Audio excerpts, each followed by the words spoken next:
to the one, we're not connected to the other. That's great and all. However, yes, at stream info, I need to change the game category to Tavern Talk. There we go. Tavern Talk. Done. Check, check. Open this up. YouTube. Hello, everyone. It's good to see you here. Those of you who are on time, unlike me, who's never on time for my streams. I'll work on that. I'll try to be better. Alright. Let's see. Analytics of the video. We want to edit. We want to come down here, change it out to game. Tavern.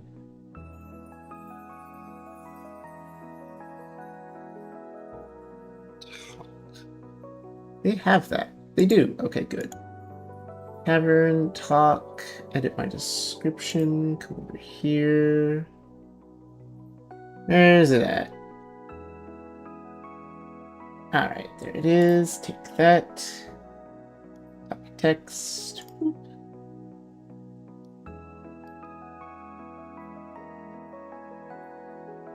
There we go. And save. Perfect. How's it look now? Everything good? Check, check, check, check. That's live. That looks good. How's about over on good old Twitch? Does the Twitch side of things look?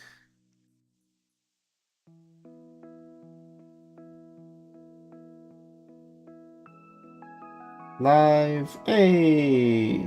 Camera top. Good. Alright. Next, make a Twitter post.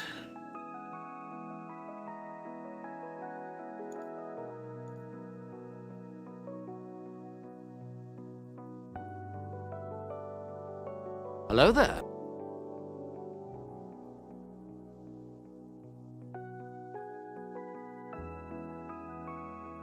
Hello, hello. Tales from Tavern. And we're just gonna post that. Who do we have saying hello to me? Star Girl! Hello! Good to see you, Star Girl. Hope you're doing well. Excited for D&D tomorrow? Never mind, you're stuck in an ad break.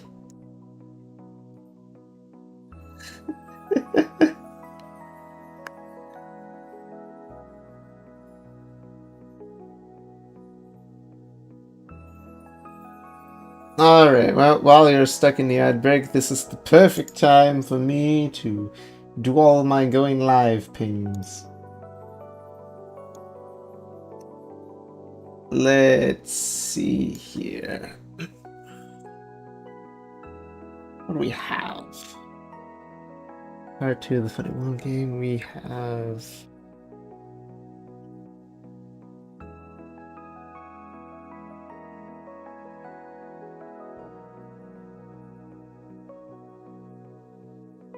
We must save our vampire fellow from the chains.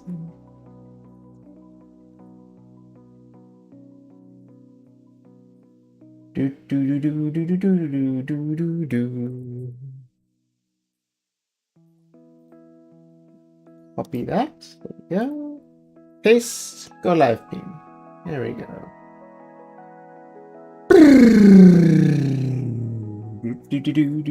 Hello there.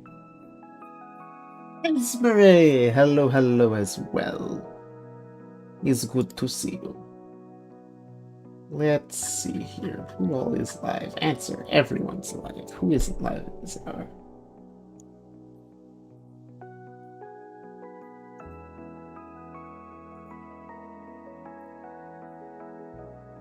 There's that. Train 4 live. How's everybody doing? As I'm setting up my go live pings and all that stuff, but how are we all doing? That's good, that's good. Yeah, Willow. How about let's promote.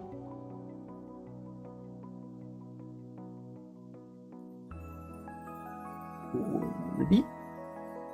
Let's really hide with family and my boyfriend at a bonfire. Ooh. Ooh.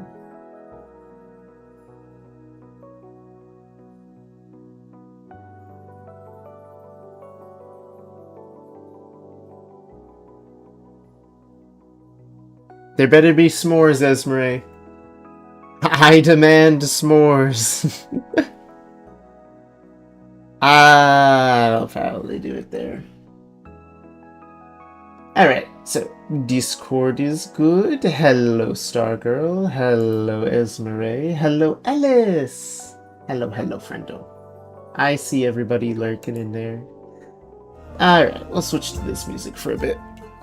Also, my gain is too high. Turn that back down. There we go.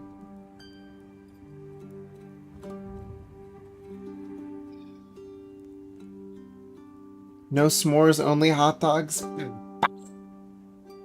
Bah! There should be s'mores.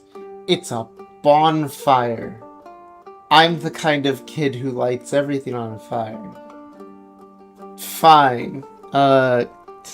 Let's see. She's there, so can't talk. Fine. Sacrifice a hot dog to the... This for me then.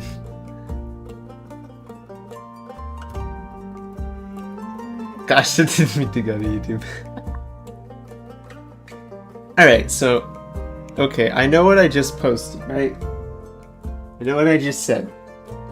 There's a story behind that, I promise. You see... back in Scouts, you're gonna make mini bonfire pies. Ooh. Take a wooden knob, wrap a croissant dough, and cook over a fire before pulling it back. Fill it with whatever filling of choice, like a pie or a pudding. Nice! So there were two things that I remember making with the Scouts back whenever I would do Scouts. You would chop up bacon, potato bits, onion, sour cream, whatever you want. Basically loaded baked potato goods. Chop it all up, wrap it in tin foil, and then just chuck it into the fire. Pull it out whenever you're ready to eat it. That was at least how we cooked it. Was it smart? Probably not. Sometimes it would be undercooked if it was too cold outside. Sometimes we would burn those things alive. It was still a lot of fun, and usually it would be pretty tasty, because it was basically just loaded baked potato stuff all wrapped in tin foil. And if you had cheese, ooh, it would become a gooey mess of deliciousness. But the hot dog thing, right? My Scout group was weird, but let's be honest, what young teenage boys aren't weird? We would have our nice little sharpened sticks for cooking hot dogs over a campfire, but we would always have one campfire and one hot dog, right? Where we would take the hot dog, cover it in ketchup, and just throw it into the campfire. And I know this for a fact because I vividly remember at least one of the weirdest kids being like, sacrifice, sacrifice. So yes, we would make a sacrifice burnt offering hot dog on almost every camp trip. Also, fun fact, when hot dogs get too cooked, they explode. That's why you don't microwave a hot dog. All I imagine is the one meme of a girl smirking as she stood in front of the burning house. That is accurate. I don't like that it's accurate, but it's accurate. Why is my mic peaking today all of a sudden? Weird. Hang on, let me just check something real quick. Filters, that's off. Check. Okay, good. Hate all you want, I speak the truth. Well, okay, look. We had enough scouts in our group and everything that we would split ourselves into patrols, right? And the group I was in aptly named itself the Flaming Bacon Patrol. Because every time we got out that propane stove in the morning to cook up eggs and bacon, we all agreed that we would cook the bacon to the point where the grease would run over and light it all on fire from the propane stove. And that's how we'd cook it. Once everything had nicely been lit on fire, we would pat it all out and then serve the bacon. Thus our name was born, the Flaming Bacon Patrol. Glorious. We were definitely a lot of pyros. I think I might have picked up a thing or two.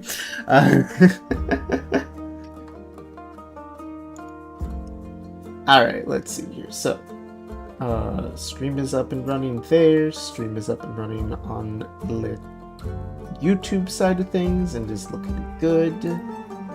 My tweet has been sent out. My Discord posts are out. So everything is good. And that says a lot coming from the psycho child I was once. You are a very strange creature of a child. Okay, hold on a second. Where do you think you get calling me the strange creature of a child? Like, so I was a pyro in Scouts. So I got my first aid badge, like, 9 separate times, because every time we'd have new people who would age into Scouts, we would retake first aid, so that we made sure it was fresh in everyone's mind.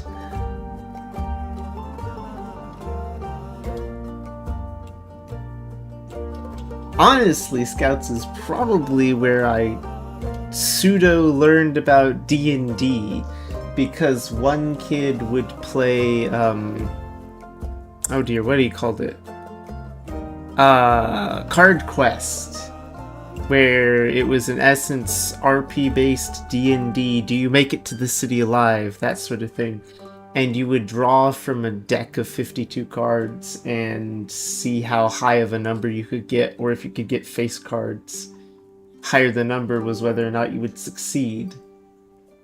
Wasn't very fun, but, I mean, it was entertaining. Actually, Scouts is where I learned poker. Never mind. I might have been a strange child. I was also the tech child of my family. I wanted to learn how to code. I get immense joy calling you such because, again, it's nothing but the truth. Wow. Now I'm gonna have to use my spite points in D&D tomorrow.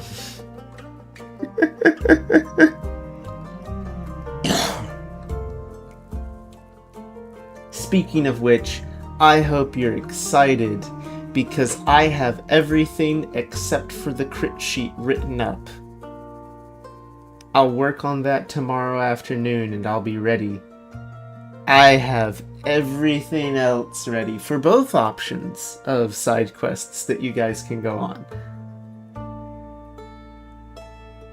The spark to your chaotic ways of a DM. We have that one child to blame for the evil that reigns in you.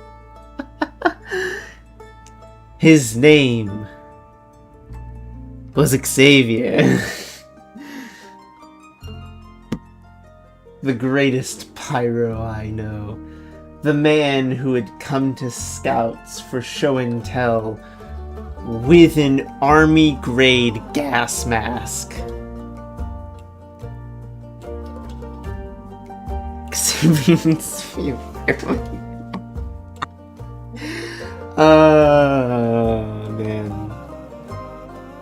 The stories that Minion and I could tell about this guy. We paid him once, and he drop-kicked someone just because. He was a wonderful individual.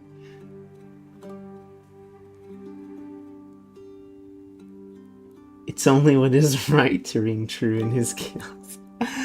Alright. Let's get Tavern Talk started. Why are there two? I don't remember creating two saves. What? Act 1, Wayfarer's Inn, Starlight Sonata. Oh, it has an autosave and it has my personal save. Okay.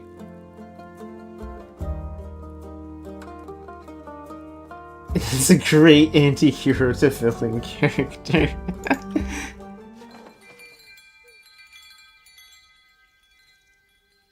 Alrighty, everybody. Hello, and welcome in. I am Sugar Chapeau, the humble hummingbird familiar. As per last time, I like to switch up my games between Noita for chaos and Tavern Talk for comfy games.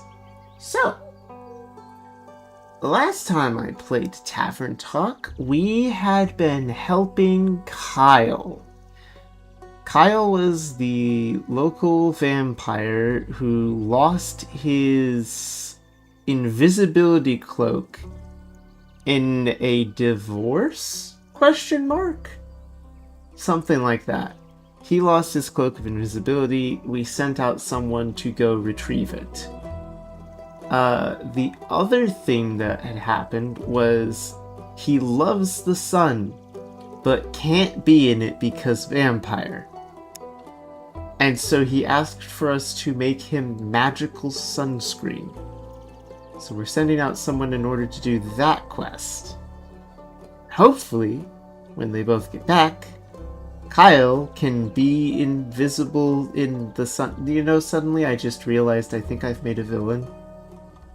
If both of them succeed, we will have the invisible vampire that can wander about during the daytime, drinking blood, and being a menace to society. I think I've made a villain. I might have made a mistake. Nah, it's Kyle. Kyle wouldn't do anything wrong. Burb!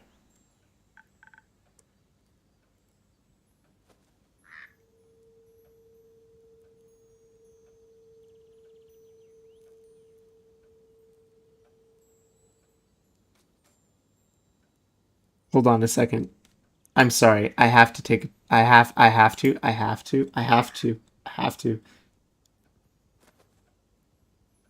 I am saving this picture. I don't care. I'm saving this picture. She has birds.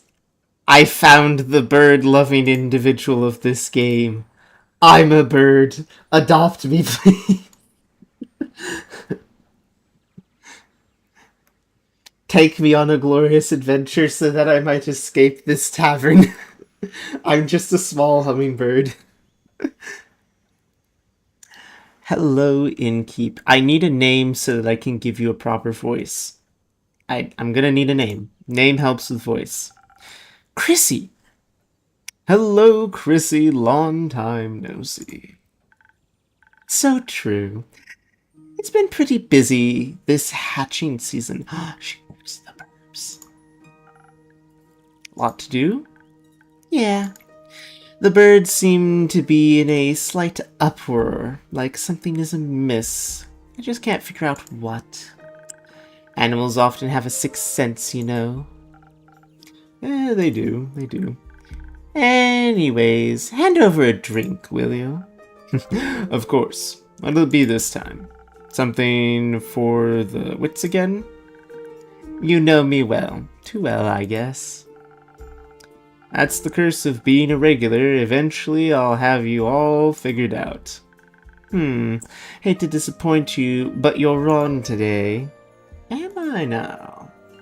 Yes, I'm quite confident in the capabilities of my mind and wits. Of course. So what I'll need instead is something to protect me from weather or foe, so I'm steeled for any situation. Makes sense? Let me see what I can do. Protection potion, gotcha. You would be stuck in the bird exhibit at the zoo all day, I can just tell. Wait, no. But she carries them with her. She took 2 parakeets to the tavern. There's a literal crow in the background of this tavern. Are you saying I'm not allowed to travel and I will instead be left in a cage, Stargirl?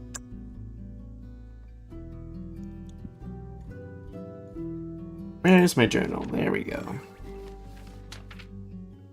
Protection it is. Yeah, we'll just go with the Frost Lagoon. Let's see here. Do.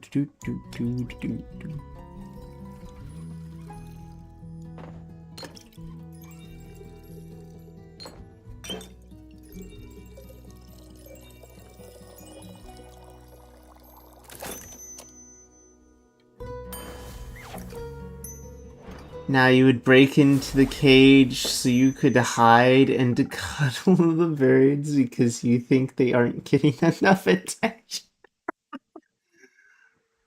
Nah. Liquid steel, just a bit more digestible. Also, icy cold. That's exactly what I need for my trip. Where are you headed to? Oh, to the island of Boreas. I want to reconnect with some friends at the annual Borean convention. Boreas is difficult to reach. Not exactly a place known for its population. The convention is especially for creatures like sylvan spirits, trolls, and like. They'll also be electing the scariest monster for the next issue of Screech Magazine. I hate it. I don't need to have a joke of the day button if I play this game. It has all the puns for me. That sounds exciting. Confirmed Chapeau's banned from several zoos for breaking into bird exhibits to pet birds and trying to steal an emperor penguin. Actually, I'm rivals with an emperor penguin. He claims he wants to be a villain and to rule the world.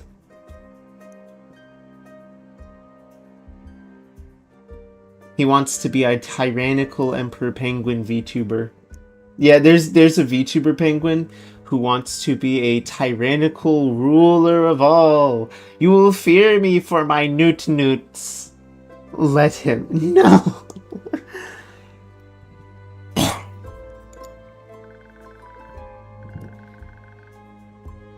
It'll be a sight to behold for sure. But do you know what's most excited about? Nymphs? Question mark? Are they sylvan creatures that are gonna show up? No. They're pretty, don't get me wrong, but definitely not the reason why I'm going to Boreas. That would be Fable's reason. Actually, you're right on that. She would like to see nymphs. He has my vote in his dictatorship. If you do happen to meet a nymph, greet them for me. Sure. Now that we know what I'd be excited for, how about you? The geysers and hot springs. Ooh. Especially around this time of year when the mornings are still a bit chilly. Hot springs. Sun tickles the sky on the horizon. That sounds lovely. I'm sure those things will be nice. Bet I'm bringing an extra set of paint this time so I don't run out again. I mean, Fable taught me how to make some from flowers and berries, but Borean flora is unsuitable for things like that. Seems like you're well prepared either way. Absolutely. How are the birds doing, apart from being in distress? The cinnamon green cheek... Hold on. The cinnamon green cheeked conurers are growing up to be such a lovely bunch. How do you get cinnamon green cheeked?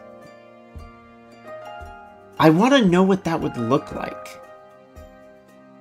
I can't wait to release them back into the wild once they're strong enough. With the old care, they'll be ready in a heartbeat. I'm guessing that you're taking Ruby and Merlin along to the convention? Of course. As for the others, I can't take them with me. But I asked Fable to look after everyone. In exchange, I'll teach them how to grow zucchini. Speaking of which, I wanted to leave my keys under their doormat. Sorry for the short stay, but I got to hurry or else I'll miss my boat. It's quite the walk there. And you don't want to have to compensate me for that, do you? I wouldn't mind, but also I don't want you to be late for your convention. Oh then, so long, Innkeep. See you soon.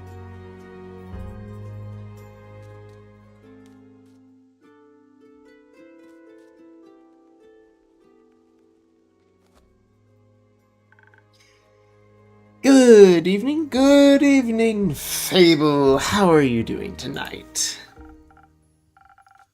Did you have a good day? I did. I visited Mr. Dragon and the other werewolves, told them about Carolyn's quest and the Wyvern Chimera. Ah, so you heard about that.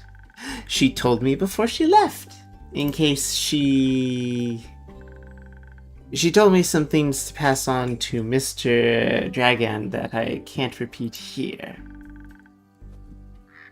I think she's happy he's back. I think so too. Should have tea with the werewolves? Of course. Had a grand time together. I mentioned how much fun I had with the moon signs. So they taught me more about the stars and their hidden meanings. Ooh, which stars? Both sets. They specialize in Cassiopeia. You know the night sky constellations on the astral plane and all? But they have one astrologer who knows a lot about their reflections in the pools of the primordial sea. She promised to teach me about that too. Can't wait to learn about the sea mirrors, echoes, and distorts the constellations. That's how she pitched it. Exciting, right? That's very interesting lore. Like, the world is filled with lore. They've even written, like, a small little campaign module if you wanted to do a D&D campaign. They basically took their D&D world and wrote an entire vast thing around a single tavern, and I love that. Really, that's what I thought. So what is it, Fable? I may or may not have finished that little gift I was talking about yesterday, or rather that Carolyn was talking about. You know, the little keepsake from my time with the werewolves. I remember. A reminder of my first successful quest.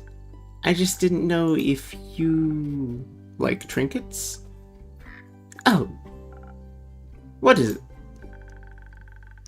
It's a piece of embroidery of a constellation. The werewolves taught me how to do it, while the astrologer told us stories and myth about the stars and the twin reflections. I imagine it to be a constellation from a faraway realm. I call it Little Dipper. Wow, so rare. So rare, what a unique constellation from another world.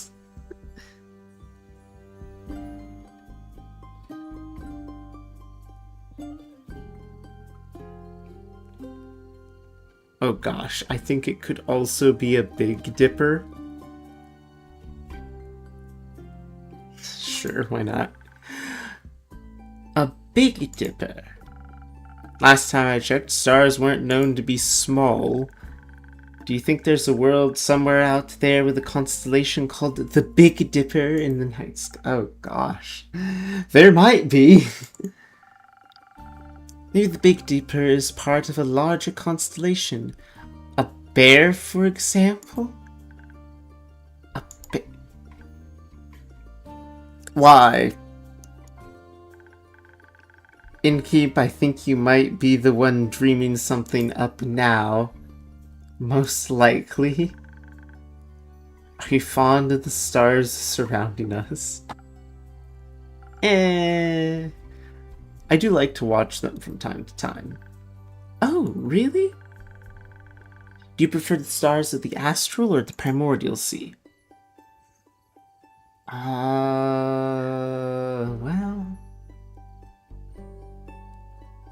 Let's go with ancient. Let's go with primordial sea. Really? Somehow that fits. Your magic reminds me of it. A mere coincidence. You have to give me your birth data soon so I can calculate your birth chart. Ah, yes. Tell me all of my astrological signs and what fruit I should eat tomorrow.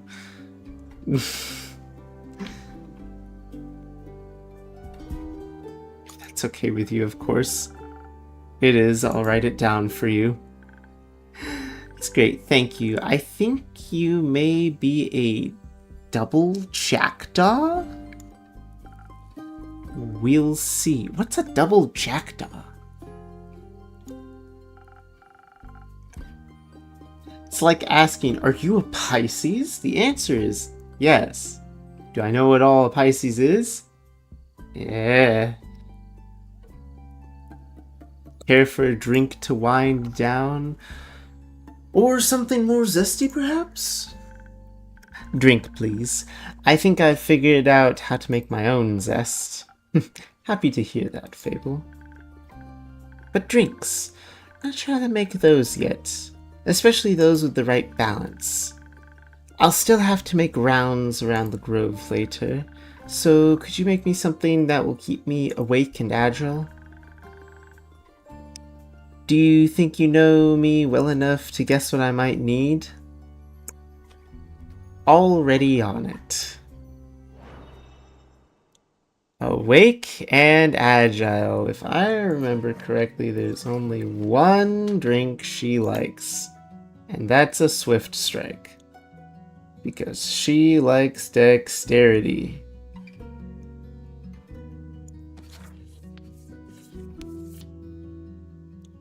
My goodness. Does she like dexterity?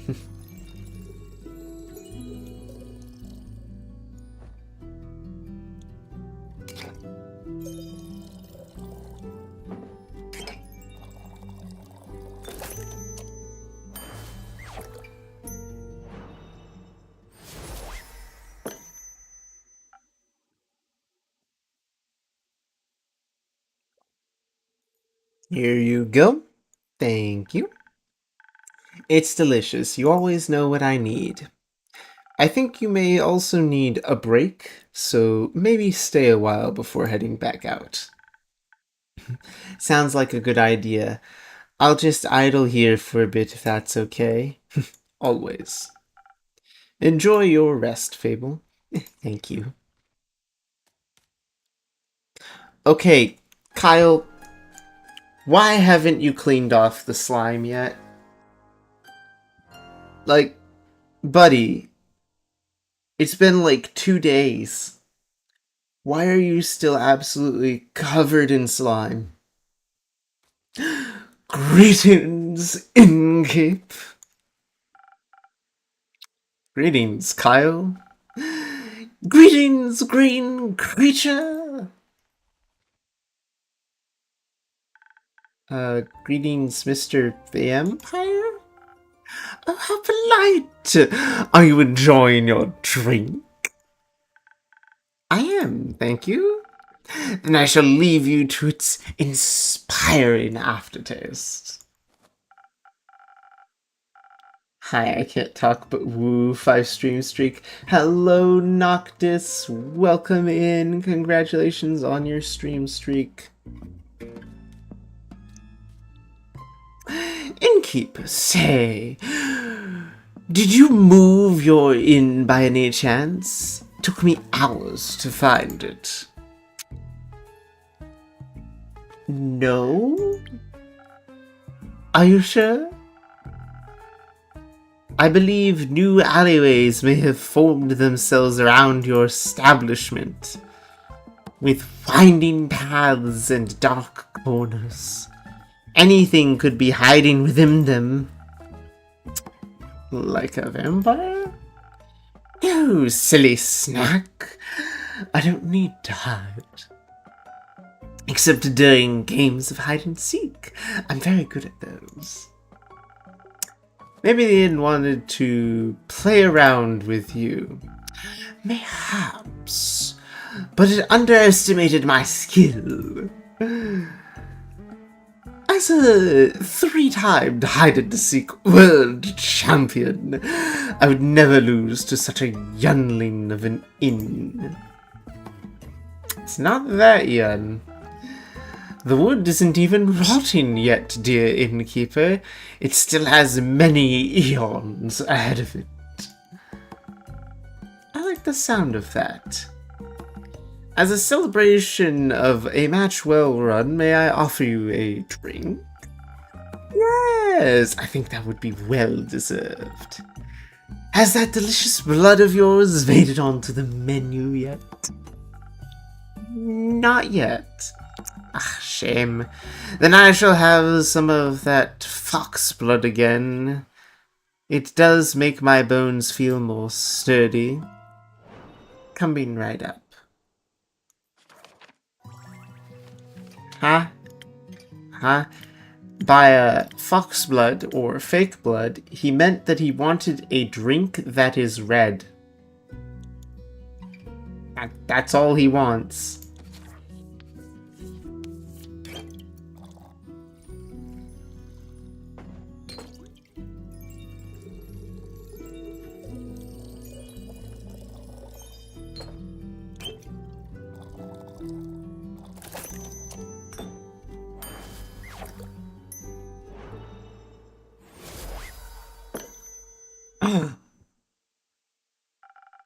Some fox blood for your bones. Enjoy. This is perfect, Innkeep. Oh my gosh, did it just play organ music in the background for me? The only thing that could make me happier would be a drink lovingly titled The Innkeeper's Veins. Keep dreaming, Count Dracula.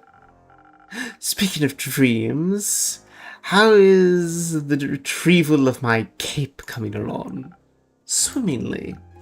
Well, actually, I think there's very little water involved. I wouldn't be so sure. My dear Evelyn has a beautiful pond filled with long-toothed spine guppies in her courtyard. It's her pride and joy. I would hope that no one is swimming in that. But I have sent someone on the quest. I'm sure he'll return soon. and you and your cape will be reunited. Marvelous. So, speaking of inseparable teams, where's Rhea? She's taken the day off. She demanded a vacation time, so I said she could choose any day, and she chose today. I was going to also take the day off and spend her vacation with her, but when I wanted to follow her to the market, my sleeve caught fire, and my hand, and my hair. So I was forced to stay back due to my allergies. The weeping amaryllis pollen is very bad this time of year. And the sun. Sun is also very bad for vampires. It is? Yes. Right. I need sunscreen. In the works. Did you get to see the market later? I did. It was beautiful, colorful, full of music that would make anyone's heart dance. But I couldn't find Rhea anywhere, so I felt a little lonely. Luckily, I managed to make a new friend in no time. Very tall and brooding, just how I like them. I inquired if I could try on his dark armor of swirling shadow and onyx bone. Okay, I need to pause for a moment, and I need to turn up that music just because I want to hear it real quick.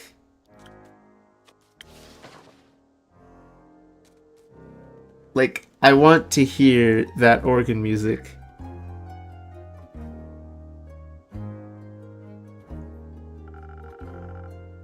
He said if I tried to take it off him, he would turn me to ash.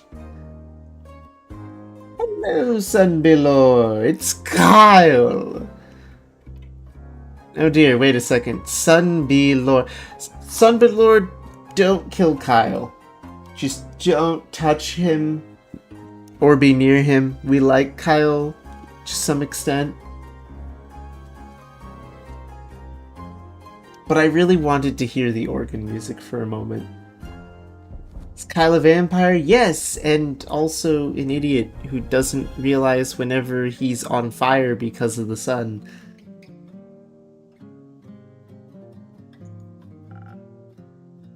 What a jokester. No promises. Oh dear. Dark armor and swirling shadow onyx bone. Yes, a true connoisseur of fashion. He's just visiting, he said. Had some great crepe recommendations? Ooh. Plum crepes with ash sprinkles? Yes! They tasted deliciously dead. I see. I hope you enjoyed your evening together. We did, though I feel like he asked something of me. I promised I would remember. Ah, bother, the music has changed.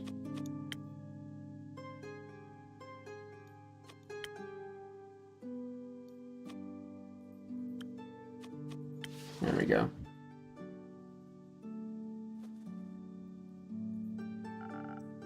Perhaps he wanted my cape. Many people want my cape. But I would never have agreed to that. It's my cape after all. Maybe he wanted my Pasca recipe? Is it good? Very much so. I'd like it as well. Oh, yes. You. Me. He asked me about you. Me? Yes! Said he's an old friend of yours. He was very curious about how your inn is doing. I sang your praises, of course, so he asked me to deliver your greetings. And congratulations on the well-run establishment. So what is this game about? This is Tavern Talk. It is a brand new game that just came out. It is a story-based game. So it tells the story of each of the characters. You can make decisions that might change their fate. And you also can make drinks. Mostly what you make end up being magical potion drinks that can aid them on quests for the quest board. Story-based game? Yes! And I, Sugar Chapeau, am voice acting to the best of my abilities all of the characters. All 20? I think it was about 20 of the characters. One of whom is Kyle, the dear vampire, who is also kind of an idiot.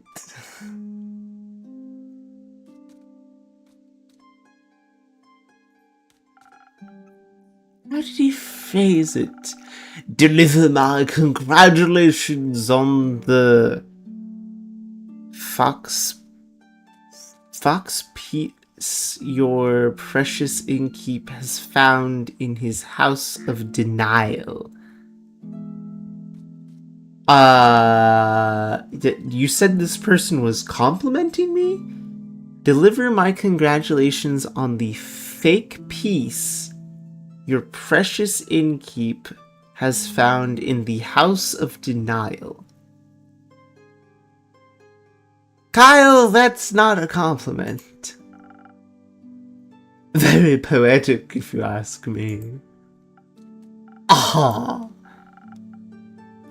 If only I could remember his name. Does my description of him ring any bells to you? No, I'm afraid not. Oh, too bad. He must be an old childhood friend. Maybe you went to school together. I heard many friendships are formed in such halls. Maybe. Do you want to tell me more about your time at the market? Most certainly. I found the loveliest trinkets. Like a little stuffed bear with a tiny raincoat and a crescent elder moon necklace. I found a gorgeous sun charm as well. I bought it for Rare as a welcome back from vacation gift. Oh, that's very sweet. Your friend bought a delightful raven figurine with eyes of starlight. Please don't call him that, friend. We should never deny our friends, even if we don't remember them. I don't remember any of my friends. Alas, I still love them, even if their memory lives on only in my heart. Anywho, he said it was a gift to himself to celebrate the dawning of the month, the astral moon. Oh, I love Cassiopeia so dearly. She's the most beautiful month, is she not? A haven of starlight reflected in the primordial sea below. Only once a year is she this close to us, and only then for a short period of time. To me, she is the harbinger of yearning and of change. I wonder how we'll change this month. I hope to be more capeful and sunscreened by the end of it. Oh no. Maybe even a little less alone. What about you? I like the way I am. Wouldn't say no to stocking up on more ingredients, though. Ah, the refusal to change is dangerous, innkeep. Change always comes to those who deny it the most. By the end of the astral moon, we shall no longer be who we once were. That sounds like a threat. By no means. Maybe it promises mourning, but maybe celebration. Could it not? For example, my dear Rhea hated vampires when she met me, and now she likes me. True change can occur before the stars change, it seems. Aha. You know, you say she likes you, but, she was a very angry dwarf when we last left off.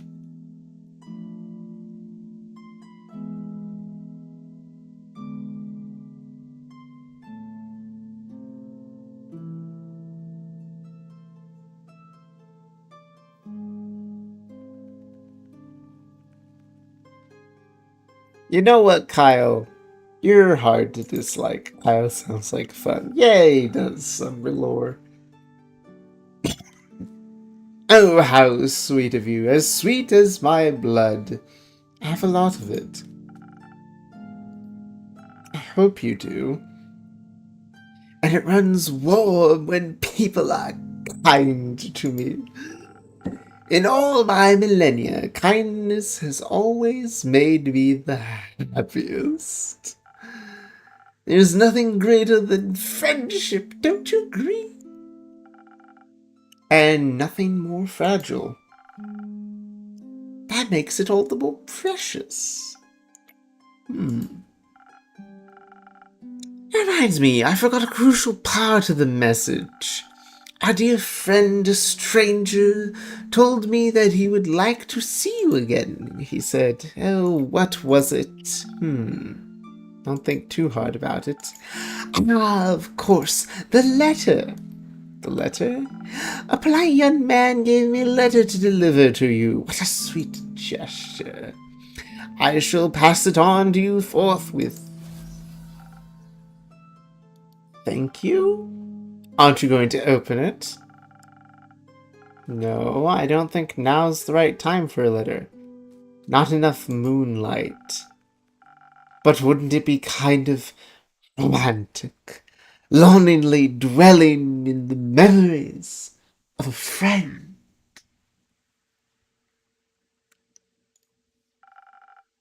It would go so well with the fireworks. I'm sorry, fireworks? I have no clue. He said he hopes you'll enjoy them. Fireworks. Doesn't that sound lovely? I hope they aren't a part of a private event. I think that would be difficult to do with fireworks. Yeah, Fable, you might want to interrupt. I don't mean to interrupt, but what is it, little fawn? Look outside. I think the fireworks have started. Oh, how beautiful! They're falling from the sky! Hello, little fireworks! Sparkle on! I'm sorry, is the town being struck by meteorites? Those aren't fireworks. They're stars.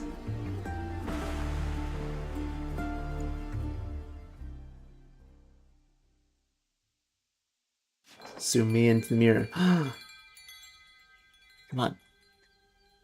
Let me see everything. Oh, wait, we've entered Act 2. Picking up the pieces, first of the astral moon. Heck yeah. Alright, hang on 1 second.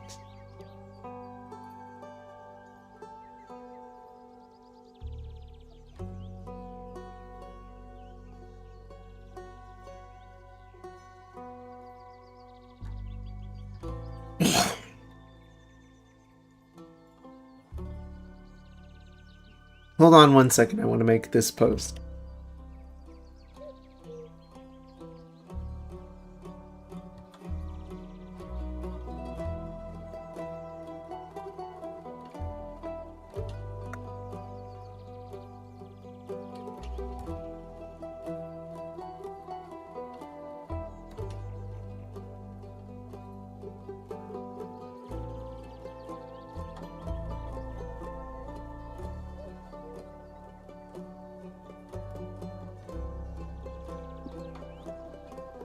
Let's see here. Hashtag tavern. Give me one moment. I want to see something. Does Tavern Talk have a hashtag on Twitter that I can utilize? Or anything for posts? Let me see. Tavern Talk. Maybe... Let's try...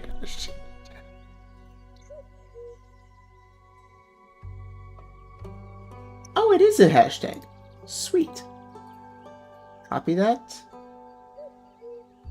gonna come over to here. Paste that. There we go. And come over here. Upload that image. There we go.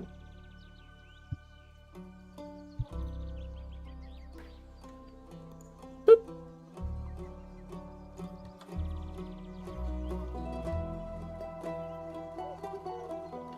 All right, where are we? Act 2. Yes, yes, perfect. Do, do, do. Start the day. Sekido, Noctis, Nightshade, Mucus, Ellis. Hello, you wonderful lurkers, you. Glad the inn wasn't severely damaged by the falling stars, though it did take me nearly the whole day to finish all those little repairs. The building might still look a little battered, but it could be worse.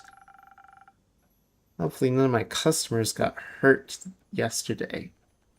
Okay, so a spooky, scary skeleton night man claims to hate me and hopes I enjoyed the fireworks, aka the falling stars that happened last night.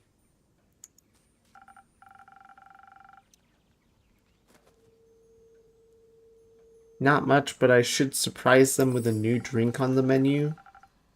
That way, whoever comes in can at least have a small taste of normalcy.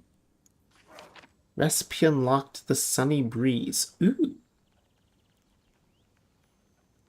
Charisma and intelligence. Okay. Compared to spoken heart, which is just charisma and a little bit in everything else.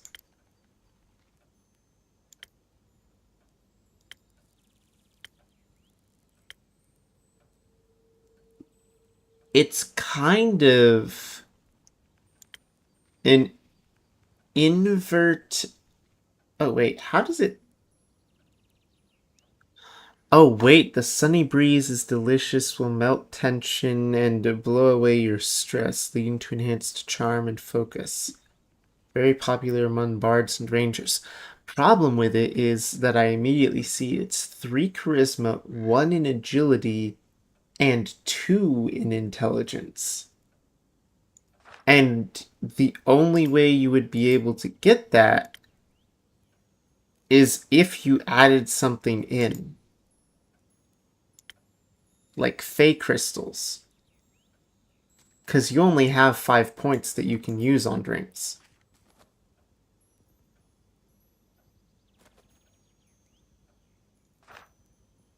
Huh.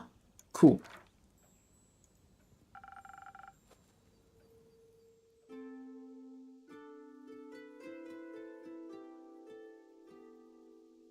Oh my gosh. Everyone has pets now, and they keep bringing them in with them. Hello, little turtle. Innkeeper? Jade.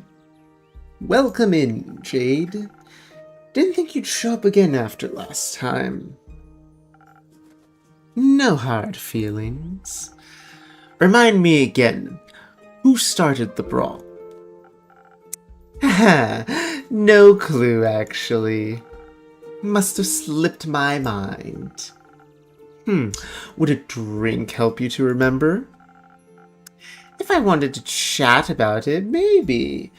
But you know how much the remnants of the past still bore me. Let's focus on the present. Yes, let's.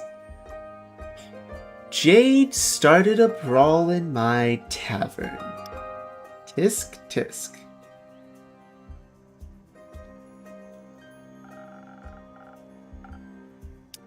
I didn't come all this way to revel in old times after all. Although, I brought you something. I knew you'd find it useful. Just in case you did remember who started the brawl. Oh, that's interesting. Let me see it. It's some thunder sage. Found it on one of the jobs, but didn't have any use for it. Just don't try to boil tea out of the leaves. Taste is dreadful. Numbs your tongue.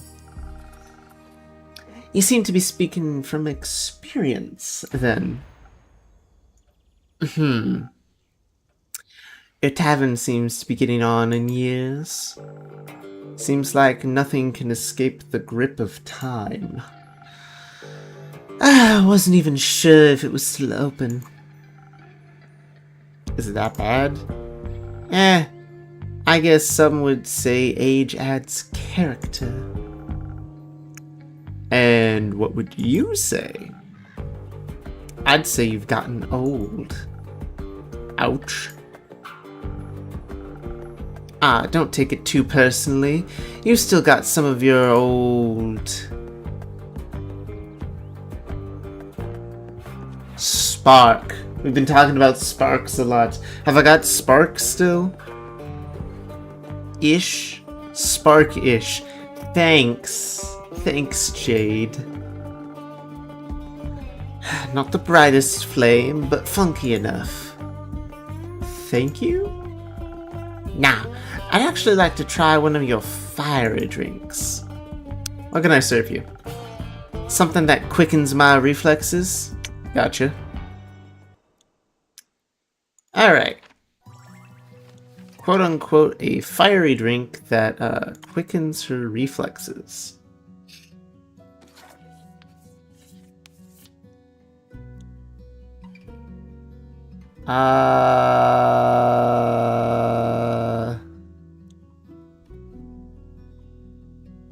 She did say fiery, right?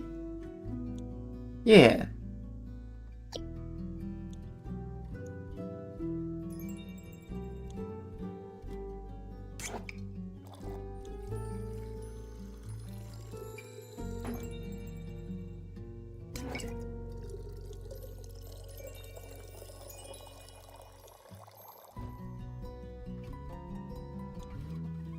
No?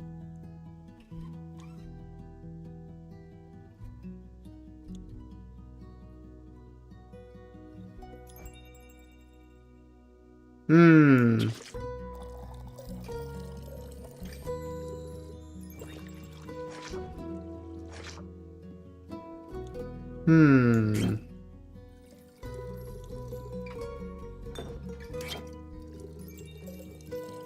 My brain takes to the literal sense of things sometimes. She says fiery drink, I want to make her a fiery drink. Something that'll knock her socks off. Throw an entire red chili pepper in there. No actual sparks, but perhaps something sparkling. Now that's what you call a drink. Maybe you haven't gotten on in years so much after all. Well, some things never wither. What are you doing in Zenith these days? Keeping up to date? Checking out the latest town gossip after my most recent gig? Your most recent gig? I finished up a job in the Say Plains. Sandworm kept terrorizing a group of seawool merchants at the edge of the plain. I myself am very fond of those creatures. They just remind me of their own business. But sometimes, they gotta eat. You know how it is. Something's gotta pay the bills after all. So I took the gig. It was a cushy job, though I still managed to get sand between my teeth. Luckily, it was the only sandworm and not one of those mimics that pretends to be part of the local fauna. And snap! Gone you are.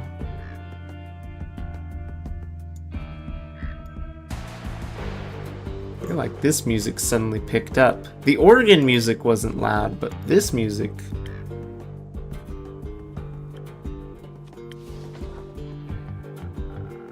Jade's got some tunes. Anyway, I also heard about some unrest in Zoford from one of the local merchants and decided to take a look. Zoford, the seaport? Mm-hmm. Always considered a rather calm area. It was, still is, sometimes at least. Initially, I thought the unrest was related to the local thieves guild, so I went there to deal with some bandits, look at their most wanted list, and cash out. There was no real challenge though, so I didn't pick anything up, other than a few hushed whispers at the marketplace, that is. Something about some archmage's familiar that went missing or whatever. Perhaps a job for you? I'm not a welfare association. Like, what do I care about missing familiars if no one's going to pay me, you know? Of course. I was way more interested in hearing more about the undead on the other side of the country that my colleagues were mumbling about. So I came here, and naturally, I couldn't resist coming by to see how you were holding up.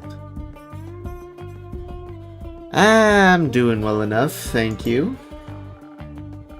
Well, that's good news, especially considering the state of your tavern. It's not that bad. Sure, whatever you say. So, you know anything about those undead? Not really. I've been a bit occupied with cleaning up this mess. Tavern is just a tad affected by some recent incidents. What do you mean, the shooting stars? Insert person number 2. Shooting stars? It's more serious than that. I need a voice and I need a name. What's your name, miss? Can't tell me? Innkeep, drink, please. Perhaps something to boost defense. I'll have to be equipped for every possible situation after this kind of morning. Coming right up. Also, ma'am, I need a name with the order. I don't want to make the order and be like, and for the angry blonde chick.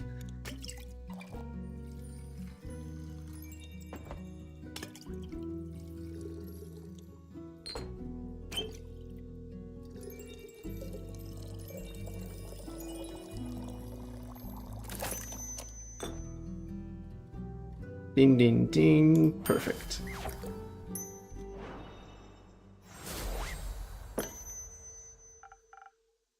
Please enjoy. Like dragon scales. Sturdy, strong, flawless. Glad I could impress. You have no idea how much this catastrophe has affected the poor citizens of Zenith. And my day off. I can only imagine what scars it must have left on the rest of the country. I mean, if some stars rain managed to affect not only this tavern, but also the whole city, it must have been pretty bad. Speaking of which, I'd be happy to help fix this place up. If the money's right, of course.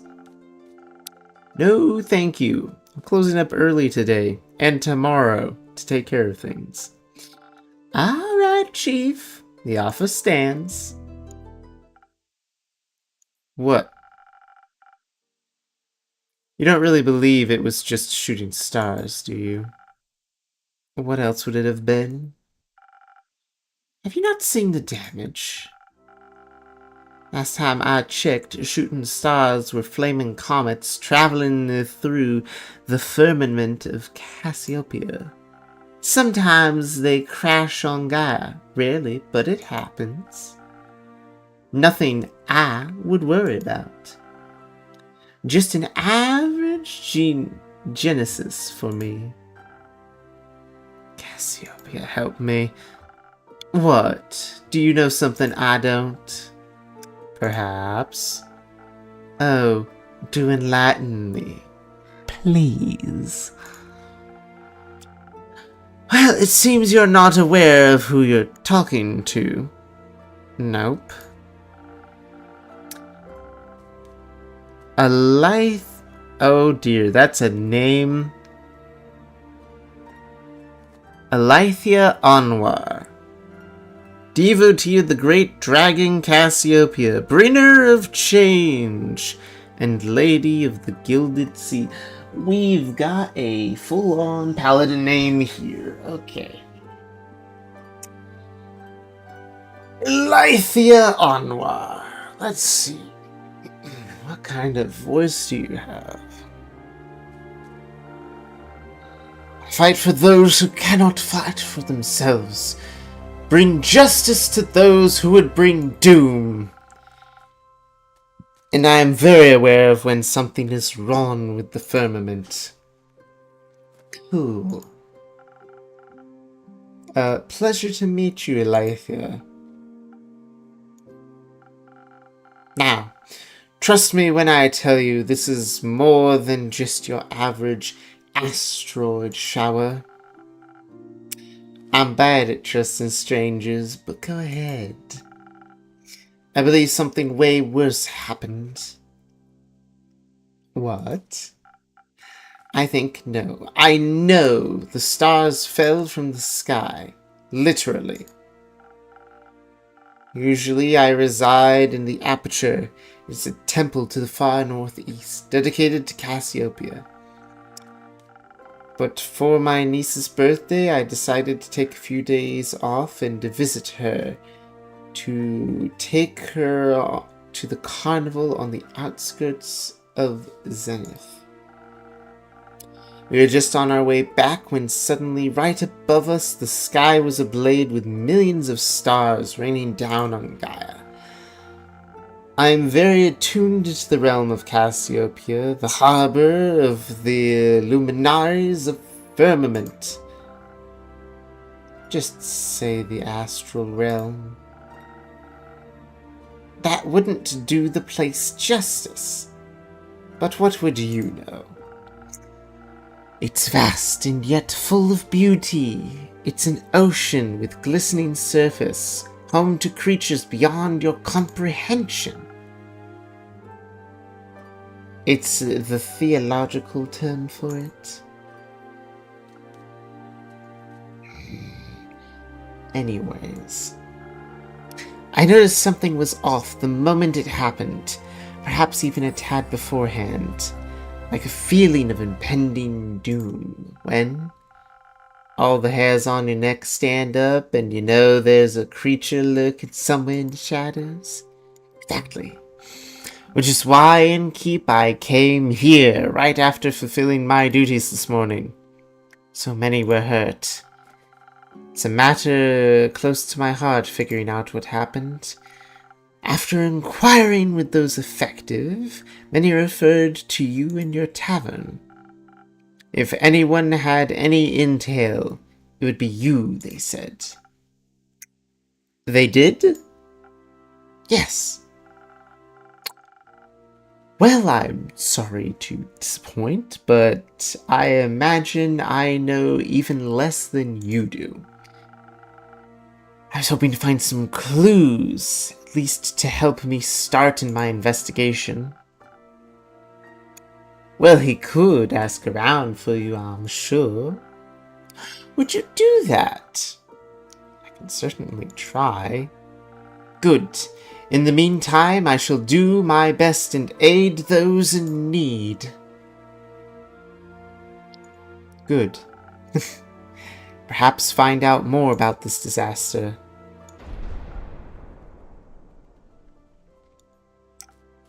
Why? What? Why are you so nonchalant about all of this? Things like this happen all the time, and people like you fix them. Thus, not my problem. People like me are here for a reason. People like you can continue living like that. I didn't ask for any help. There will be a time when you do ask for help, and then you will be happy there are people like me. Sure. Before I forget, Innkeep. Yes, Alithia? I will help you fix up your tavern, free of charge. Not necessary, but thank you for the offer. Well, if you don't need my help, I know many around that do. So I will be going. Maybe we'll know more about all this when I return. How dramatic. Isn't it normal for divine devotees to act like that in times of crisis? Not sure if I'd call this a crisis. Sure, if it's like she said, and literal stars fell from the literal sky, then yeah, that's odd. But then again, I'm sure Cassiopeia would have stopped it from happening if she wanted to. Are you religious? No, but I don't deny that dragons exist. Which means I'm more than confident in saying that if they want to be worshipped, they should work for it. We all work for something. I work to get paid, you work to get paid. And they just get paid without working.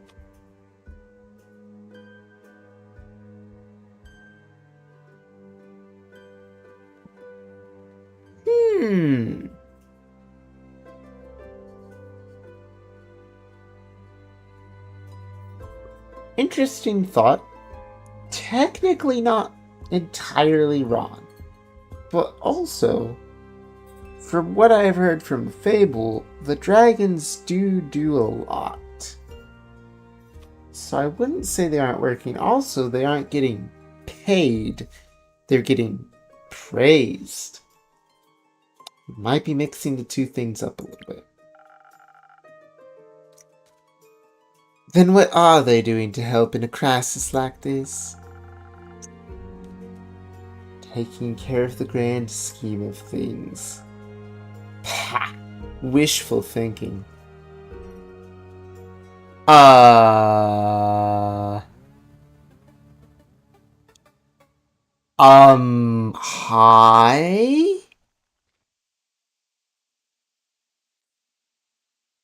There are so many problems with this picture, I don't know where to start. Gosh, there are so many problems with this guy's picture. First of all, he has cracks in his face and his arm. Second of all, one of his cans is nothing but little cats. Oh, he also has a crack on his leg. His bead necklace has nothing but eyeballs, I think. His rat ferret thing coat is alive. His leg is twitchy. Man, this guy has so many problems. I'm not sure I want him in my establishment. This is my sleep paralysis demon. Does he say "Ayo" and look like he's on crack? Greetings, adventurer. Oh no. Oh no, he's an adventurer. That means he's here to fix problems. With that face. Oh, it got so much worse whenever he stared at me.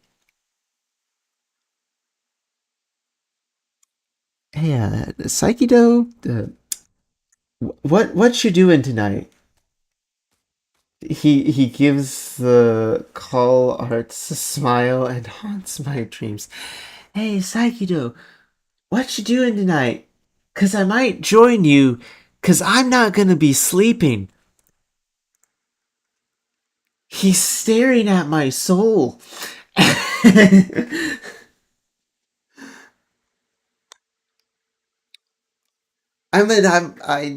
I wait for a name and then I put a voice to the name. Who, me? Yeah, you're the only one who entered the tavern. My tavern. No? Yeah, but in what way do I look like an adventurer? It's just the standard greeting. Budget couldn't cover anymore, I suppose. Oh no, they're all talking about the budget. I have a wide variety of greetings. If that makes you feel better.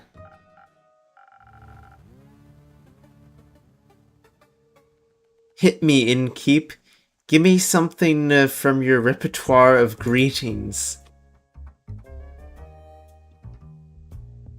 He said Ayo. I'm gonna reply with another Ayo, as if I'm a mimic. Hops. Did I press the wrong one? Wait, did I press how's it hoppin'? No.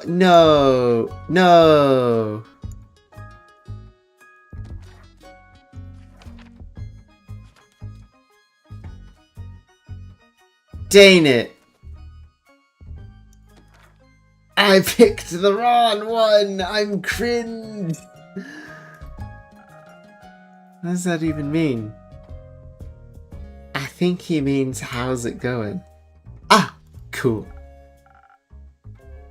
Are those tattoos?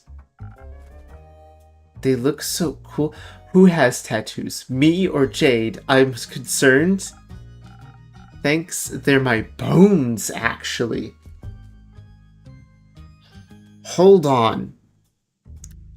So those shining jade things that I was convinced weren't tattoos to begin with are bone? That's concerning. Double woe. What's your name? Who are you? Tell me everything. Jade. You? Iniko. Alright, I have his name. Oh, and here comes the voice. Iniko. Cool name, Jade. Can I steal it?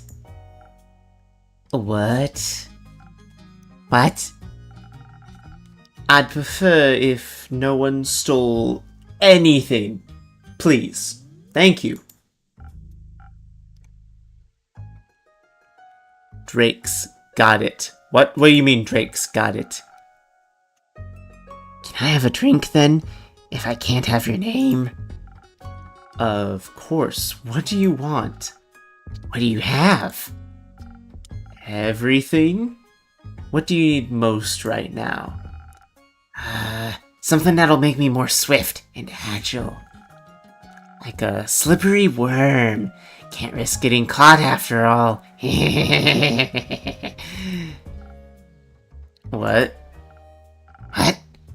Worms can be slippery. That wasn't... Never mind. Slippery worm, coming right up. Oh no, I'm about to help a thief. Oh no, I'm in danger. I don't feel safe with him around. Please, someone call an adult.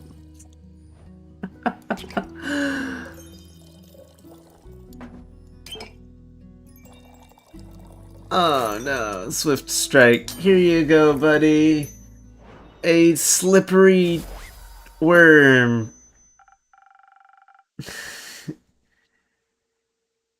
Sure, we got poisons, right? We need this man gone. Technicality. Not sure I'm allowed to kill the customer.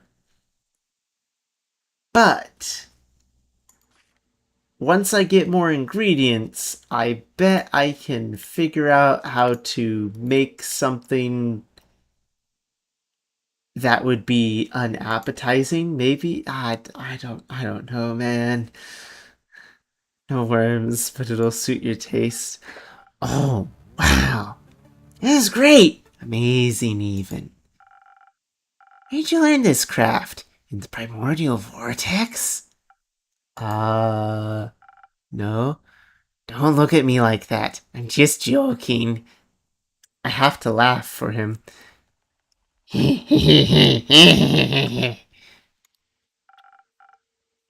aren't from here, are you? Who, me? Who else? Corey? Is that the thing on your shoulder? Is that Corey? Is Corey still alive? Bingo! It's short for corruption? Why is it short for corruption, Iniko? Ah. No. I meant you. I'm nowhere. Oh gosh. Oh gosh. This guy has been on some things before he came by my tavern. Well, I'm nowhere, anywhere, and everywhere, all at once. But most of me is from Avalon. Ah, Avalonian. Native born or by ancestry? Native, duh. Uh-huh, that's interesting. I found it to be pretty lame. There's nothing to do on over there. Everyone's the same. And you think it's different here on Gaia? Yeah, I mean, not really, but I can go anywhere I like. Barely anyone knows me. Theft, identity fraud, something that has a swear word blurped out from it. All's goody-goody when with me because I can be someone else tomorrow. Stranger danger. And I just also know. Okay, to take away from this, I just noticed that the turtle has a nose ring and is adorable, but that is terrifying. Also, the rat has a knife.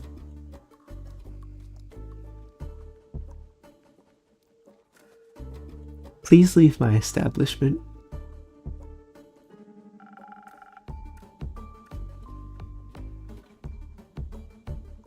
In Avalon, they all see through that game very quickly. I see. Changeling, then?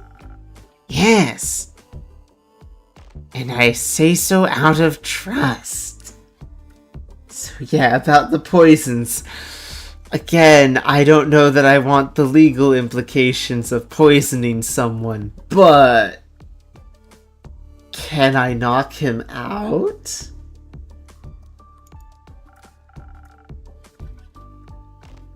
I say so out of trust. Just kidding. If you tell anyone, I come for you. Fret not, what happens in the tavern stays in the tavern. Oh, then we're cool. Cool. So, what brings you here, Iniko? This and that, you know. Zenith seemed like a cool town with a cool name. Got distracted by the giant hog in your front yard and thought I'd come in and say hi. You're so not cool. Oh my gosh, this guy is terrifying. That would be mine. Cool. I don't do mounts. I'm faster on foot. That way I can admire the landscape. Take you turns through narrow spaces. Pickpocket? Oh no. He's telling me his plan. And did you admire the wrecked ruin that was once Zenith? I mean, I love chaos, so... Is it that bad? Do you ever leave your tavern in keep? The city looks like a broken mirror. You bet it does. It looks like, well, Star hit the center of Zenith and boom! Yep. Oh. Nothing we can do about it. Exactly. Someone will fix it. And that someone's not me. Me neither.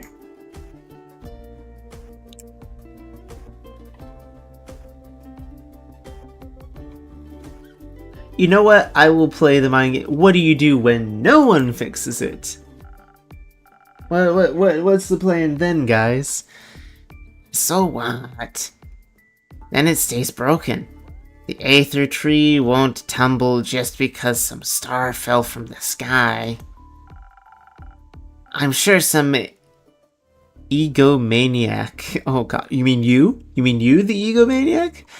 Is already on their way to fix it. Oh, no. You meant psychopath. Never mind. Needn't get my hands dirty. Ditto.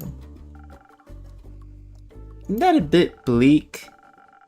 Why even bother? There's always someone who fixes everything. And if not, then it ain't bothering anyone enough. Which means it isn't a problem. Exactly. I know Jade is a mercenary, but say, Iniko, you aren't exactly a traditional adventurer either, huh? Ugh, no way. Their self-righteousness and self-sacrificial hero complex ain't my vibe. I wouldn't say all adventurers are like that. Name one adventurer that didn't die from self-sacrificial tendency.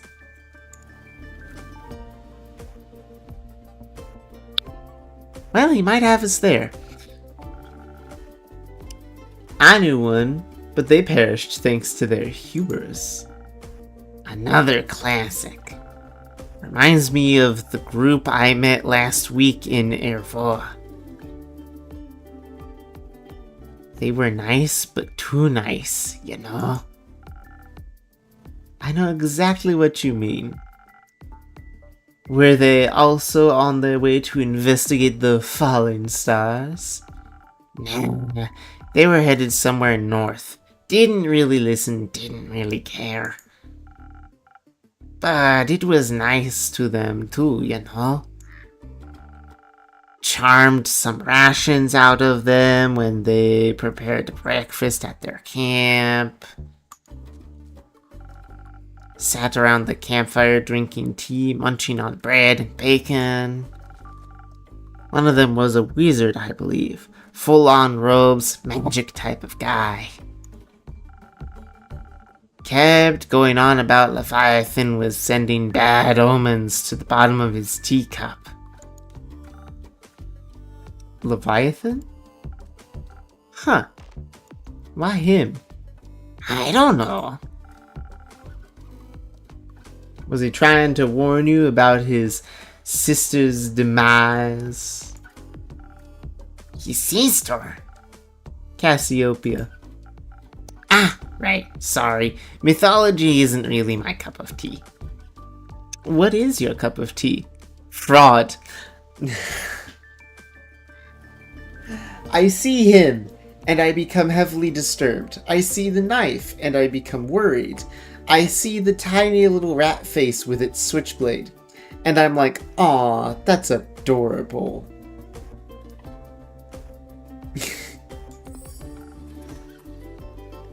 Checks out.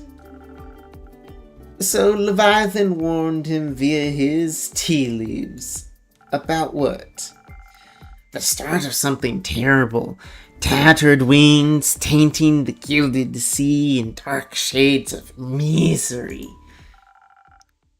Leaving behind nothing but a shimmering void. That's exactly what he said. How did you know? I think I read that somewhere before. Did you also read about the blazing eruption at the foot of Dalwell Hills? Sashiv! Hello, hello, and welcome in, Sashiv. Please save us. The sleep paralysis demon of our dreams is here. His name is Iniko, and he has a knife. Also, so does Cory, the rat thing that he wears. They both have knives. It's a little concerning. Oh, she burp spotted, get waddled upon. Thank you for the waddles.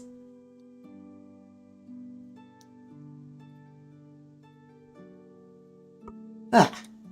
Bah.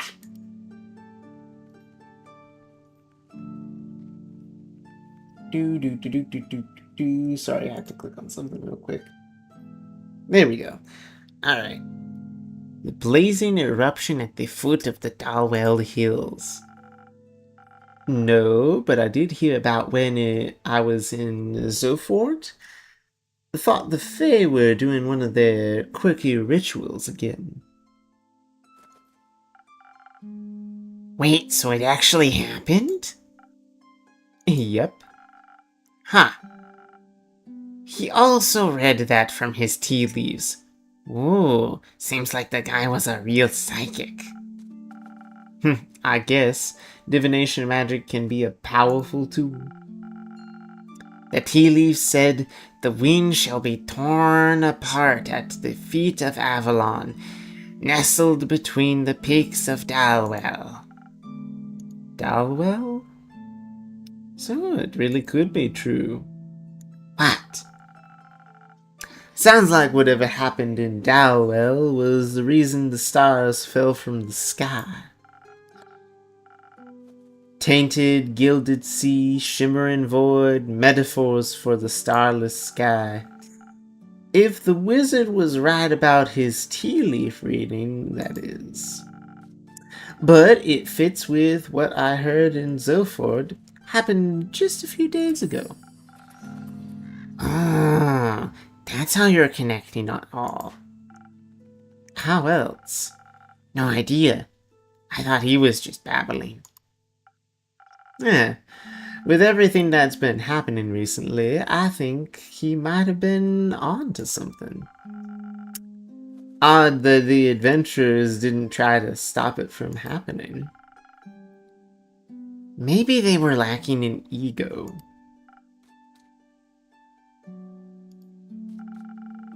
Or maybe they thought someone else would come along and fix everything. Okay, enough. I understand what you're getting at. Maybe they were just pretending to be adventurers. Maybe they were just the cause of all this and were just bragging about it, thinking I'd stop them. Well, enough with your maybes. They're pointless and they aren't helping anyone. I'm getting a headache. I'll go get some fresh air. So long, innkeep. Merry hunting, Jade. Now it's just you and me. Indeed, Iniko. Have you ever thought about what would happen if no one fixed anything? Pal. Just don't think about it. Life is easier that way. Why do you worry so much? You have your tavern. You can just mind your own business. I mean, this is my job. I listen to stories, gather rumors, to make quests. I get it. It sounds like the blurb on the back of some page turner. Oh my gosh, his hand became a tiny violin. He can literally play on the world's smallest violin a sad little tune.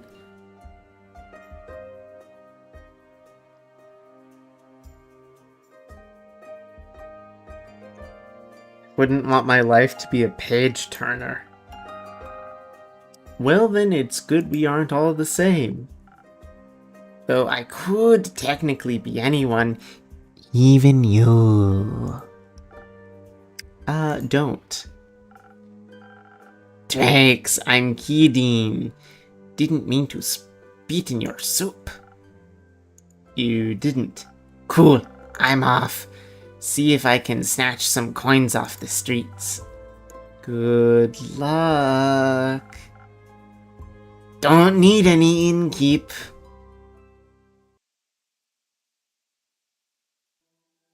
Cool, I hate it.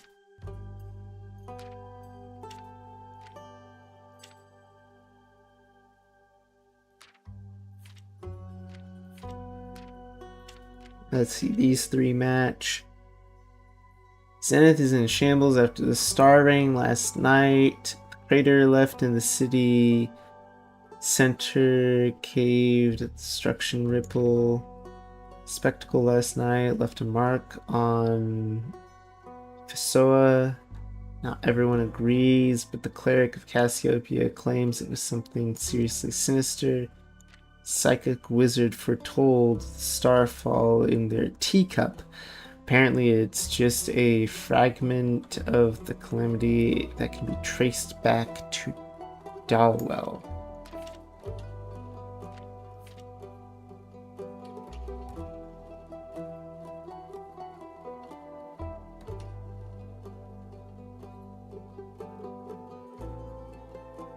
Actually, this is probably the right order.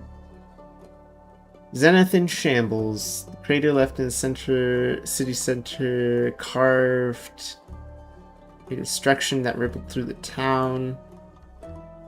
Spectacles last night left a mark on Fesoa. Not everyone agrees. Psychic wizard foretold the starfall in his teacup.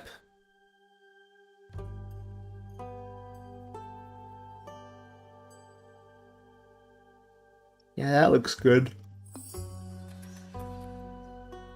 Twinkle, twinkle, deadly star. Oh no. The beautiful yet disastrous. Sorry, had to stretch for a moment. The beautiful yet disastrous star fell left Zenith in shambles.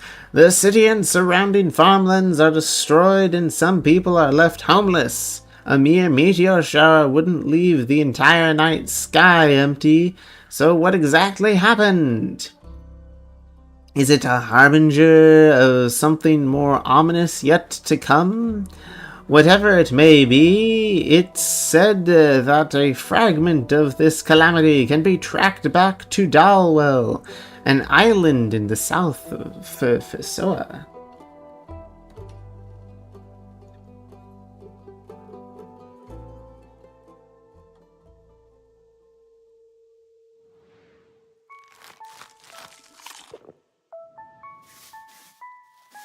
Feed the dragon.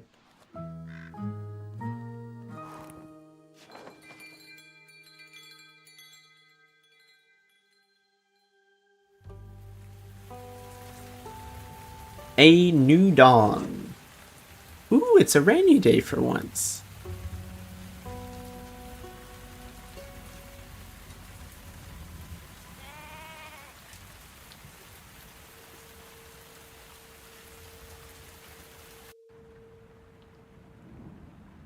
Rhea! In Cape. Rhea? You got any new lines for me? Perhaps, but I'll only trade them for new ones of your own. Make me a drink. I had a long night. Want to tell me about that? No. I get it. You need some stamina first. What I need is some defense to ward off your questions. I'll check if I serve that.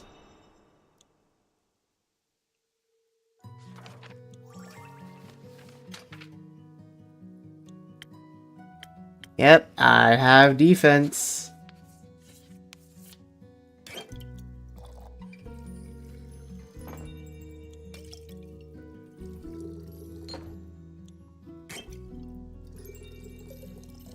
Who needs defense? Boop.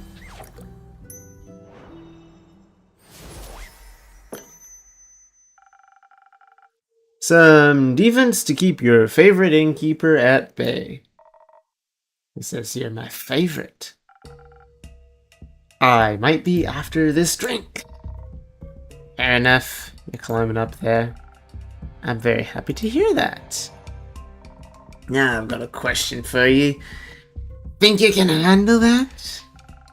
I'll try my best, Miss Frostgrip. Miss. Mrs.? Just thought since you're such a catch, keep it to yourself. Alright. Kyle here. I was looking for him around town. Not a single lad or lass has seen him. Thought maybe after he got crushed by a fallen star. Worried? No. I see. I think he should be waking up right about now. Rhea!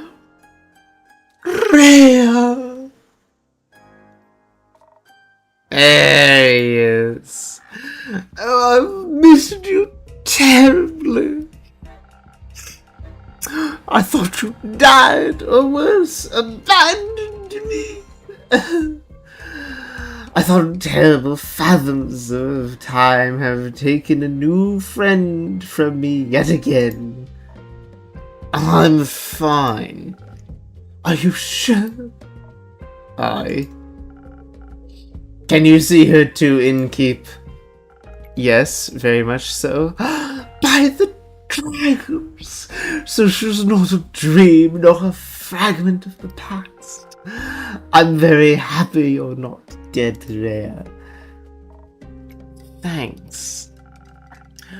Would you like to see a gift that I bought you? What gift? Yes! When I was at the market all by myself, missing you terribly, I found these gorgeous earrings that reminded me of you. Ah, I'll help you put them on. Wait.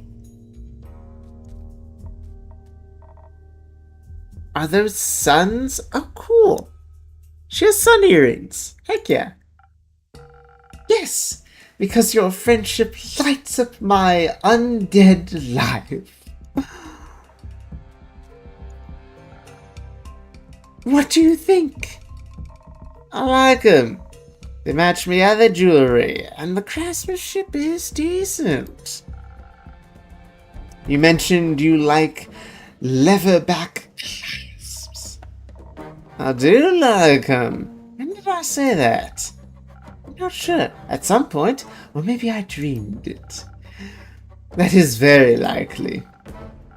Speaking of dreams, I had the strangest dreams about the stars falling down the other day.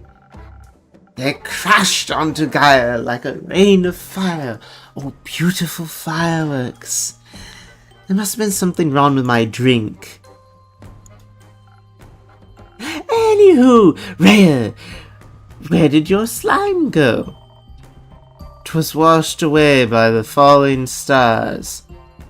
The rain of falling stars. Oh. So the empty night sky wasn't a dream? Nope. Guess Capia couldn't carry it all anymore or something. Incredible. So it wasn't one of your strange drinks in Kip. Does that mean I can drink another one without a vision of falling firmaments again? Worth a try? Then I would like to try, preferably something that will make me strong enough to lift a star, just in case I would like to do so. I'll see what I can do. Time to make him his favorite, a red drink.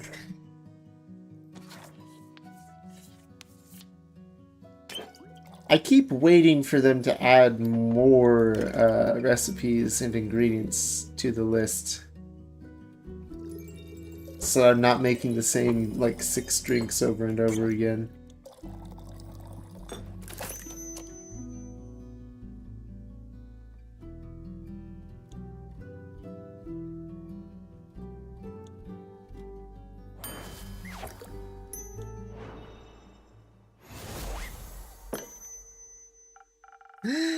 Here's my best attempt at supporting your star-lifting career. Ooh, this is delicious. Do you think a molten star would taste like this? No. Perhaps? So, what do you two think about the starving? Very bothersome. Had to look for shelter on my way back from the Rockwell cliffs. They better hurry and clean it all up. Got somewhere to be? Still have to get the vampire to Barovia before I can get my hands on that gold. Who? Yeah. Oh, splendid! I haven't been to Barovia in quite some time.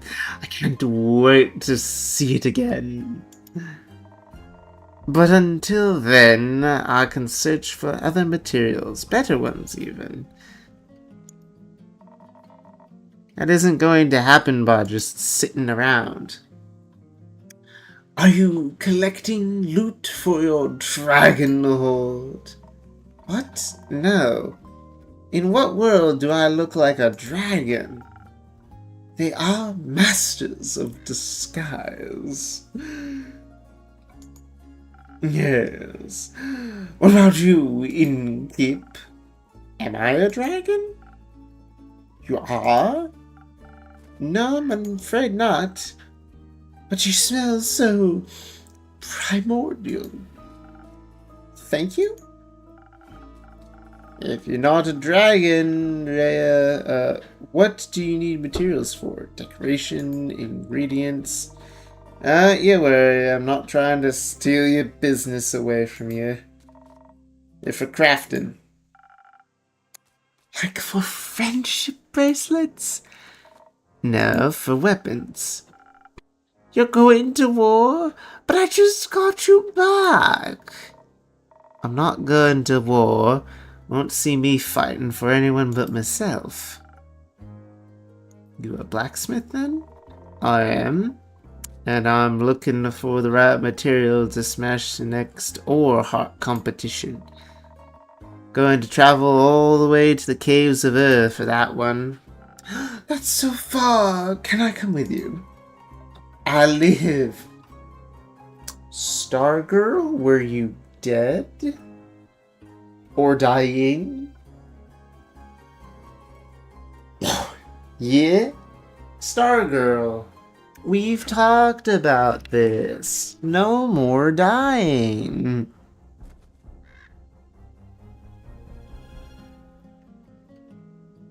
You're supposed to be working on your immunities to death. I went and I did a line of mold. I thought I could handle a second round of pneumonia.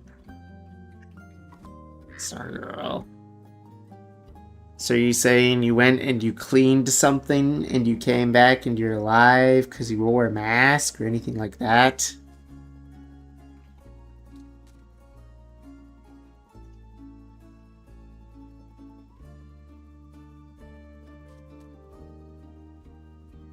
must become stream. I got nuggets as a reward. Okay.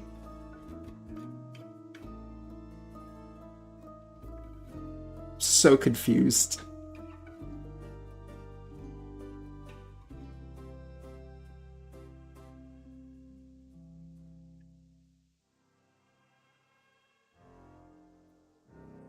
Good. Play your game. Okay then. Back to Kyle and Rare. Sounds very exciting. Hope you'll come back to show off your creation once you've won. I'll think about it. How you feeling about the stars having relocated, Kyle? Fascinating. You think so? Yes. Now that I know it's not a dream, the implications are dazzling. Yesterday, when I was looking out into the night, I could see nothing but darkness. But then, as I stared to the sedating nothingness, I could see an astral hairfish hopping across the sky. Its sparkling tail left a gleam of light in its wake. It was followed by more of its kind, like a pack finding a place to rest for the impending sunrise. With the light of stars blinding me, I would never have been able to see such a spectacle. And you still thought you were dreaming? I thought the stars had just gone into hiding. We all do that sometimes. I would love to know how they're doing on Earth. They must be enjoying the new atmosphere. The stars aren't alive, Kyle. I'm sorry. Speaking of exciting, have you had the chance to take a peek at that letter of yours and keep? I'm afraid not. Either way, how exciting! You know, this world never ceases to amaze me with its natural wonders.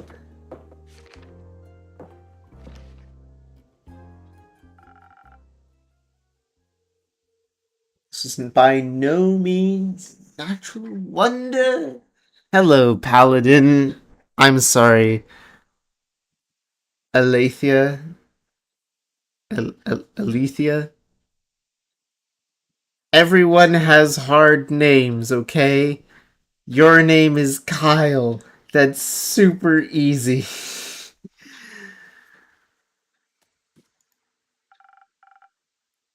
Welcome back, Miss Anwar.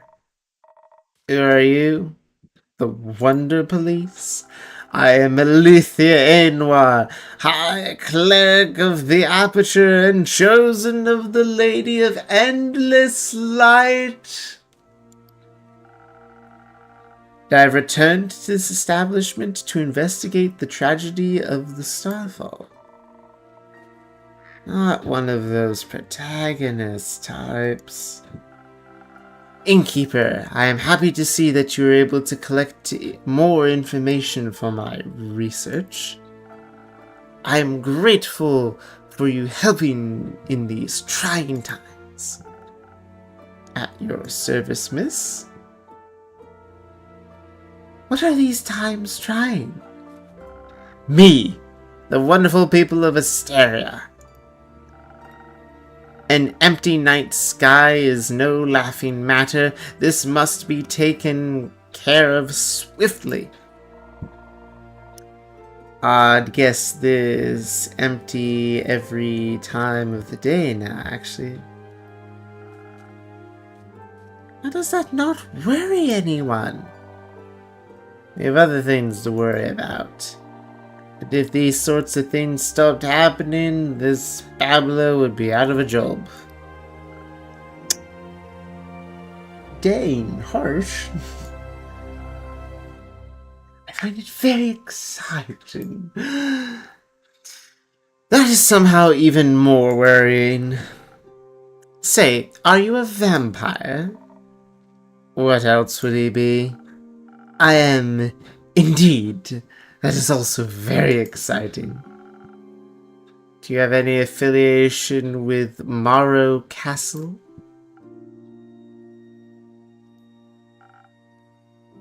What is a castle? Why are you asking? While I was seeking shelter from the calamity, I came across a young echo with a gloomy temperament. It appears he got into a harrowing fight with the vampire of Morrow Castle. Some of his wounds were quite grave.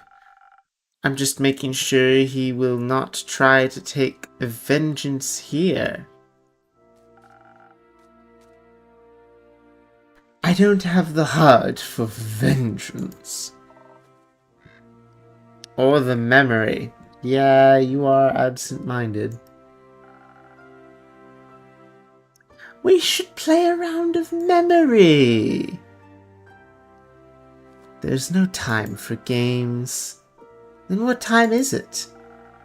Time for me to figure out what's going on and save the people of Asteria from their impending doom.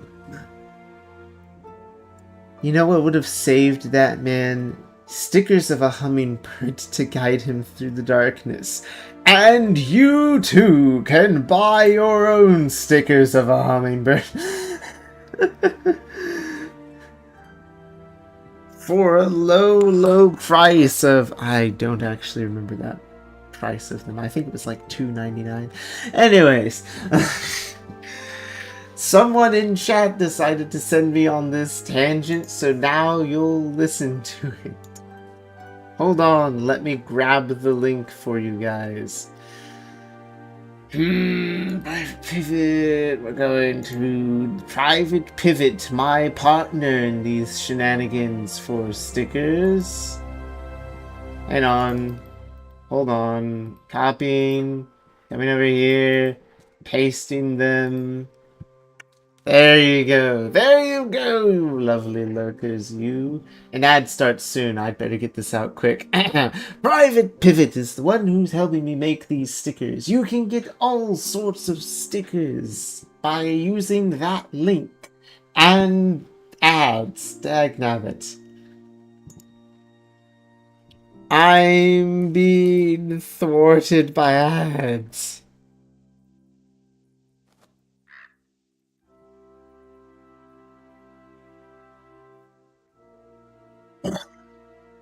How dare they? I guess we're on bird break. How dare the ads thwart me? Me, of all people. Thwarted by ads. Oh, dear. Well then. Hello, everyone who's here and listening.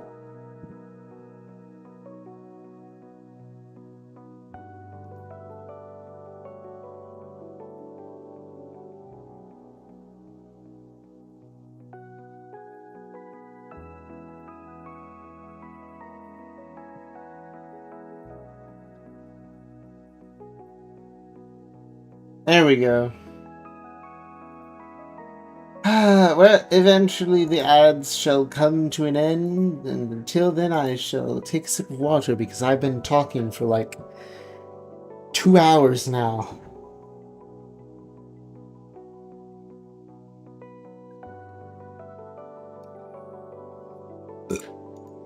Excuse me.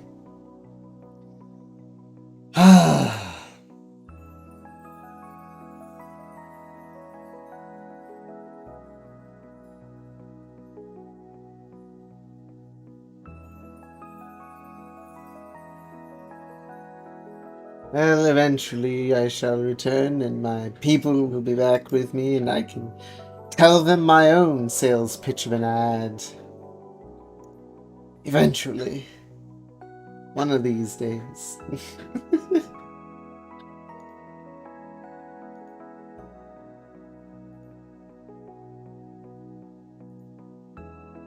Do do do do do.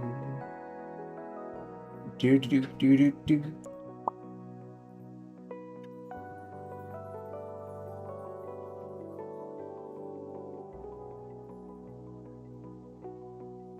Do do do do do. Do do do do do. Waiting for the ads to end so that I can get back to the game.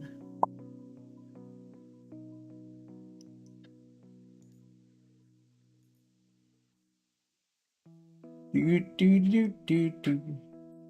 Do do do do do.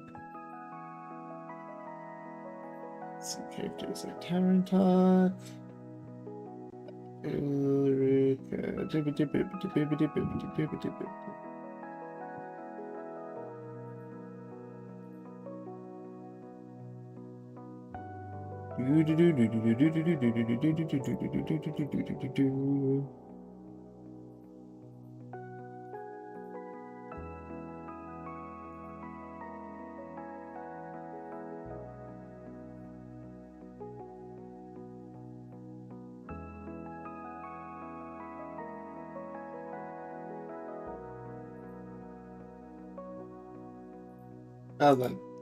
Are the ads done?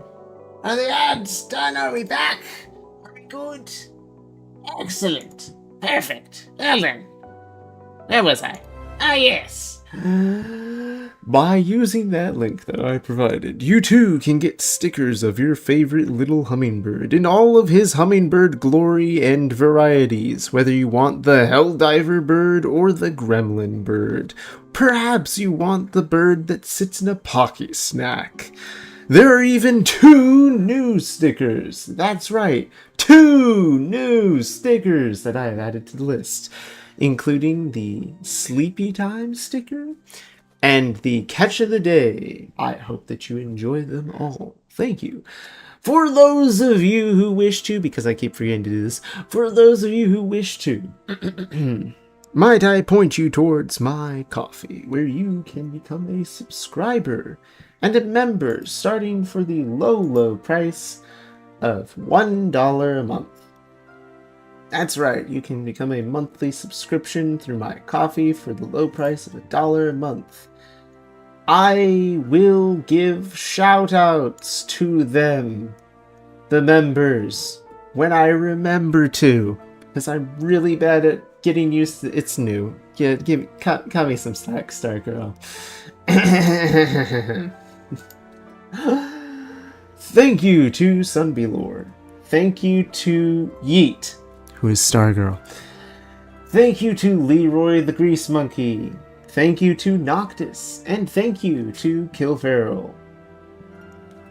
Your subscriptions and monetary value help so that I can stream more often and hopefully one day turn this into a career.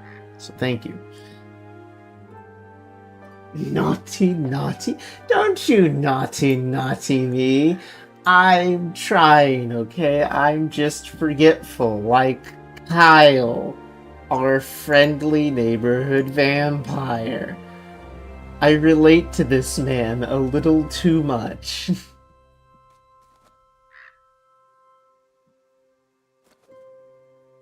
Watch me do it again, I will. You have to watch out for the D&D campaign that you're in. His posture is better than mine. His posture is literally reversed of mine. With me, sure, I hunch forward. He's literally, if you look at the curvature of his back, hunching backwards. Do you not see? He's going, ugh, my spine.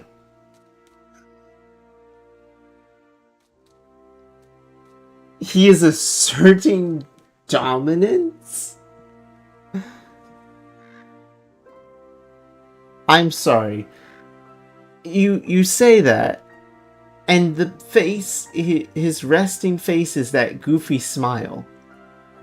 You call asserting dominance?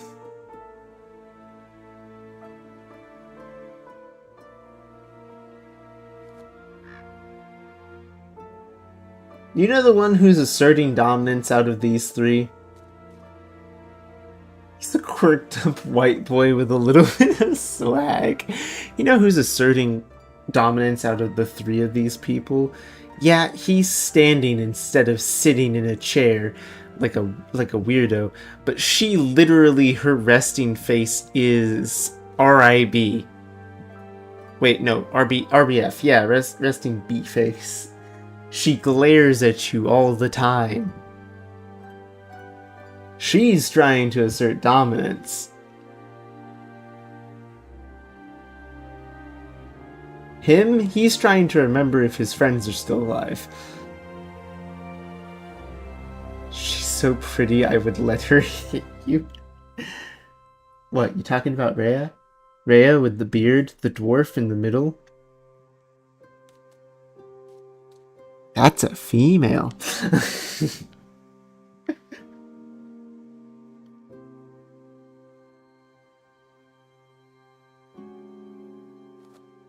But nah, little Miss Dragon Paladin over here with the little dragon scales under her eyes, who glares at you all the time.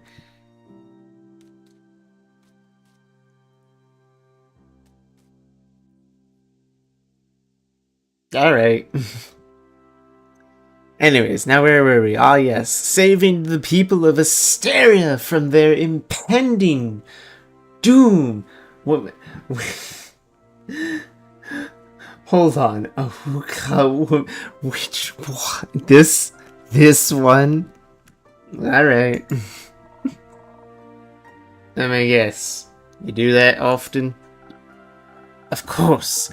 After all, as a seraph and cleric of Cassiopeia, it is my duty to protect this world from anything that would cause it harm.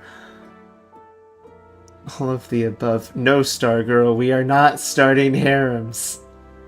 Bad Stargirl pulls out this little spray bottle. Sprit. Bad sprit. No harems. Sprit.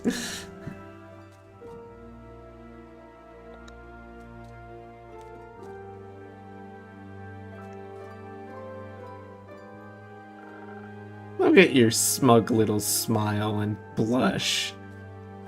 It comes quite naturally to me. I'll tell you. You can't keep ruining my fun. I'll tell on you.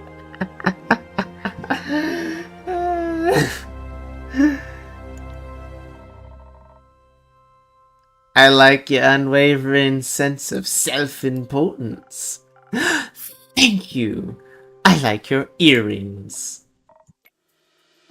Thanks. So, what are your next steps to saving us citizens? Well, your rumors are all over the place, which is good. That means that there's a lot to look into. Still, I would have appreciated a bit more organization. My bad. I'll start with my investigation in the Zenith and Themis. Have a closer look at the wreckage caused. Maybe by examining the rubble more closely, perhaps it harbors hidden clues. Once I have found out what is going on, I will put a stop to it. The stars have already fallen, lassie. Not a lot you can do for them. Then I will make sure that nothing like this can ever happen again. Perhaps Cassiopeia can even be healed. It is imperative for the order of the world that she herself does not fall. Couldn't agree more.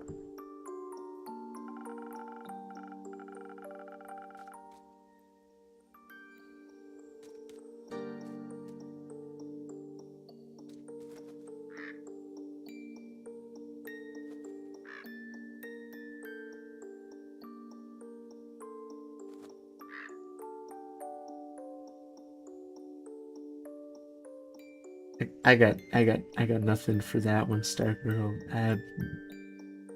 I'm at a loss. Sorry. Sorry for you. Anyway, now you got this under control, Miss Anwar. But would you feel like a drink to boost your spirits? You have a long investigation ahead of you, after all. If you're offering, thank you kindly. What can I get you? Depends on the approach I decide to take with this. I could focus on the investigation, really dig my heels into connecting the threads, analyze the situation, find hidden clues, speak to the locals of those affected. Of course, it would have to do so strategically. Without the right approach, the plan would fall apart. Perhaps I would even need to inspire bravery in others to care about my cause. On the other hand, who knows who caused this? If I focus too much on theory, I may not be in the right condition to fight whomever I encounter. But you'll be able to talk to them. That's always much more entertaining. Not everyone can be reasoned with. In such a case, I should be able to properly defend myself, especially if something similar should threaten or occur again. I need to be prepared for even the worst case scenario.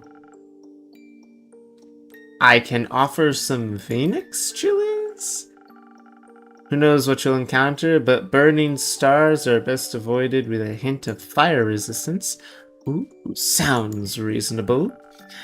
So, either intelligence and inspiration for ultimate fireproof defense.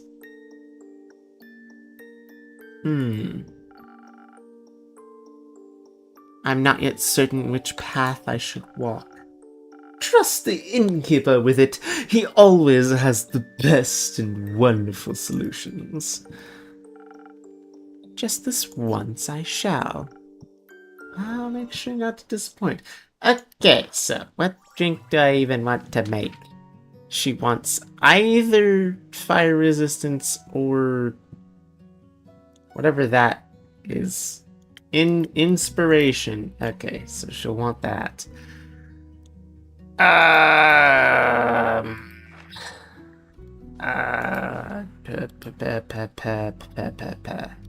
Drink. That'll be good for intelligence.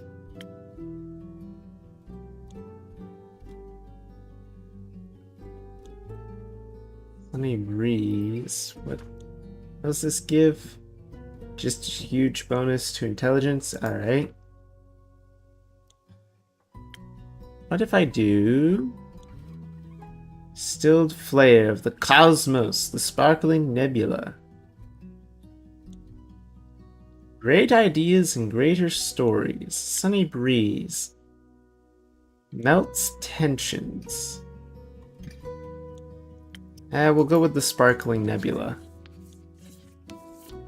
We're gonna figure out the mystery of the falling stars. She wants an infusion for some boosts to her inspiration. She wants some charisma in that drink.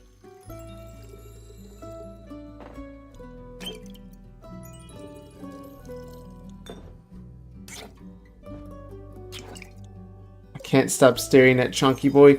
Chunky Boy, best boy! Look at Ondu. Ondu's great. Ondu will eat your drink if you made it wrong. You can pick it... Oh, hang on. You can pick up the drink and Ondu will eat it. He is literally garbage disposal. So sparkly, right, Ondu?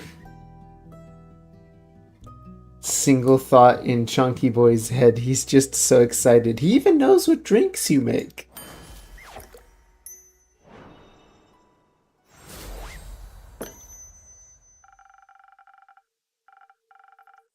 I think perhaps the strategic way will be the best approach. After all, you wish to help the people, not fight them. Very true. There's not a single thought in his head from all the things he has drunk. Yes. Chunky boy is best boy. This is an excellent drink. I'm already coming up with a 38-step plan. Oh no, she's one of those people. Perhaps we should start at the nearby Gaia Temple. I heard it was, unfortunately, an impact site. The local acolytes will be sure to offer assistance. That sounds like an excellent idea. Thank you for your effort in helping this world, Innkeeper. Always happy to be of service. Say, Miss Holy Spirit, those fallen stars, they still intact? They crashed into the ground, so no, they are not intact. Were they pulverized? Not fully, no. Would you say that fallen stars makes for an interesting type of material? For what? Yes! I mean, they certainly would be rare. Need any help on that holy mission of yours? I know a thing or two about rocks and the like. Could give you some insights on the impact conditions. I can't say I'm an expert in geology. It feels like I could make an educated guess. Nevertheless, sure, I would very much appreciate your assistance. Great, and I'm in. Me too. Do you know about geology as well? Or astronomy, perhaps? Oh, I know about astrology. And this all sounds very exciting. I've been terribly bored waiting for Rhea to come back. This will greatly aid me in the mission of curing my boredom. Well, I do like to help. Very kind of you. I know. You don't have to come along. Of course I do. Could you imagine if the stars fell down again? What if one crushed you? I need to stay very close by so that I can catch it. I don't think you could.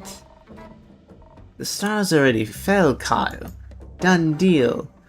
What about the ones in the primordial sea? What if it floods us with all of its mirrored stars? Unlikely. I'm not willing to take the risk. I'm going on this adventure with you, and you, Miss I still can't say that name. Alethea. Wonderful. I appreciate the enthusiasm. Let us not waste any more time. Thank you for your aid, Innkeep. I shall return with conclusions and perhaps even mended firmaments. I'm looking forward to hearing of your heroic deeds. How exciting! Wish me luck. Good luck. Hope you find suitable material. Yeah, me too.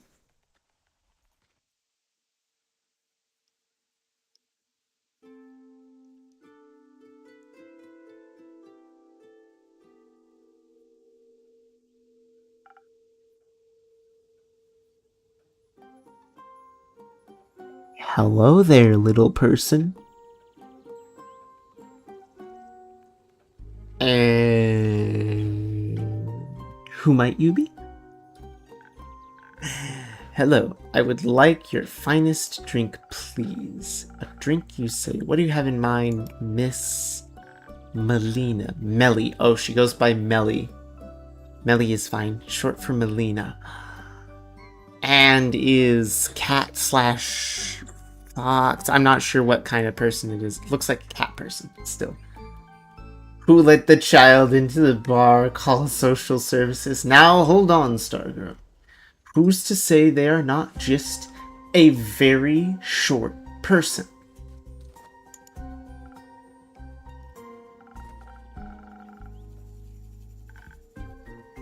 Something tasty. Something that would give me new fun ideas. Ooh, and some thunder sage. I don't have any money. Oh no. But I've got something to barter for the drink. You don't need to pay, but I want to. It doesn't feel right otherwise. Alright. Fine with me. What do you have for me? Oh, thank you very much. Ooh, infusion. Golden feathers. Now I can accept the drink. Very well, let me see what I can do. No adult walks into the bar and says, I would like to take your finest beverage. That's a child who has no allowance. Shh, it'll be fine. Don't worry about it. Don't worry about it. Don't think about it. Just make a sparkling nebula and throw in a what? Hold on. What are my things? Golden feather gives haste. Thunder sage. Thunder sage is the plus to. Okay. Don't think about it. What did I miss? I'm definitely not currently in the process of serving a drink to a child. I am a responsible adult.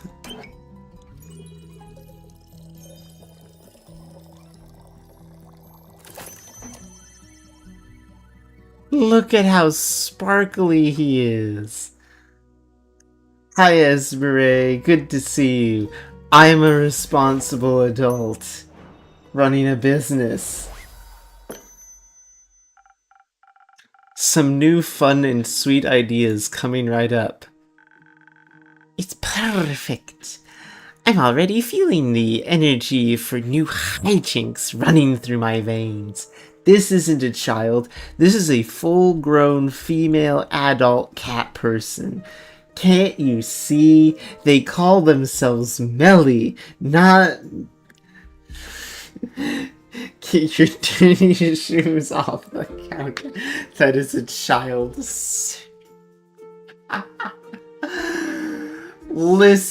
Listen, they put a bird behind the bar counter. His name is Sugar Chapeau. If a small bird can mix drinks for you, then a cat person can also be small.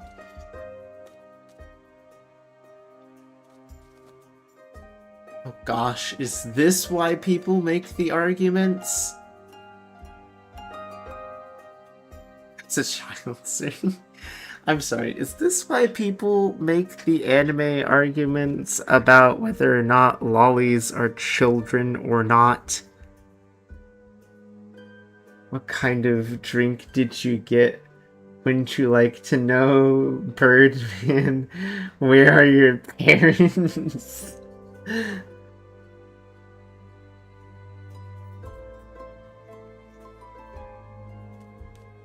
I mean, she's clearly already had it. What is legal fantasy drinking age? Hold on.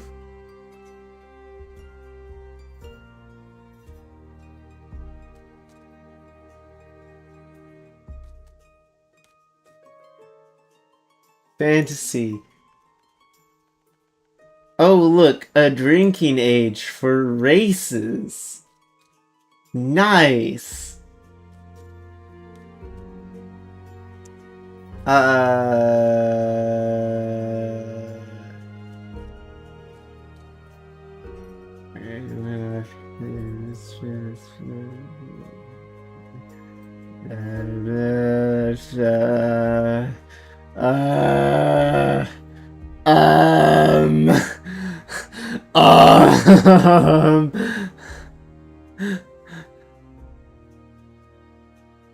Hold on, let me kill a bug real quick. There we go. Sorry, had to kill a bug.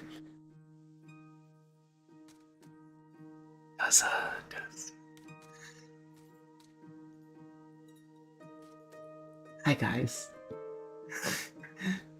This is the worst bar. Not even checking IDs before serving the customer. You're gonna get shut down at this rate. Alright, so listen. Melly. In fact, chat. Esme, Stargirl, chat. Everyone here. Does this look like a teenager over the age of 13?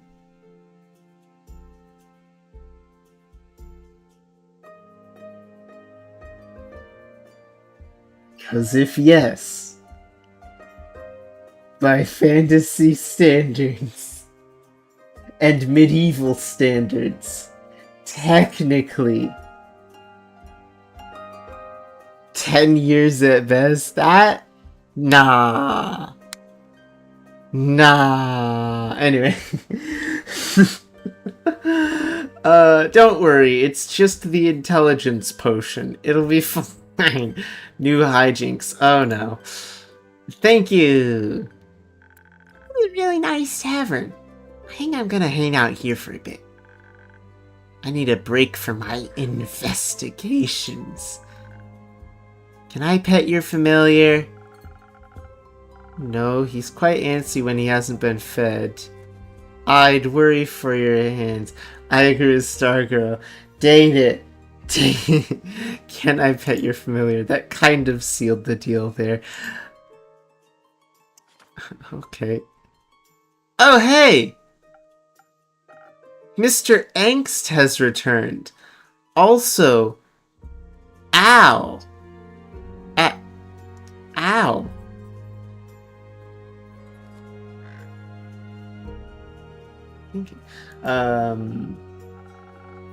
Sure thing. What type of ingredients?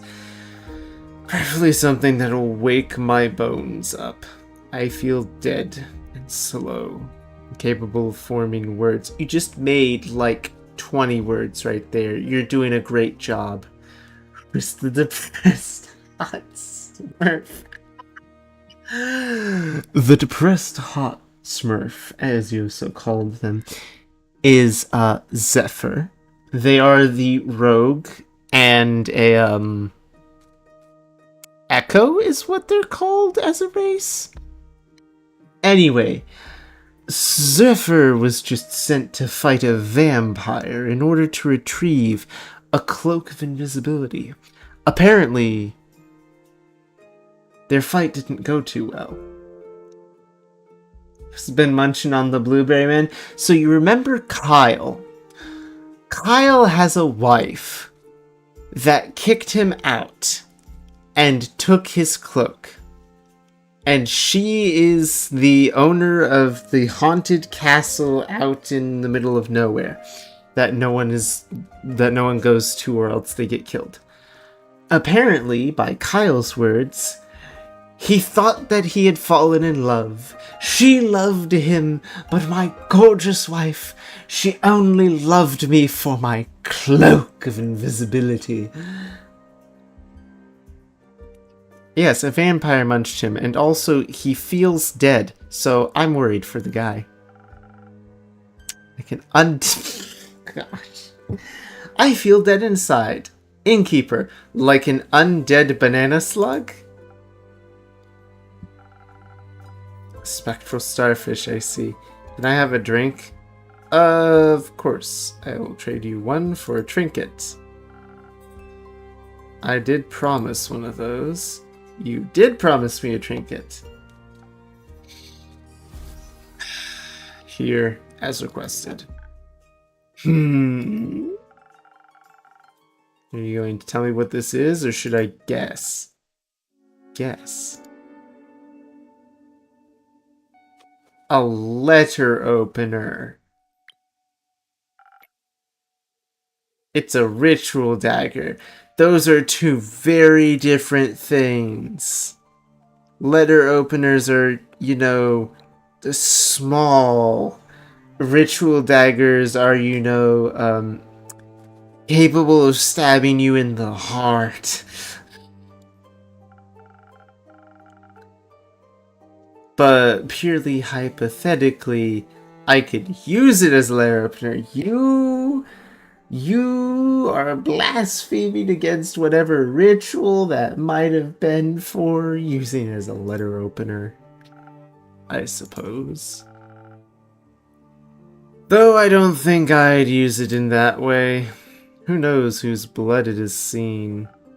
Anyway, will that suffice, or do you want me to go back and look for something even more extravagant? Loot her corpse dust? This'll do just fine. I'll find a fitting place for it on my wall. Good. Now then, I've filled my part of trade. Now it's your turn. That's right. Promise a drink in exchange for a trinket.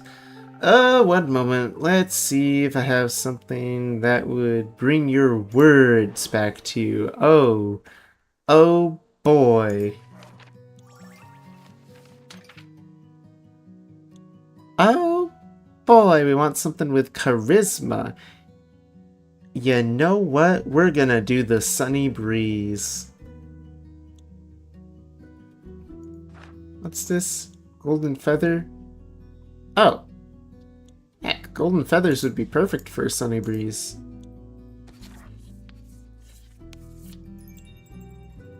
Alright, so first things first. We take charisma and we bring that up to 3 because 3 is what's necessary. We've got some swiftness. We need intelligence.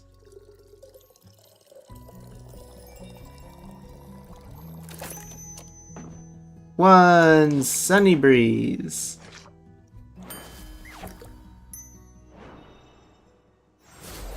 This should rejuvenate you. In exchange, a ritualistically prepared drink just for you. A perfect, almost worth stealing. Let's keep it to almost. Who bit you? A vampire. Why? Because we were fighting. Why? Oh no. No, Melly. Don't be a 9-year-old. I gave you an alcoholic beverage. Because I stole a cape. But you're not wearing a cape. It's another vampire's cape. I was hired to retrieve it, and she got away in the way.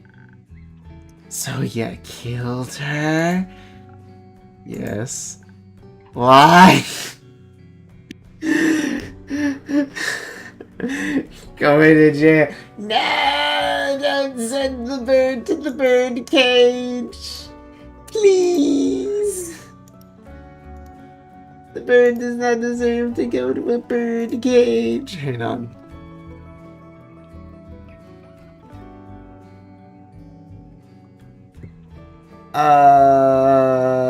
Characters. Tavern Talks. What was her name? Melly. No! Guys! Hold on. I can share this. Guys, you're under us. No! Guys.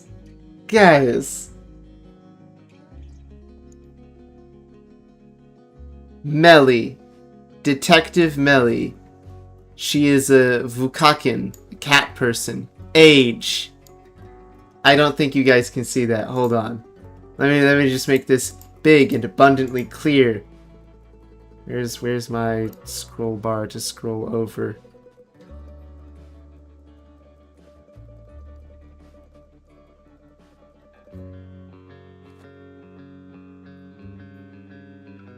Age 10. Stargirl be right on the money. Hi, I'm Prince Hansen. Why don't you take a seat? I was right. Stargirl is right on the money, and you know what? Just for that, you know what? You know what? I'm gonna regret this later. Here. We're just gonna. Yep. There we go. There you go. There you go. Enjoy. Don't know what to do with this. Use the emote button. You have access to some of the ones that would otherwise be locked, I believe. Hang on, there are emotes down there for that. Yeah! Yeah, you can use the emote button. There you go. That's what you can do with that. Have fun. I'm scared. Yeah, look at the little hummingbird pitter-patter his little legs. Okay, but meanwhile, where was I at? Ah, yes, age 10. A young orphan. Oh no. What about Zephyr? Age 25, an air echo, rogue. Yeah, he's fine. Kyle, who knows, it's a vampire. Rhea, 175, dwarven female. Carolyn, 36, fine. Fable, 110. Is that too young for an elf? Is that too young for an elf? Be careful about spamming Stargirl. Like, honestly, do be careful about that. My thing might try to get you on that. Okay, so everyone else that I've been meeting so far have been within the right age for being at my bar. Dag nabbit. Why was... Oh, hold on. Prissy? Oh! Wait a second. Aw. It's actually really sweet. Guys, okay, the bird lady who I met, right? Her name was Chrissy. She was the bird druid lady that stopped by in the morning. It's a deceased friend of one of the creators of the game. They honored her by making her a permanent part of the game. A druid, a friend to Fable. That must have been one of her favorite characters or something. Off to an art convention in Boreas. Aww. That's really sweet.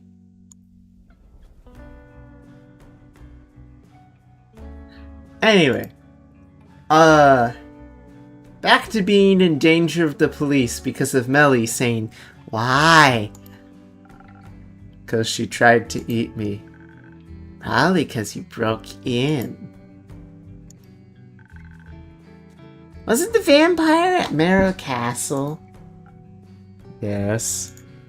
I heard that one is scary. Was she scary? Oh, her little tail has bandages. I feel bad for her. No. Were there a lot of traps? Yes. Did you trigger a lot of traps? No. You're lying. What kind of traps were there? Where are your parents? There's the question.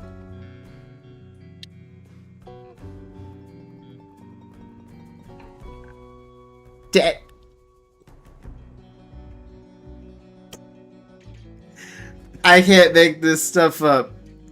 The rogue doesn't have nearly as tragic a backstory as the orphan.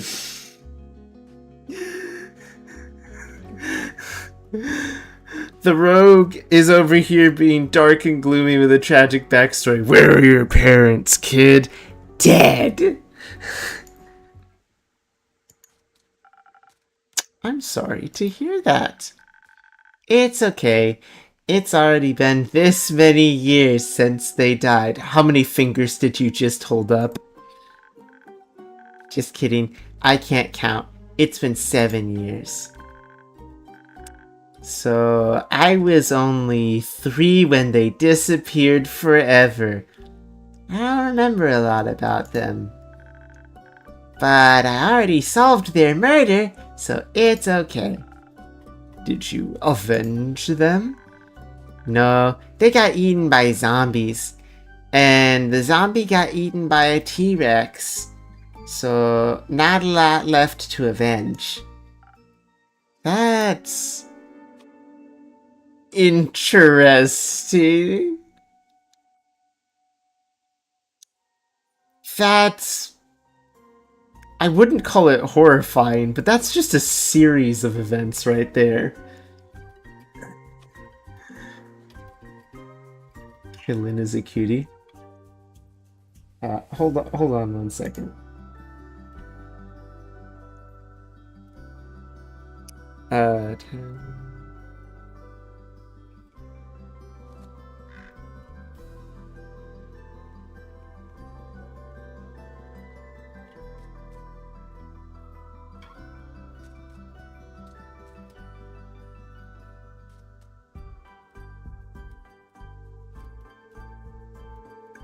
There you go.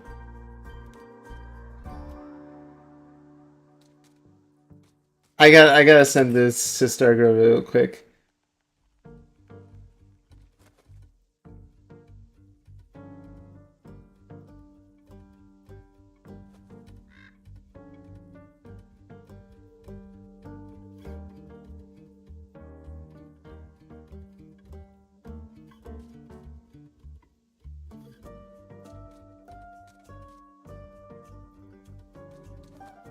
There we go. Alright, that's enough of that. Interesting, Milena.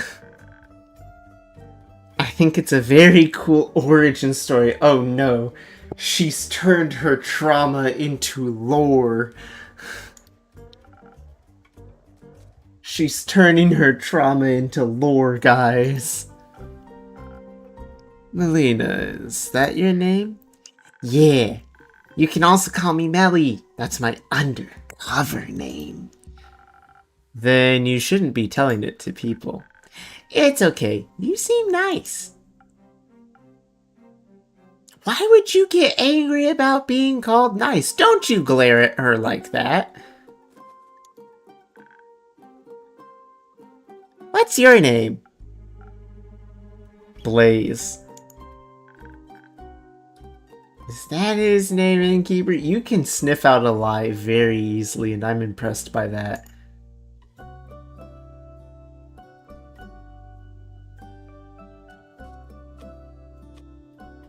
She's got him dead to rights, so I'm gonna just have to agree with that. Ha! I knew it! Doesn't look like a Blaze. More like a Thomas or a Dave. You need to come up with a better fake name next time, or you'll never cut it, kid. Oh. Ooh. Just kidding. Blaze is fine. I'll call you Blaze. So Blaze, tell me more about the vampire killing. I would like to hear it as well. Imagine a child roasting you so hard you became mega depressed.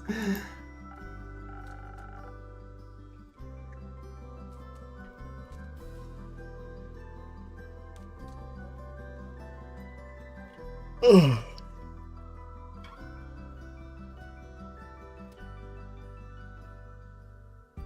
Same child that snuck into a bar and managed to get a drink as well. We don't have to talk about that, but I also know that she'll be back. Fine, but I don't feel comfortable with the kid being here.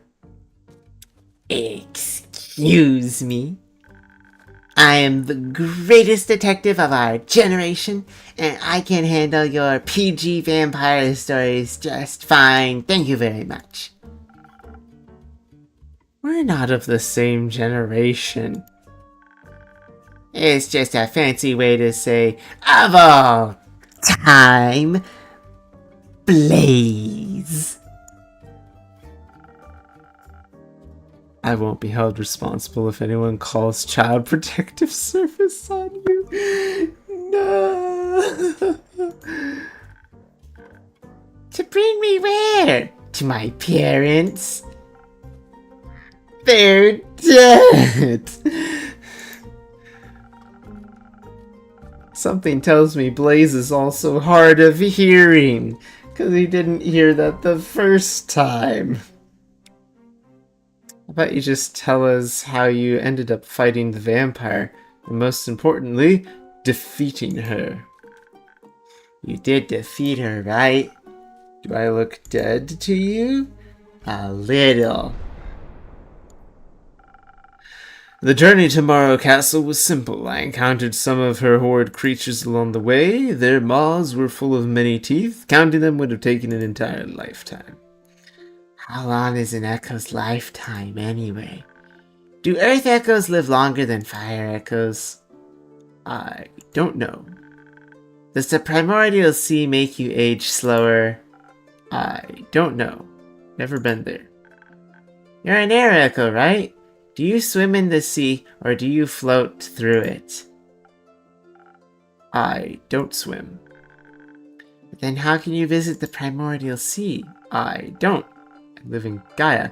I have no desire to move to another plane, nor to analyze my lifespan? Perhaps we can turn to your recap?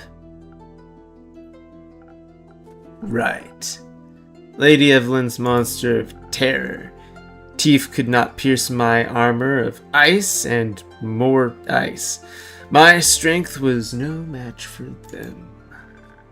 You're not wearing any armor. It melted. It does that. Side effect of vampiric ingredients.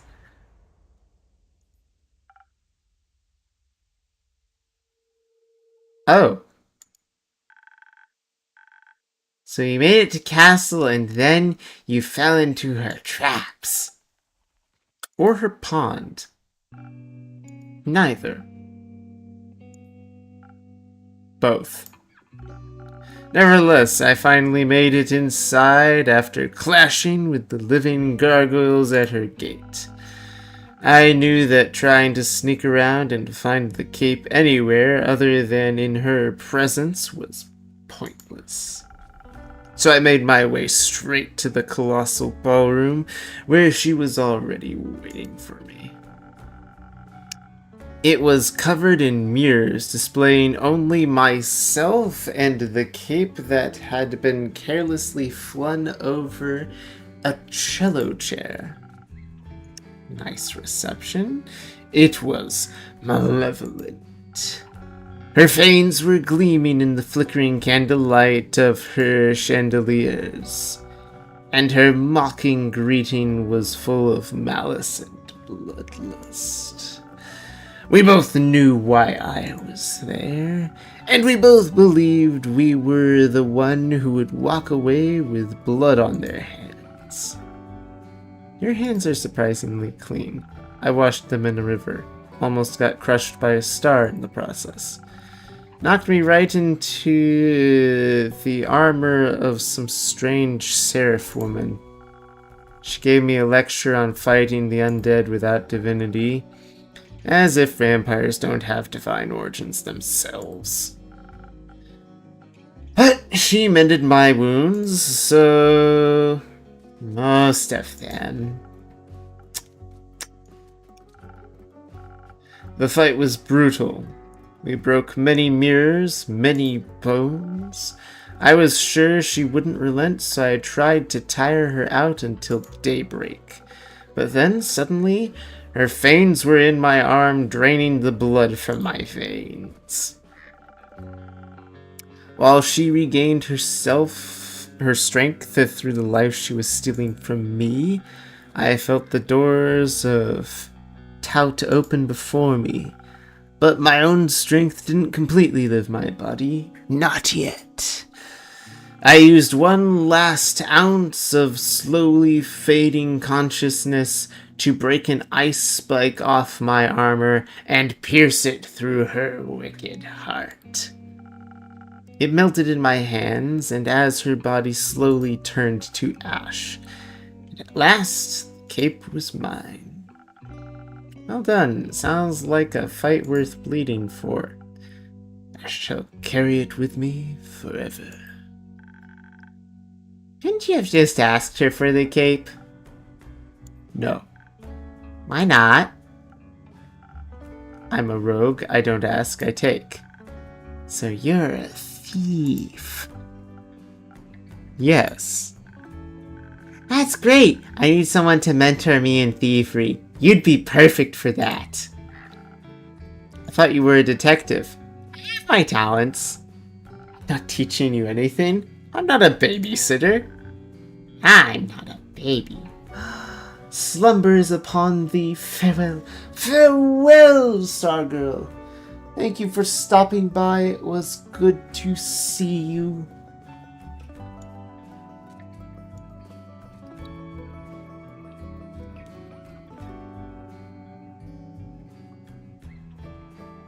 Thank you for headpats.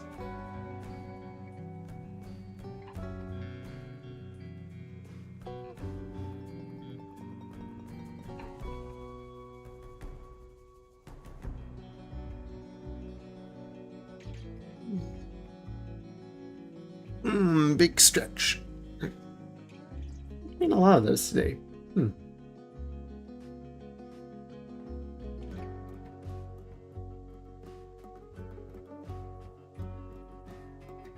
Lol.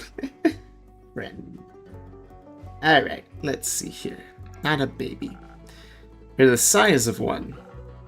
Alright, let's stick with the vampires for now. I'm curious, where did you find that dagger? Oh, she had it on her. Attempted to strike me with it several times. It fell to the ground when she crumbled into dust. I picked it up out of respect for the fight she put up. A memory of battle well fought. Did her clothes also turn to dust?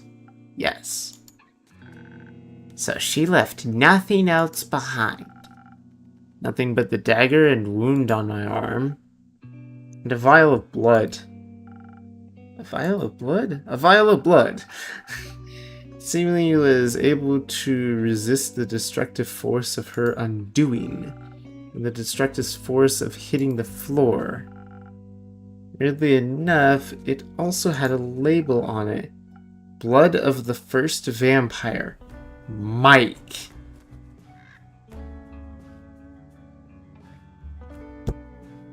I'm sorry, are vampires just named simplistic, boring names? And then when they become vampires, they decide, I'm going to make an extravagantly long and complicated name. Like Esmeralda, the Bone Maiden of the Moor, or something like that. Or Kyle, who's actually like Sir Vampire Edric something something. He has a long name. Mike. Mike is the name of the first vampire, huh? Deeper red than I've ever seen, and it almost seemed alive. Ew. What a strange thing to have on you. Maybe she thought you were planning to steal that too and wanted to protect it with her enemy. Which she did, I guess. Certainly sounds valuable. Going to pawn it? No, I left it there. Put it back in its display case. I have no interest in blood vials or vampire mythology. How did you know vampires are divine? Common sense? Really? You don't strike me as someone with a lot of that. Dang! Kids will eat you alive! My gosh. Seems like the quest was completed successfully. Thank you, Blaze. You did a good job. I'm lucky I survived once more. One more bite and I never would have made it out alive. Do you think you might die when you took the quest, I mean? It's always a possibility. And why did you go? Death is inevitable. Such is life. At least you found the cape. I'm sure that other vampire will be happy to have it back. I don't care. I did my job. Speaking of which, Melly is right. Kyle would be very happy to have his beloved cape returned. Could I extend the quest to include a speedy delivery? After the day I've had? Not enough blood left in your bones? I don't think any blood is in my bones. Usually. Fine. I'll do a direct delivery once. Where's Kyle? Last I saw a lift with Red to aid a certain cleric with their investigations. I'm sure you'll recognize her. Not her again. Where are they? Uncertain. Look around Zenith. You couldn't have gotten far. What are they investigating? The Star Inn, as far as I know. Ooh, that's what I was investigating. We should go talk to them. We can exchange notes. I already drew a map of all the impact sites in Zenith. Maybe they can help extend it further, or even find the culprit of the curious incident. Come on, Blaze, we gotta find them. For your cape and for my notes.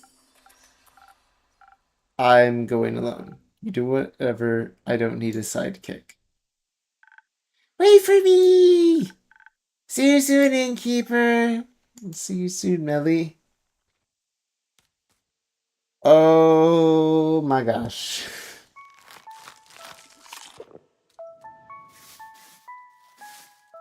The child who shall become a rogue.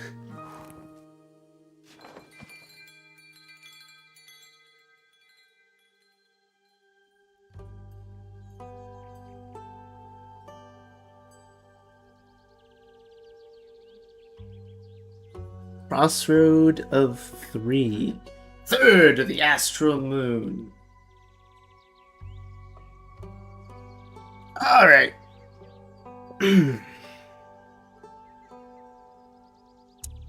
Let's take a look. How are we all doing?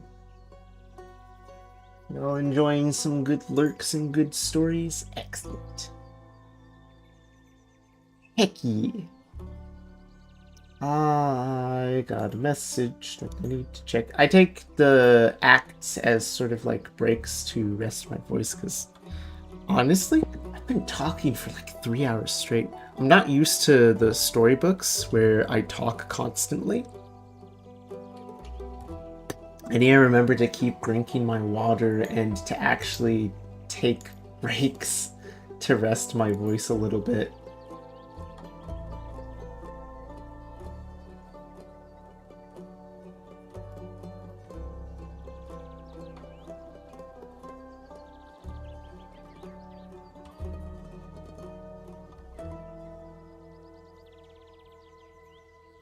Alright, oh, and also there's an ad break, so you know, perfect timing. There we go. There's an ad break that's gonna be running for a little bit, I'll just let it run. Let's see here. If I come back and do one more act, I'll finish out around the 4-hour mark. Yeah, it sounds good. One more act, then I'll call it.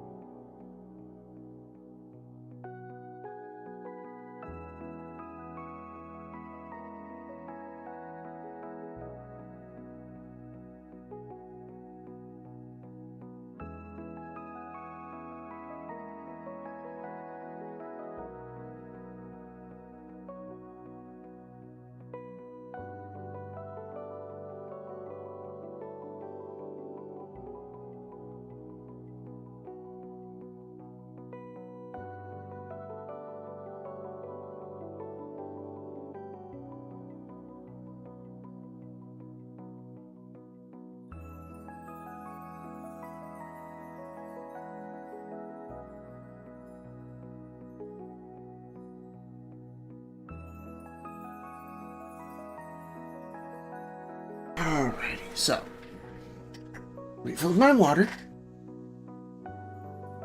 Had a nice, good drink.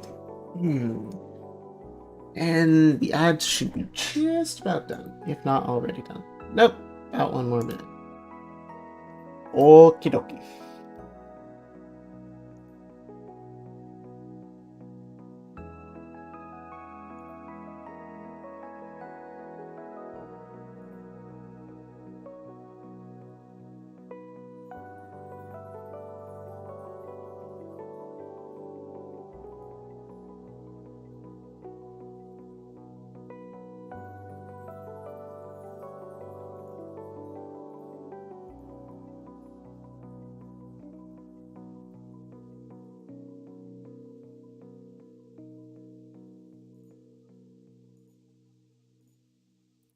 And we are back on the Twitch side of things.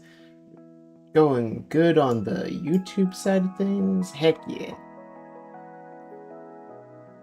Alright. Alright. Crap, Snuckles. We are going to finish out this day. And then I will probably call it there. I'll have done like most of chapter 2, I think. I think they go in like three or four chapters per act.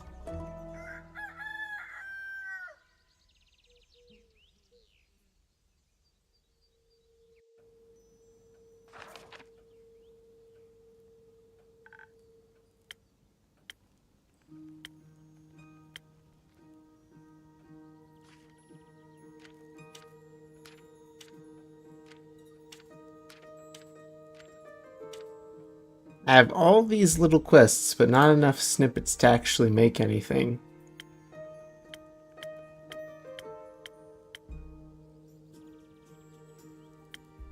Oh, no. Have their books and their log infos. Good morning! Alright, it's gonna be you two again. Hi guys, what's up? Good morning, Millie. Good morning, Blaze. What have you both been up to today? You know, dilly-dallying and such. I was not dilly-dallying. He was! He goes well with the brooding. Sounds like a wonderful morning. Can I offer you both something to drink in these early hours? Yes, please. Can you make me something smart and sparkly? Can do.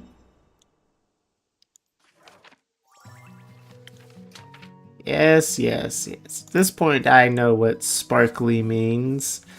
Don't you worry about it.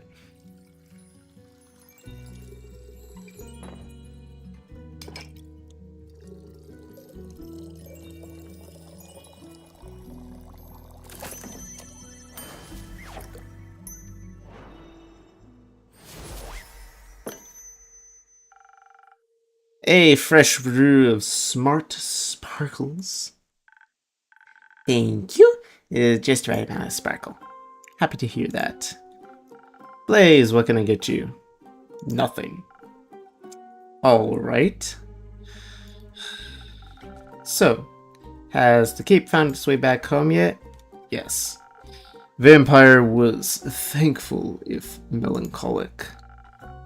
It seems to have awakened memories of old woe. Seemed pretty excited to me. He should be. Fits him well. Almost like it was made for him. It was very interesting seeing a vampire in person. His fangs were shorter than I thought they would be. I expected them to be the size of a colossal saber-toothed tiger fang, but they were much tinier. Common misconception. And where did you find him? At the local Gaia temple. It got split in the middle by a fallen star. That sounds morbidly interesting. It was! I overheard some priestess say they're thinking about rebuilding the temple around it because it looks kind of cool. And people like distinct temples. Yeah, they do. The vampire was traveling with a really nice dwarf and holy woman in Cassiopeia. They were asking around to see if the priests knew anything about the star rain. And did they? No. I could have told them that 2 days ago. But while we were sneaking around and listening in, we overheard the strangest conversation. Turns out, Alethea, that's the cleric, found out that one of the priests was actually a wobbling ooze in disguise. Scandalous. I know, right? But in the end, it was all okay. The others forgave him and he promised to try and become a real priest. Apparently, he really loves the humidity in the temple. They all hugged and everything. It was very sweet. He was really happy I could see that from the shadows. Me and the mysterious and quiet Blaze. He's my new associate. I am not. Great to see you two working together so closely. You make a good duo. We're not a duo. Thank you. How did you find the right moment to give Kyle his cape between all of those heightened emotions? We didn't. She got caught?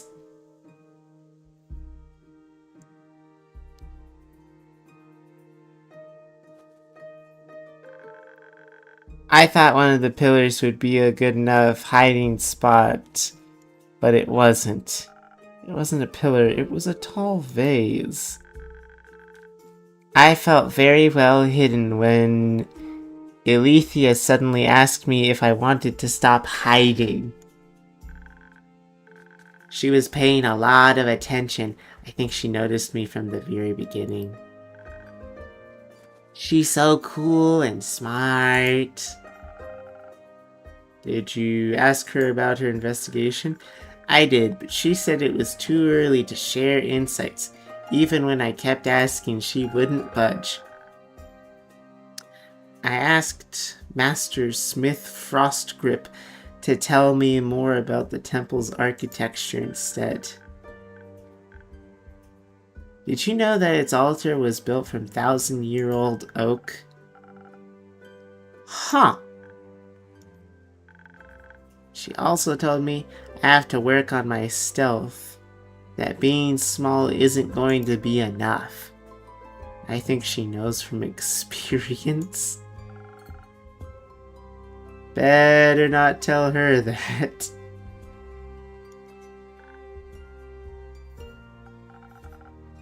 So are you going to work on it? Yeah, Blaze is gonna show me the ropes. Is he now? Have to. She'll get herself killed otherwise. Oh no. Oh no. This is how it starts, Blaze. First you say, I don't want a kid. Then you say, okay, I'll train this one.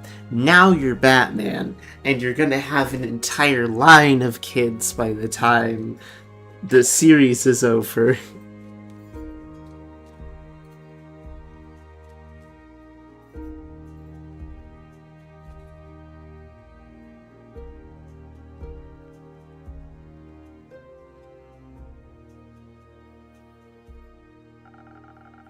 That's a very dramatic way of looking at things, but also very nice of you. So, would you say your investigation was a success? Kind of.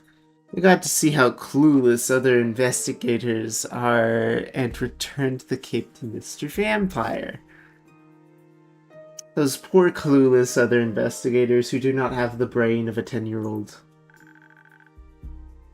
We didn't find out anything new about the stars, and I didn't even get to see any monsters. I was hoping maybe some would have fallen from the astral sea, and I could have studied them. A dangerous if very exciting dream. Mostly a foolish one. You think so? Have you met monsters before? What kind? Do you have a favorite? What were the first ones you ever met? Did you try to eat you before you became friends? Oh no. Of course, I've encountered monsters before. They've been a part of my life for many years. I kill them. The shadows are full of them. Really? That's scary. Of course it is. So the monsters you ever saw were shadow monsters? No, they were much worse than that. What is it? Can I have a drink after all? The words aren't flowing easily. Of course, same as last time? Yes. Let's see if I can find something sweetly charismatic.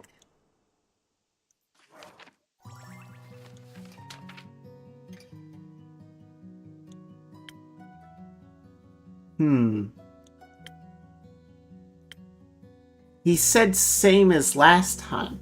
Last time I gave him the sunny breeze, though.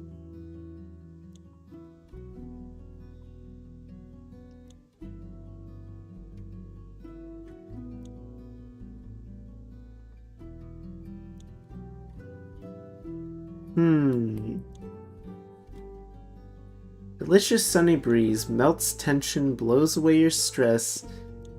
Enhanced charm, focus, reflexes, tastes like pleasant wind blowing through the woods on a warm summer day, ever popular among bards and rangers. Spoken heart, sweet taste. Spoken heart, bring the deepest feelings bubbling to the surface. Your newfound sincerity, confidence, and heartfelt words will be a wondrous boost to persuasion abilities. Fine, I'll do a spoken heart. He wanted something sweet. Spoken heart is technically sweet.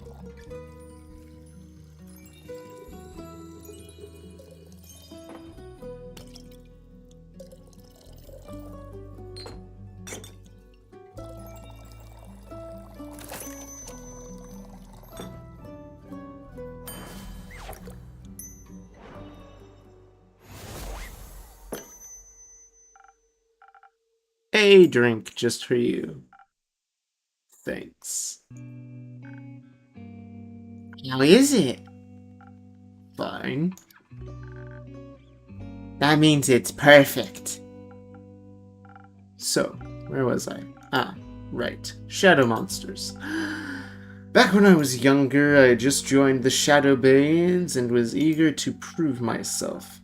It's said that there's great riches far in the depths of the Gravel Mock, a dangerous mountain range. Okay. Hidden treasure troves full of precious gems, gold, and I owed some debts. Hoping to find some jewels, I made my way there to the darkest of crevices. Guarding its depths were creatures no one would ever choose to face. Bleak stalkers, straight from the twilight chasm. Hideous creatures that have every right to be associated with the nightmare realm. Blue Reaper! Hello, hello! Welcome in. Welcome to Tavern Talk, where we are sharing Tavern Talk stories at the moment.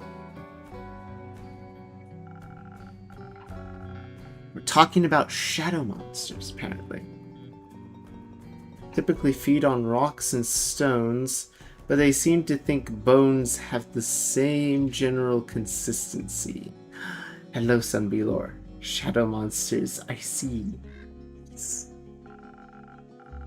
I wasn't able to harm them with my mortal weapons, so I distracted them with some of the gems I had managed to pocket earlier. It was a close call. I'll never forget the twisted antlers and beak-like snouts. They sound kinda cute.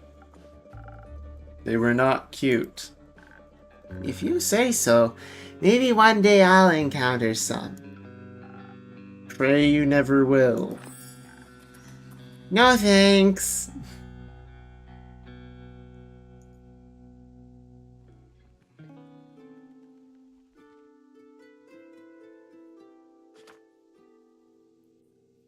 Lynn! Lynn, how you doing? Welcome back, Lynn. You alright? Yeah, of course. How's the favorite Vulcan doing? Want a drink? Yeah, give me something strong, please. No watered down muck. Gotcha.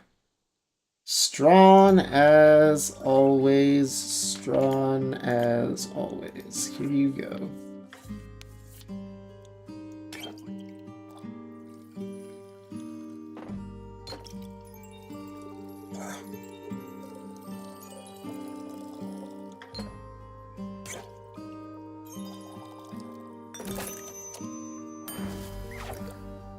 One more brawler for Lynn.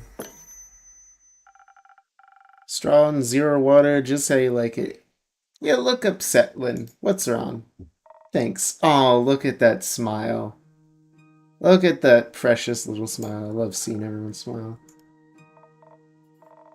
Sandkeep, you got room in your neat little book of recipes for one more drink? Sure, if you've got one for me. You bet. It's what Baba used to drink back in the day. My adventure reminded me of it. Sailor's Courage. Huh. Why are you so sad? I ain't sad. But you look sad, and you sound sad, and the innkeeper looks worried. Probably because you're sad. I mean, I am worried. Don't be. Too late. Like I said, I ain't sad. Not really. More... I don't know. Chest feels tight and I feel lightheaded. Maybe I'm dying. Those are all side effects of being sad.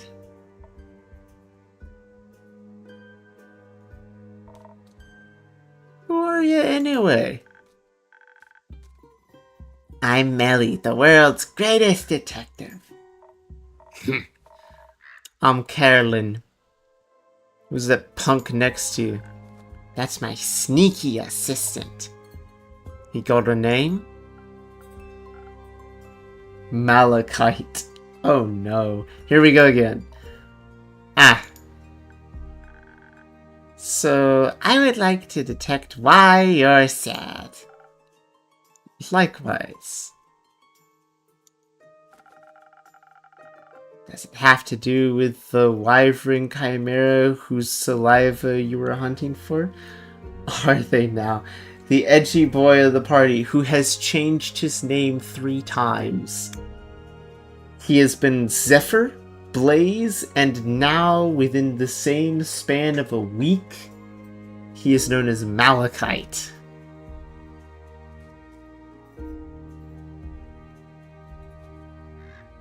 Have to do with the wyvern chimera whose saliva you were hunting for? You met a chimera? Wyvern chimera. Yeah. That's cool. Why? How? You're alive! I sure am. Do you remember that forgetful vampire? Of course. He put out a quest for the chimera saliva.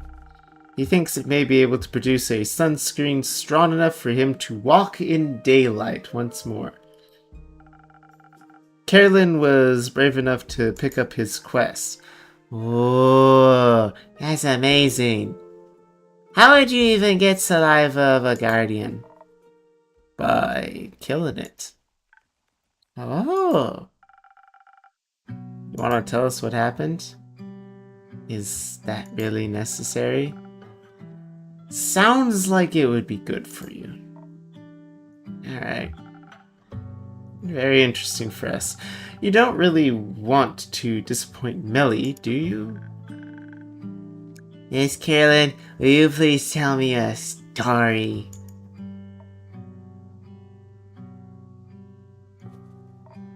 Fine. I love how I gave all of these people a drink, and yet he's the only one who's technically had his. He drank it, and it's gone. Melly's is still sitting there. Carolyn is being told to tell a story and isn't getting to drink hers. Thank you. I didn't mean to kill it.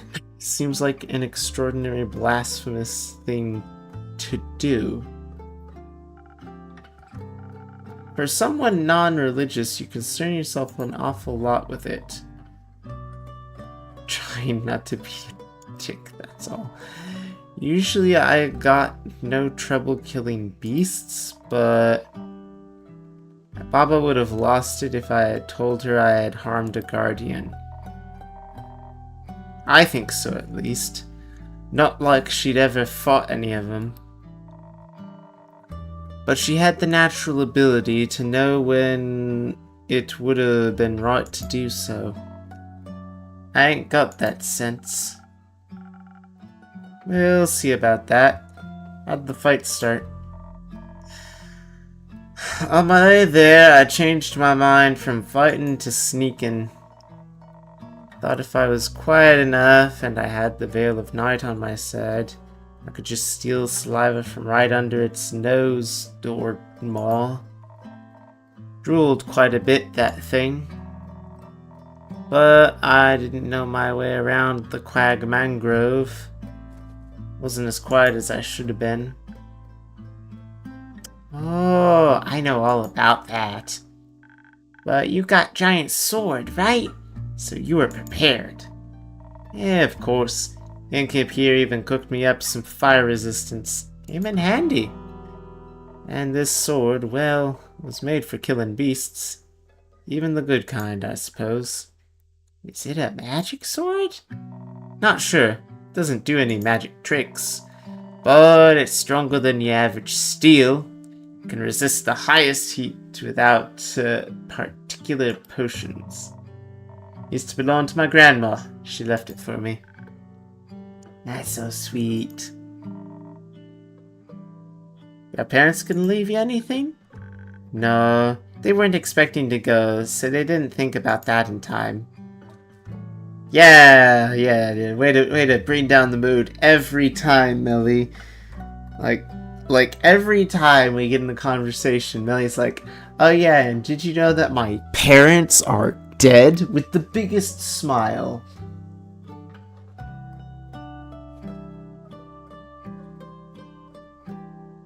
I just realized that... Hold on, my game capture is off-centered. Gosh, has it been off-centered this whole time? Now you guys can see Carolyn's face, finally. I'm sorry. That's okay. I can find my own treasures. Sure you will, kiddo. So, the Chimera noticed you. I was gonna mention that. Thank you. I wish I had noticed earlier. I didn't realize I had it still set to my other camera.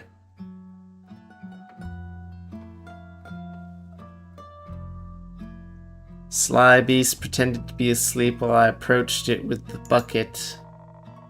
When I tried to catch the saliva, it snapped at me. Would have taken me arm off if I wasn't so tough.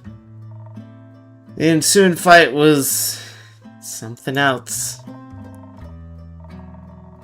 Next to its dragon head, it sported a lion and a snake head. They fought me all at once with overwhelming ferocity. Fiercest enemy I've ever encountered. Even then, its fire couldn't harm me. It took everything in me to best it. I may have defeated it in the end, but I felt honored to have fought such a formidable foe. So you defeated it with your sword? I did. This weapon really saved my skin. Dealing the final blow, I felt like my grandmother was holding my hand and guiding me towards victory. Maybe I just imagined that part. Maybe. Maybe that doesn't matter. As long as it felt real. Maybe. I even gave it a proper burial. It deserved an honorable send-off. I almost left the sword with it too, but it's too good of a weapon. The deed don't need swords anyway. Yeah. You know, I did achieve her dream. I saw a wyvern chimera in the flesh. Fought it even, then killed it. Does that mean I killed her dream? I think it means her sword saved you from dying. I'm not sure that was a dream of hers as well. Possibly. But she would have found another way out of it, I'm sure. But she ain't here. So I thought maybe it was time to put her to rest as well. Left my goodbyes for her with the Chimera. Maybe it can pass them on. It taught listen to your pleas. They find that much mercy in his cold, dead heart. Is he dead, you think? Tot? I mean, he does reside over the spirits. Only the dead can go there. So he must have died to go there too. Or he always existed there. Was made to watch over dead. God, my gosh. There's no clear consensus of what the Great Spirit Dragon really is. Dead dragon, god, could always control death from its very inception, a reflection of what we believe death to be, death itself, could be anything. What would you like him to be? What hopes do you have? I hope he's kind. I hope so too. Then, I like to think he's kind. Maybe we should follow his example. That's what heroes are for, right? Yeah, you're one of those. Right, Lynn? Of course she is, silly. I have to agree. You know what would be very heroic of her? What? If she brought the saliva to Kyle the vampire. I'm sure his joy about finally being able to walk in the sun will be extraordinary. Too lazy to go yourself? Hexa gives boops. Wait a second, Hexa was streaming just a second ago. I know. I checked. Goes back to Twitch and looks at his Twitch chat. Hexa's no longer streaming. Never mind. I was. I hope you had a wonderful stream.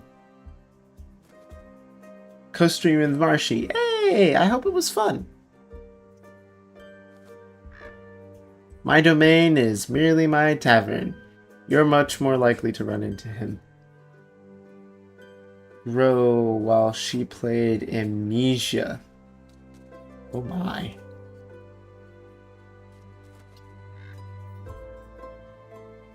It was filled with Scream?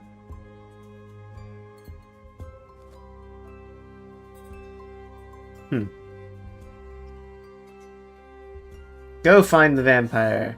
Deliver him his sunscreen. Might as well. Need to get moving anyway. You're leaving? No, just need to move around. Any of you happen to know where I can find this vampire? I saw him at the Gaia Temple. Priestess might know where he went. I know where he wanted to go. Overheard him talking about it. Care to share? I want to trade it. Information. For what? Can you teach me how to use a greatsword? I added I added taunting as and random singing. You've added taunting and random singing to your streams?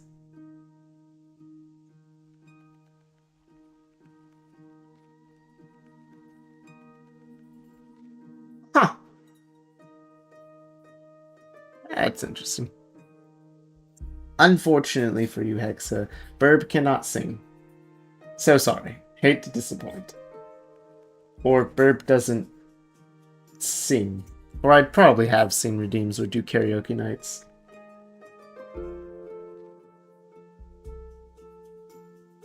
So, tiny 10-year-old wants to know how to use a greatsword.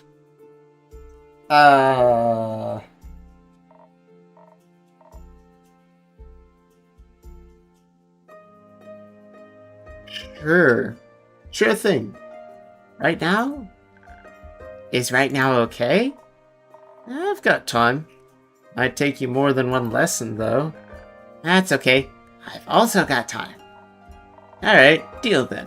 I'll show you the basics. You tell me where I can find a vampire. Yippee! Sorry, I have to do it whenever I see it.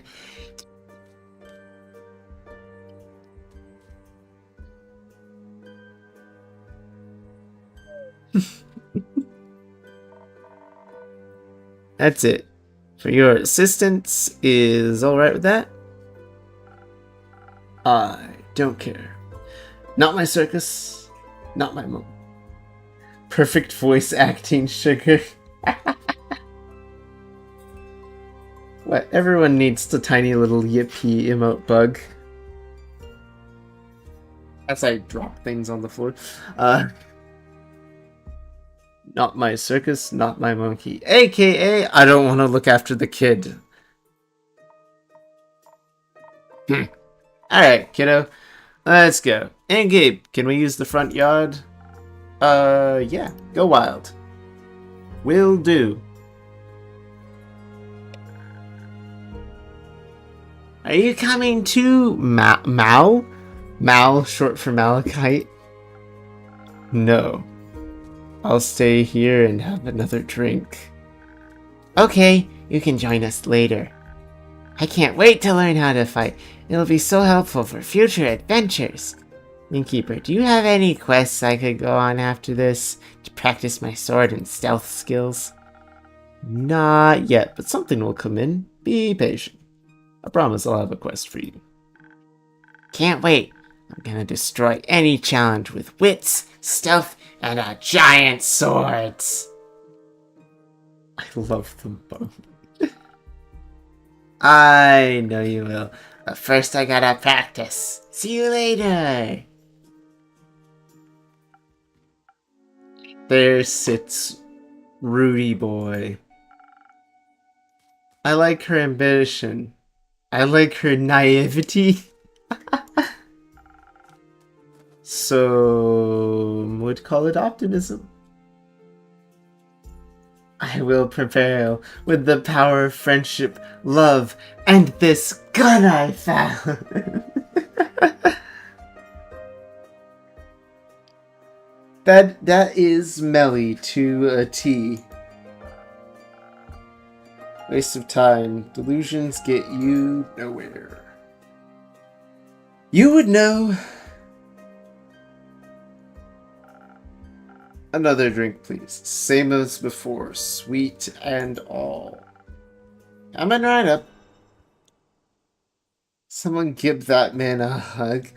I'm pretty sure he would cringe if I were to hug him. Let's see. He said same as before, so he wants a spoken heart. Alright. Lots of charisma because, my gosh, we know that Moody Boy needs his charisma. And then a splash of danger juice and a splash of defense juice. Too bad. Hug time. Yes. Yes. Some sweet optimism for my most pessimistic customer.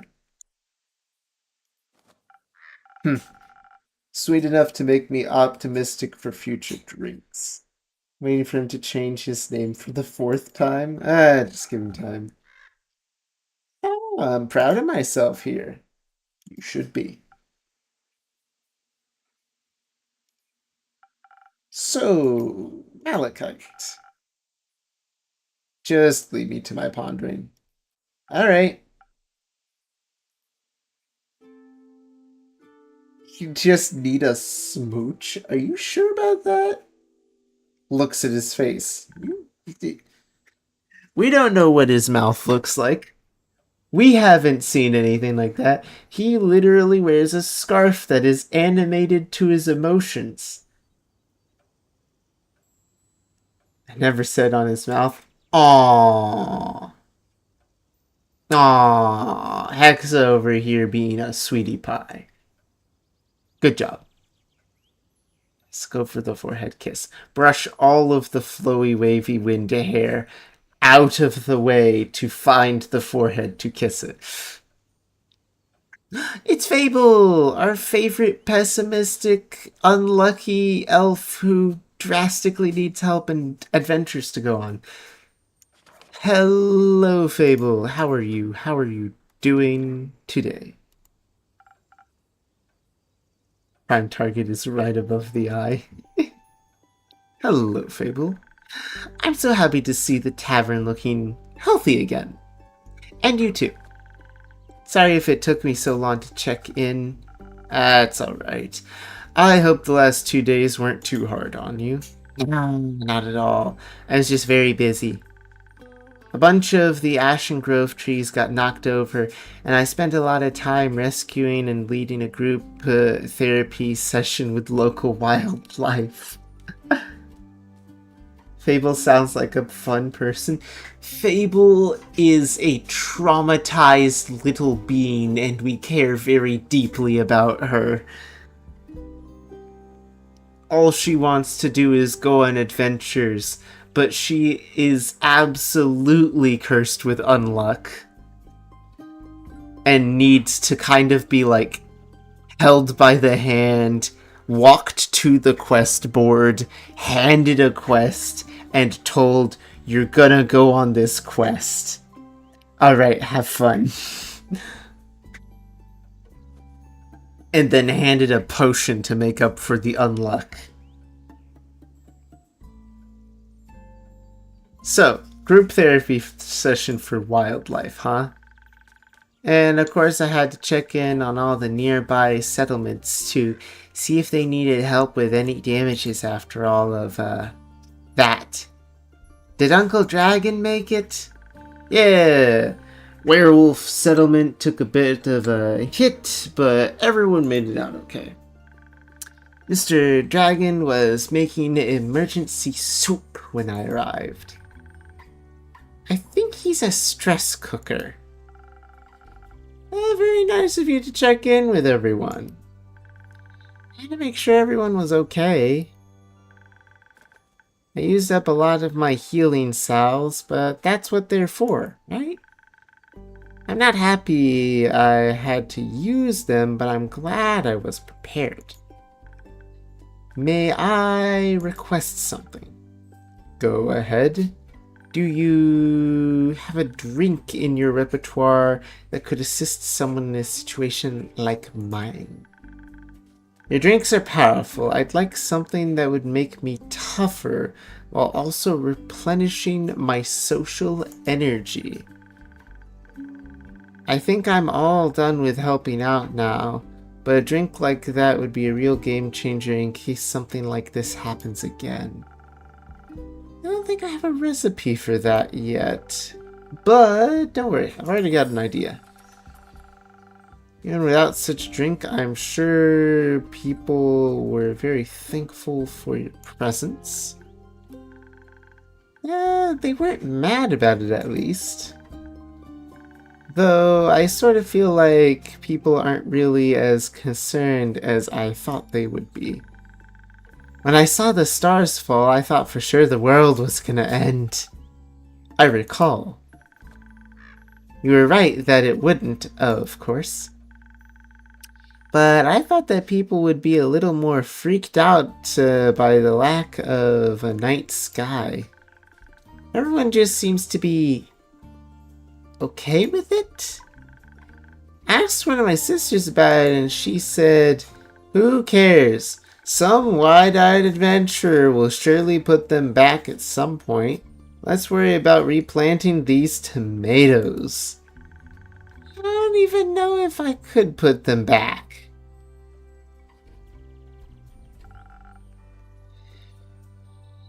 Alright, Malachite. You can never put back what is lost. You can always replace it with something new.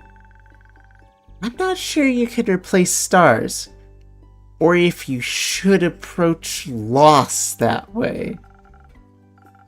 It's all a matter of perspective. I wouldn't mind a bunch of trees up in the night sky for a change.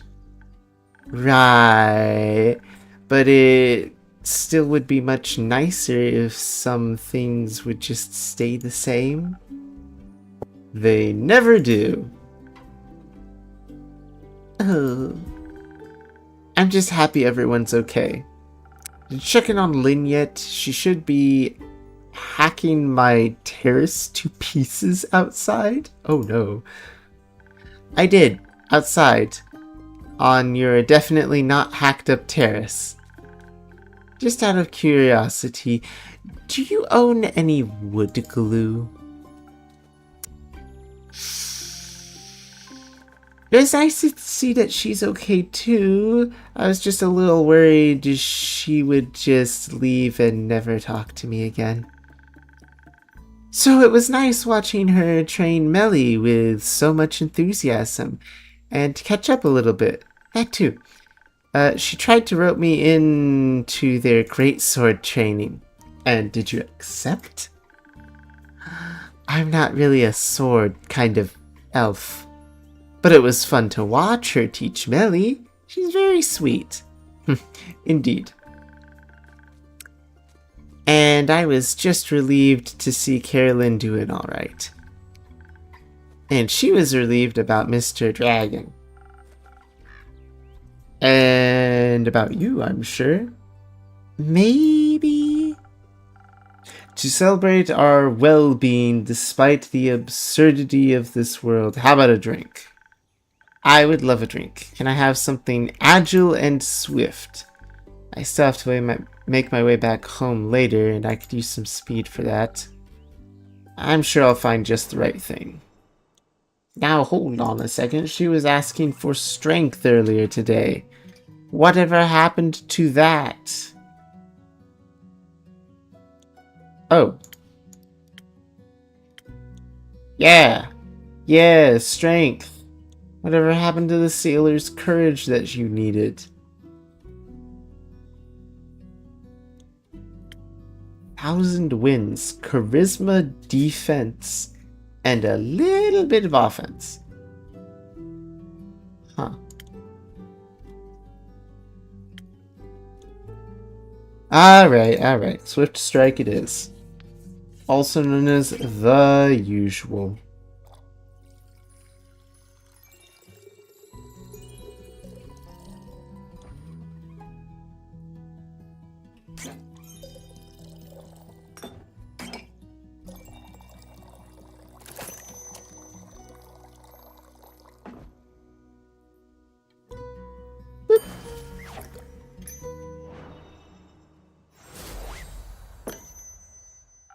There you go. Swift and quickly, your favorite drink. Thank you. Your drinks are still the highlight of my day. He makes the best drinks, right? They are okay. Really? Do you actually think that?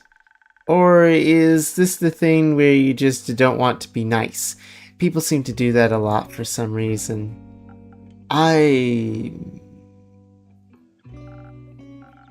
They taste good. As good as a thing can taste when you're me. Well said. Thank you.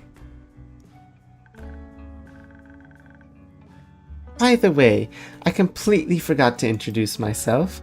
I'm Fable. I'm an elf and a ranger and come here a lot. They're also incredibly courageous and capable hero. Wink. Wink. That's not true. Not yet. I'm working on it. Being a hero, I mean.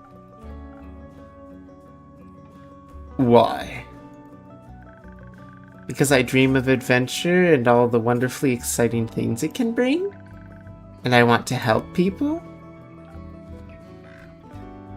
Why? Why not? Something tells me this guy's been hanging around Melly a bit too much. He started to just do the one-word why answer. I'm Malachite. Oh, You're Malachite, obviously. Melly just talked about a Mal. She said they, or I guess you, are very cool and her new friend. She sounded very happy about it. We're not friends. She just won't leave me alone. Oh, okay. Then why do you spend time with her if you don't like her? That sounds really mean. She keeps following me. And you take her along? Not by choice. I don't know you well enough to judge the truth behind all this, but I think you should be honest with her and with yourself. Honesty goes a long way. I also believe the thing in Zoford can be fixed with honesty as well. I mean the missing familiar? I heard several familiars are missing actually, and I believe with so many mages and familiars present, someone's bound to know something. Maybe they're just scared to face possible consequences for their honesty. Sounds like Zoford is going through an eventful time. Thanks for letting me know. I'll keep an eye out for it. Zoford isn't far away from here, is it? Not too far. Eastern Fesoa and is, to my knowledge, biggest harbor in the Republic. I can only recommend it to many summer festivals. Pretty fireworks. Why, does it sound like something up your alley? No, not mine. But Melina's seeking her first quest. Maybe this could be something for her. She needs to practice her skills outside of risk-free territory. Good idea. I'll see if I can reserve it for her. Sorry for asking, but first quest? I thought Melly just turned 10. Isn't that a bit young for quests? No. I was a similar age when I ventured on my first quest. These people be doing it as children. Children be like, I'ma see the world, ma. I'ma take my sword and I'ma stab a dragon. Why? One with the horrifying nightmare creature? No, don't fight nightmare creatures when you're 10. Yes. Oh, that's sad. It is sad, Fable. Feel sad for this man. Can I look at, like... Oh, wow, I can actually look at the map. They have a full map for me, and I didn't even realize this.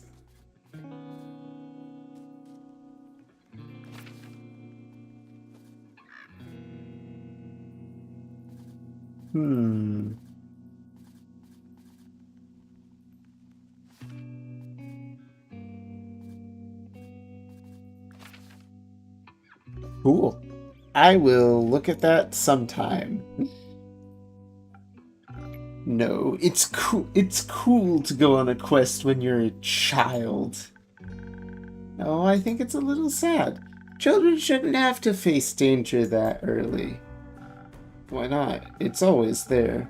Might as well confront them with it when they're young so they can accept its existence in their lives. Oh my gosh. Edgy boy, be careful, you're gonna cut yourself on that.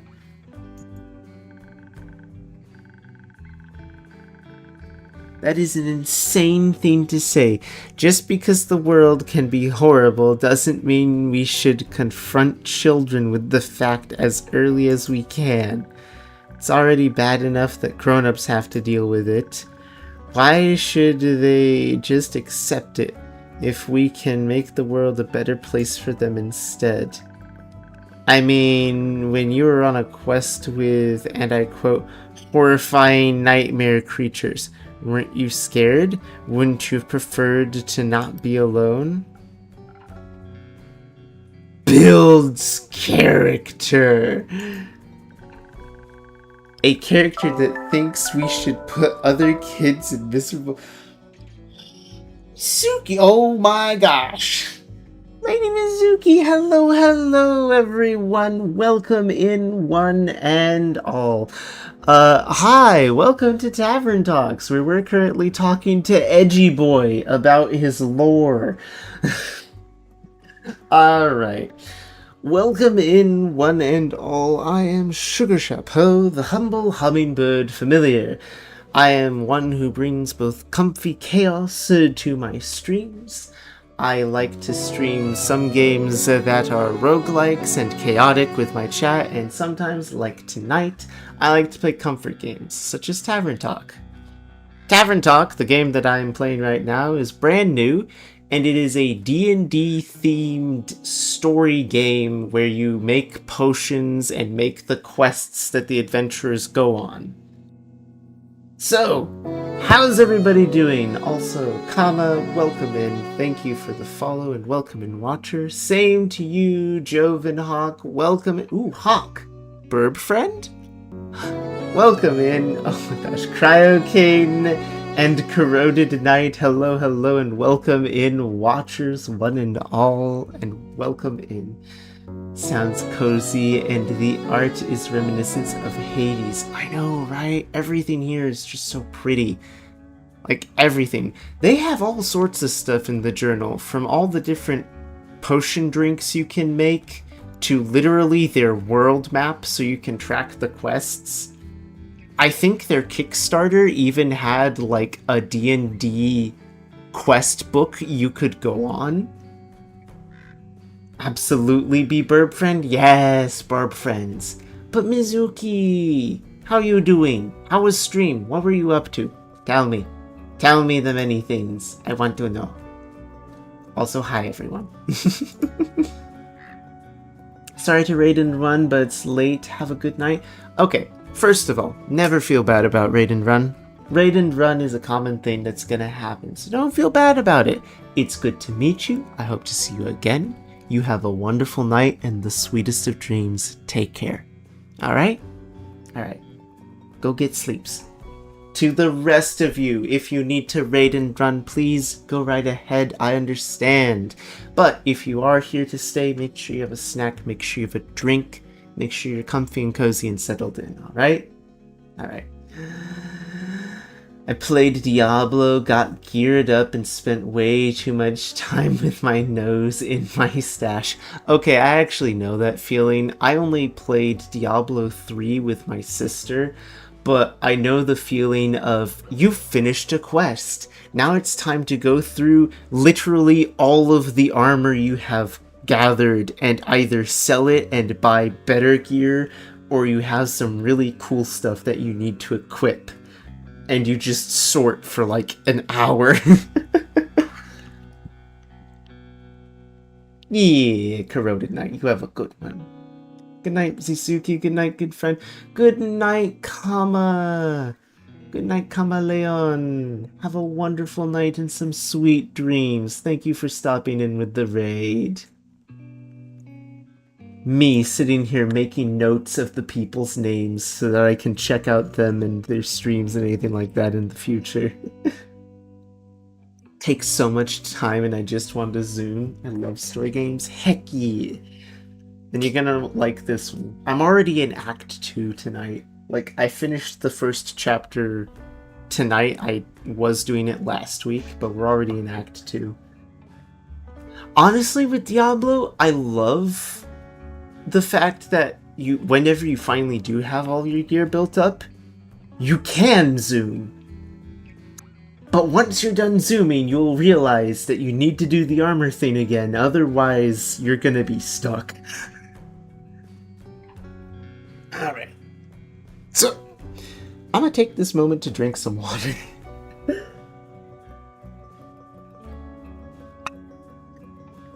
But no, it's good to see all of you guys, and it's very good to see the adorable Crowcat. Thank you for stopping in and bringing your community here. I love getting to see you. Now to get back to attempting to voice act every character in this game. Can you play this game as the different D&D classes? You are the innkeeper making the potions. I believe... Hang on, I should have notes on everyone even. This guy, Malachite. Yeah, it gives you what race they are in the in their system and their class. It gives you a little bit about them from as you continue through the tavern and you learn more about them. And Raven. Raven, not Crow. Still, is a burb cat and an honorary burb. Burb cat. I know you're part cat, but you won't eat me, right? I may be a small hummingbird and bite-sized, but you're not gonna eat me, right? Fable is a region. Only cat burb I know. He's only cat burb you know. Also gets all of the head pats. All of the head pats. And no, I don't even eat that much chicken. Yes! Finally! Someone who's not out to eat me. I've always wanted to try hummingbird beans. Look, I promise you, and I promise everyone else who I've ever told this to, I'm not that tasty, and I know my name is Sugar, but that doesn't mean I taste sweet. Spoiled with head pats all the time. You are the sweet burb cat friend. I will always give head pats every time I see you.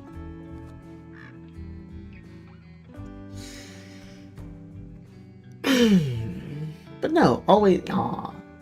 And thank you for the head pats as well. But no, everyone feel free to settle in, get comfy.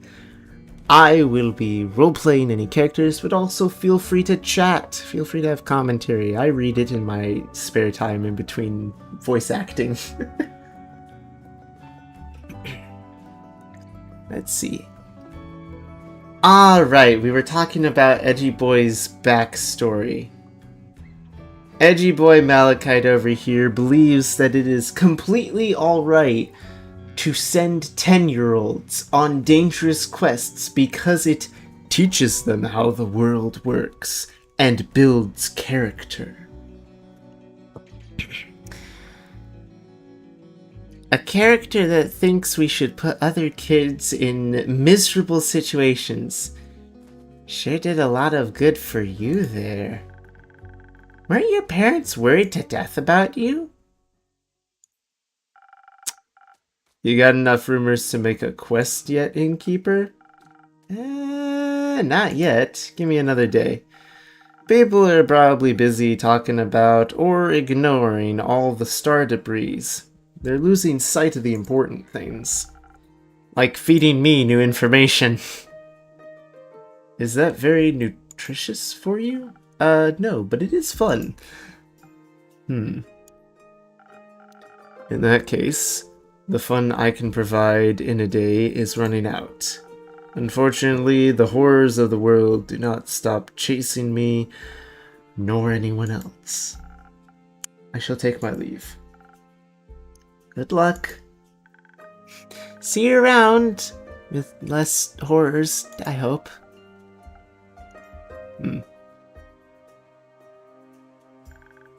Now I'm worried. About Malachite or Melly? Both? Are you really gonna send her out on that quest? If she wants to go, but I don't think you have to worry about that as much.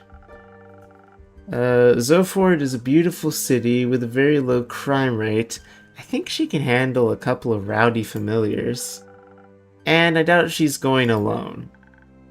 I hope not. There's little worse than being alone when you're scared.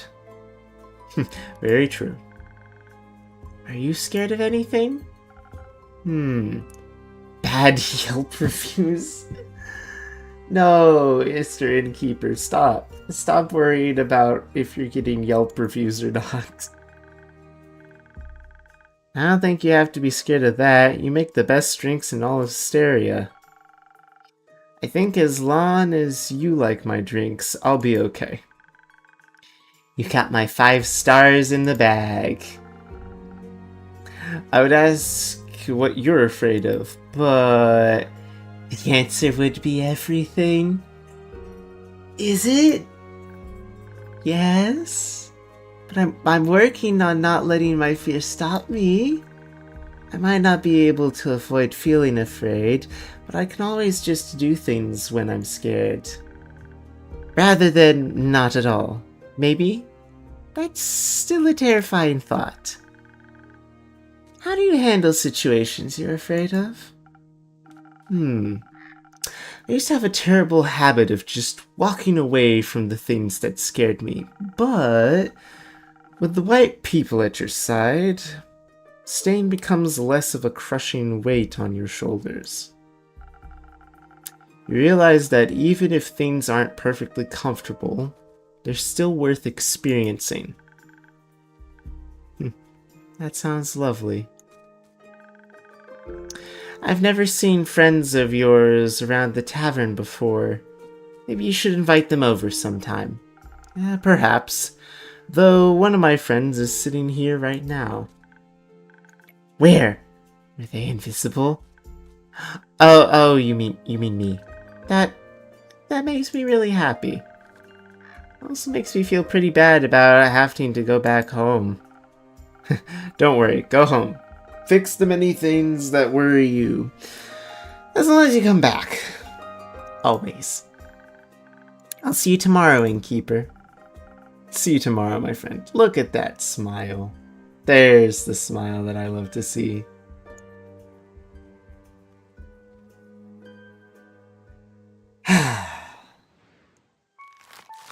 Feed the pet dragon.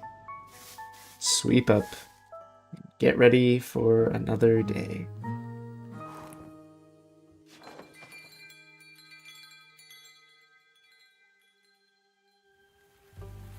Another rainy day. It has been raining a lot recently. Starlight Sonata, Chapter 8, New Horizons. Let's see, it's about 1:40. I can do another chapter. It'll just be an hour. One more chapter for everyone that raided into me tonight. And who do we have here? Good mythical morning. Oh no. The echoes of Rhett and Link in the back of my head. Good mythical morning, everybody. What's your name? I need a name to give you a voice. It's well past noon. It's still morning somewhere. Plus, a wizard doesn't really care about things like time. Time not only relative, but also flexible. Ezio! Welcome in, Watcher. Hope you enjoy your stay.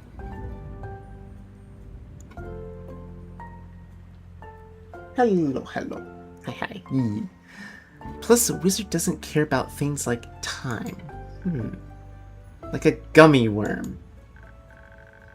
One time, I've actually tried breaking through space. Whoa, hold on, wait a second. Hitsio0 just cheered 100 bits. Aw. Thank you for the bits, Hitsio. Thank you for your contribution to being able to help me stream more often. I give head pats. Give more head pats. Yes, that is the answer to bits. Bits means I give more head pat emotes. You're welcome. One time I actually tried breaking through the space-time continuum using a loophole through the primordial vortex. And did that work? No. But almost. I would have needed a drip of primordial seed to enhance the curvature, and that should have done it. But no access to primordial sea. Bummer. I heard that's not very easy to get. Theopracticality, it is. Theopracticality? Practically in theory. Duh. That makes sense. I get it. You do? You know what? Sure. Of course I do. You're just slapping two words together in order to shorten your sentences.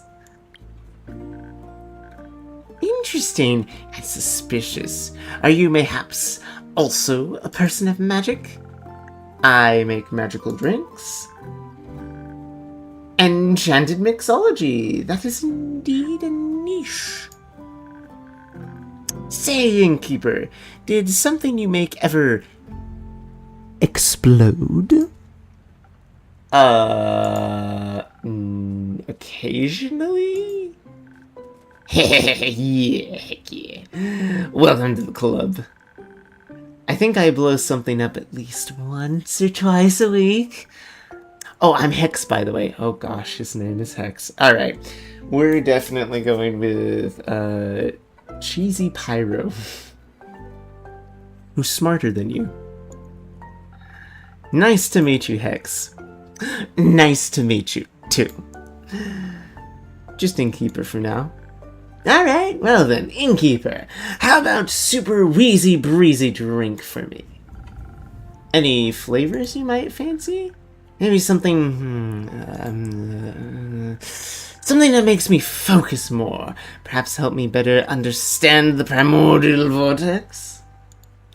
Gotcha. Something makes you focus. Intelligence.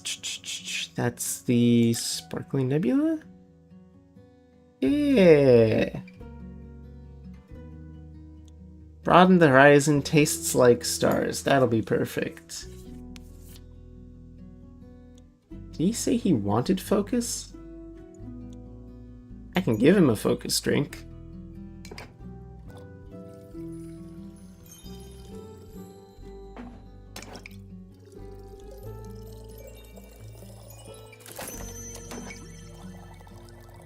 There we go. Super intelligence drink. Have fun with your Sparkling Nebula.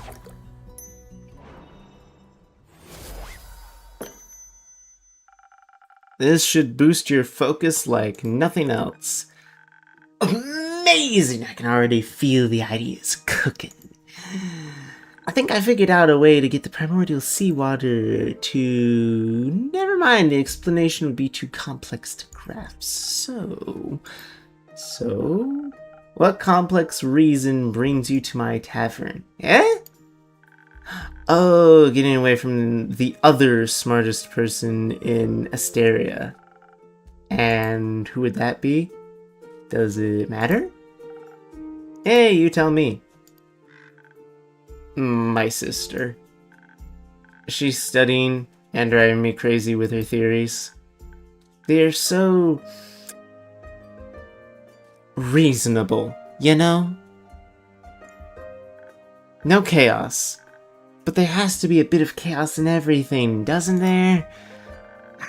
Wonder how she gets through life with so much... structure. I'm sorry, what just walked into my tavern? And how does it have a mustache?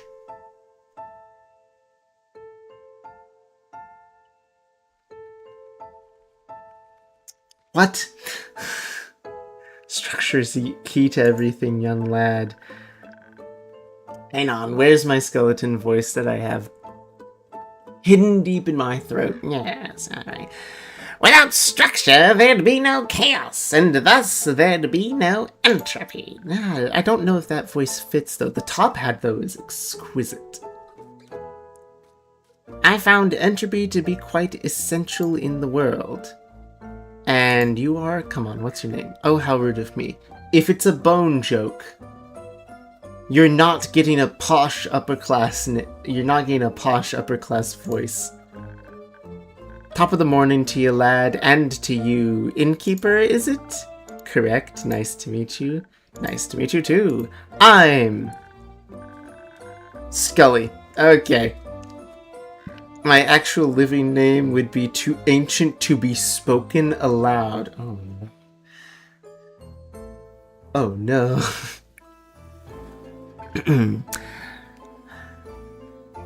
Yes, I'm an archivist.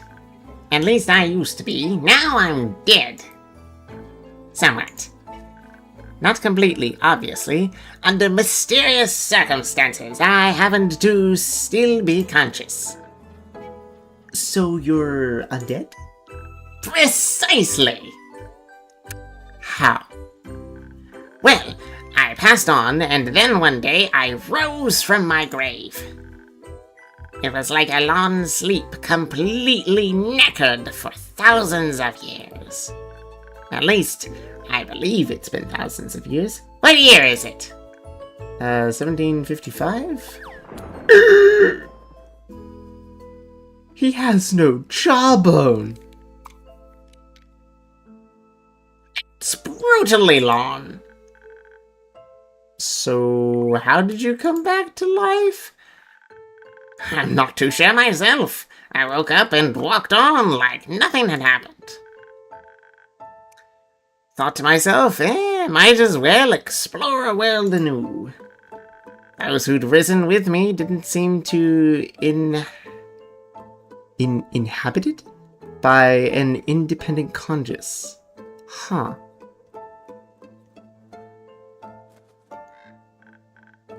And alas, didn't care. So in reality, all the others were raised like zombies, and you are special.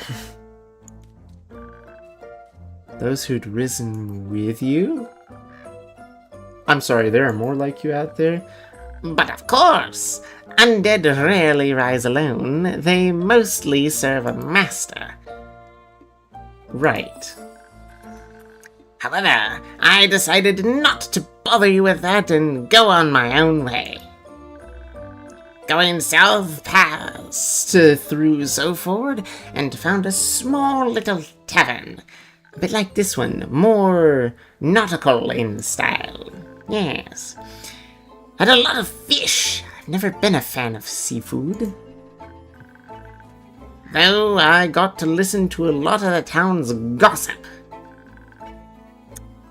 Care to fill me in on Zoford's gossip? Well, apparently, a well-known noble married a commoner and decided to run off with her, leaving the family without an heir. But there's more. Fishermen fear that Selford has been cursed by a sea witch. They say the dogs are being haunted by lonely animals and stare blankly at the waves and moon all night. And during the day, they disappear like ghosts. Bit of a weird curse. Fitting for any sea witch or wild sailor's tale. Innkeeper, say, do you have a drink for this undead fella? A drink and a mop? Just a drink. I won't be needing a mop. If you say so, what would you like? Something to loosen up all this non-existent ton. Something full of charm and appeal.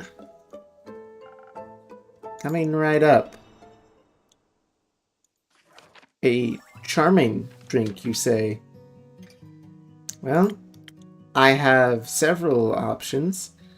1,000 winds, you become as charming and elusive as the elemental messengers. Somehow it feels exactly like resting on a tropical island. That would be an option. Sunny breeze is an option.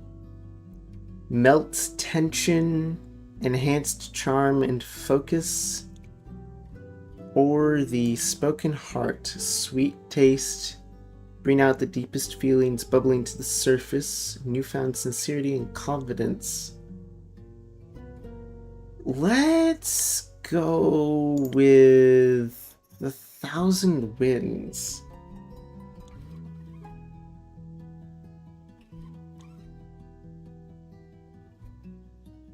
Let's make him feel like he's sitting on a beach.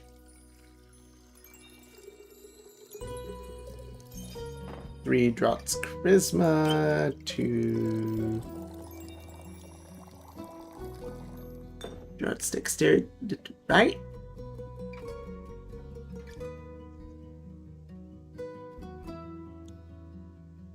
That. Oh, I need 1 swift. Oh, I didn't think about that. Hold on. Yeah, golden feather is actually perfect for that. Yoink. There we go. 1,000 wins.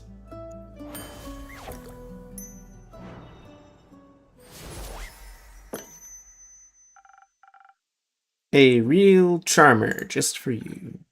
Jolly! I feel like I can conquer worlds with my words alone. Oh. Not that I would ever do that. I care more about words than worlds. Archivist things, you know. I spent most of my life reading, sorting, and archiving. That didn't leave a lot of time for dreams of hubris. Are you sure? Academic hubris is a powerful one. Come now, that type hardly counts. Agreed. It's only natural. Oh, I think you've given me an idea, Bone Man. I did? Yeah.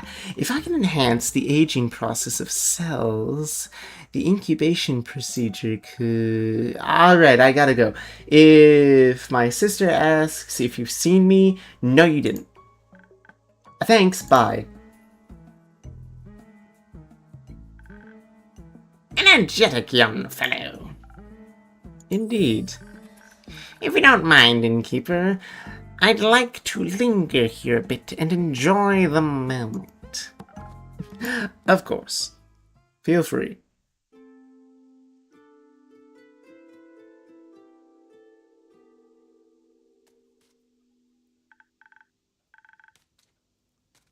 Hey, Innkeep, how's it going? All fine and dandy. How about you, Fable? I'm still very busy helping the farmers rebuild their barns and fences.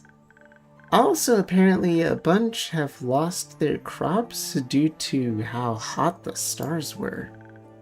It's terrible. Seeing all this destruction is just terrible.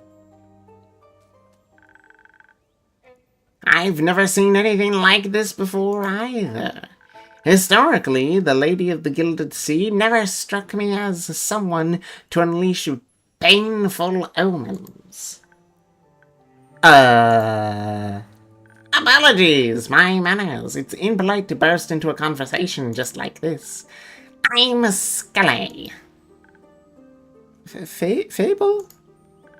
Nice to meet you, Fable. Again, my apologies for the impulsivity.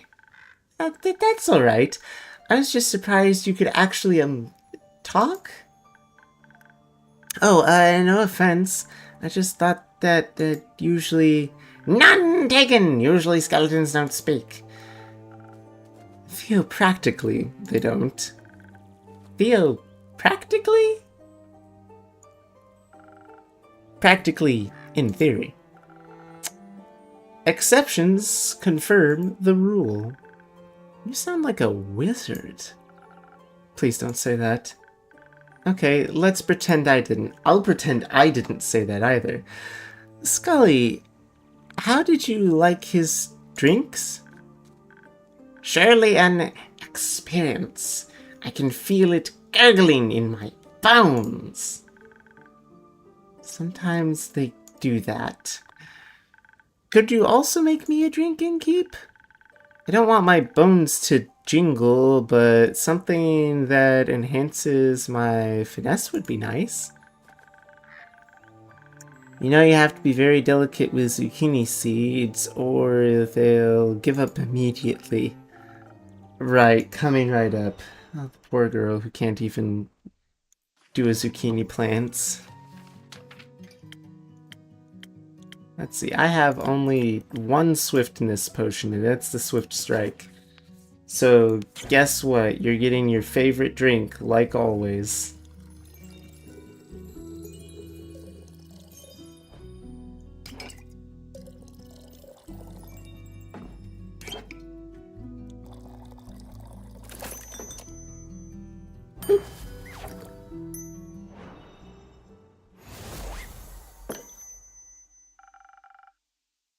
I hope this tastes refined enough. It's perfect. You know just what I needed, innkeeper. Of course I do, after all, you're a regular. Ooh, of course I do, after all, you're my favorite regular. Ugh. But is Fable my favorite regular? Fable is the regular. She is the one who will always show up. But is she my favorite?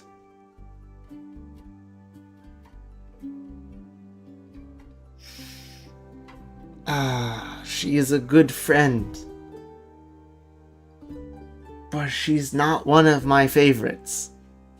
I love seeing that smile.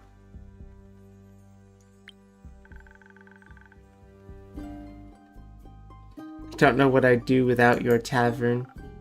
Plant zucchini? Probably. So, do you think your farm work will be done soon? Oh, I hope so. Not that I don't like helping them out, I do, but I think the sooner everyone can get back to a normal life, the better. Do you perhaps need a hand? I happen to have two. And I might know a thing or two about crops and defenses. Sure? I could use some help carrying a few things over to Treegaren. I don't need that. My treehouse is just around the corner. Splendid! Sounds like quite a useful endeavor. I'll gladly indulge. Thank you. Innkeep, before we go, I have something I wanted to give you. What you got for me, Fable? Some dried honey flowers. The farmers didn't know how to thank me, so they gave me these flowers. And you're always so helpful and nice, I wanted to share them with you. I'm sure you already have at least 4 ideas on how to use them. Thank you very much, Fable. I'll make sure to put them to good use. So, you accept donations for ingredients? Certainly. I can only get my hands on so many infusions myself. What about recipes themselves? It's always good to get more inspiration. Wonderful! In my prior life, I had access to a lot of books about magic and potion mixing. I think I still recall my assistant's favorite recipe. Do you now? First snow. Do you store that under your hat? Of course. Where else would I keep it? Fair enough. Thank you for the recipe. Innkeeper, thanks for being such a patient and pleasant host. I shall be on my way then, with Fable. But I'll be back. Should I not crumble into a pile of dust and bones from one day to the next? Let's hope you don't die. I won't. I'm just joking around. I hope. I wouldn't want to be responsible for that. Anyway, Innkeep, thank you so much. See you around. Let's go, Scully. No time to lose.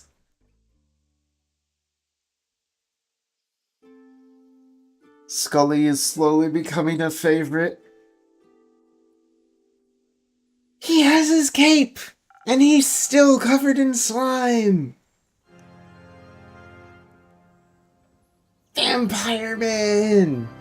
It's Kyle with a theme song. I love this guy.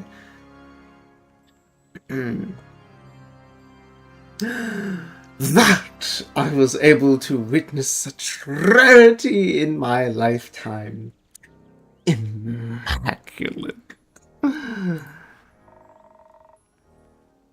You would have even gotten excited about rusty nails.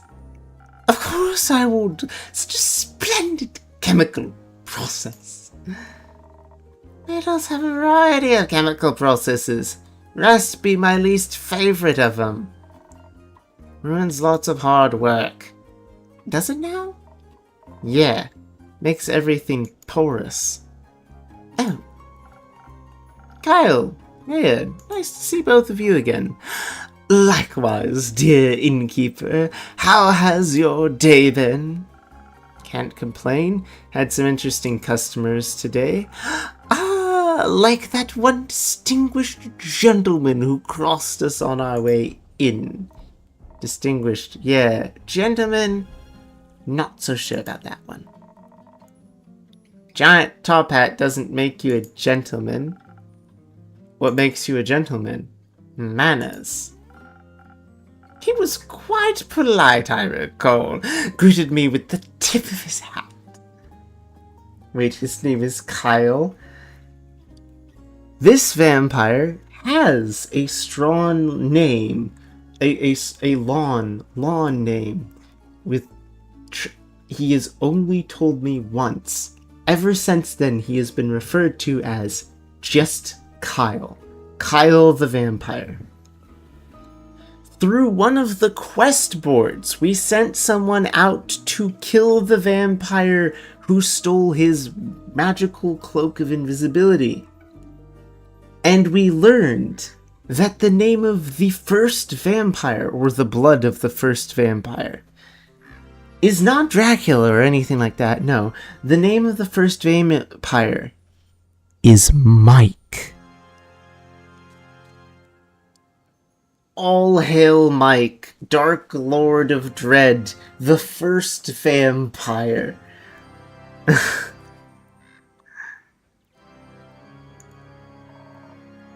Yeah, everyone's polite. Even your slime. But Mr. Slime is quite polite. Innkeep, say, that dagger over there. I feel like it's strangely familiar. For some reason, it reminds me of dear Evelyn. That's the one who stole his cape and divorced him. It looks like the knife she used to peel oranges with. Highly impractical, I tell you. I imagine it would be. Do you know that is her dagger by any chance? I think that might be a story for another time. Let's not worry about that right now, shall we? Okay. Say, Innkeep, have you read that letter yet? That'd be a story I'd love to hear right about now. Not yet, no. Oh, tragic. I always loved writing letters. Innkeep, you got a drink for me? Something that'll make me tougher, so I can get through today's babbling? Of course. I love the voice acting with this game. Thank you. Thank you, thank you. Bottom of my heart. Now, she has had many frosted lagoons. What if I gave her a first snow? So, okay, real quick thing, and I'll mention this kind of off to the side. I know someone on Twitter who mentioned that they were trying to put together a group of whoever was interested in everything to voice act the characters of this game as sort of a fan game homage thing and make like a mod for it. I signed up on the forum, and sometime soon they should be announcing who their favorites were and who all they picked and all that. So, thank you. That means a lot to me. And also, if I'm lucky, maybe there's gonna be a mod or something for the game which includes voice acting and my voice will be part of it.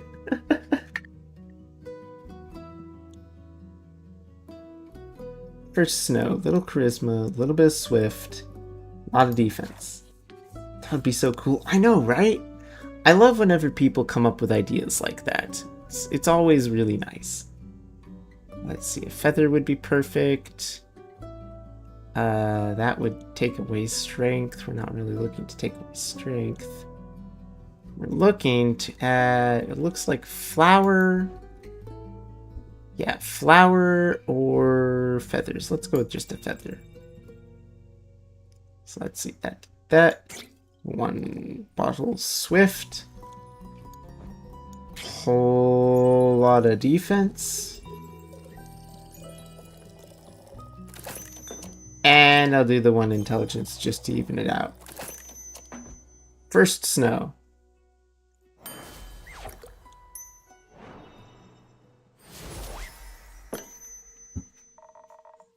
Now that's what I'm talking about. Gift from the great dragons. Thank you. Give it my best. Can taste that. I feel sturdier already. I've had my doubts about you, Innkeep, but I must say, you know your job. So, how's the day been for you two? The usual. Splendid. It was my first day in centuries out under the rays of the sun. We got this man magic sunscreen because he is so dumb that he will walk around in the sunlight at risk of dying just because he likes the sun. How'd you like it? It is brighter than I thought. The light of the sun, I mean. Ray and I took a day trip to the capital since I rarely get to see it in the full day life. There were so many people. Too many. Just the right amount of city. It was so vivid, it almost made me feel alive. And everyone is able to admire my beautiful cape. Is that the cape? The cape of invisibility? Absolutely is. I'm curious, does that mean you two are going to Baruvia now? How do we want to go there? That was the deal. I help you get your cape so you can attend the fancy Baruvian banquet. Get your gold's worth. Oh, I got that invitation about 500 years ago. Didn't I mention that? Oh no. Oh, you made the dwarf angry. Oh, she angry now. What about my material then? Well, I can give you the gold right now if you want. Can you accompany me a while longer, though? Fine. Wonderful. Every second I spend with you brings me tremendous joy. Even this second right now, with the red face and the anger, this second brings you joy. Ah, you poor lad.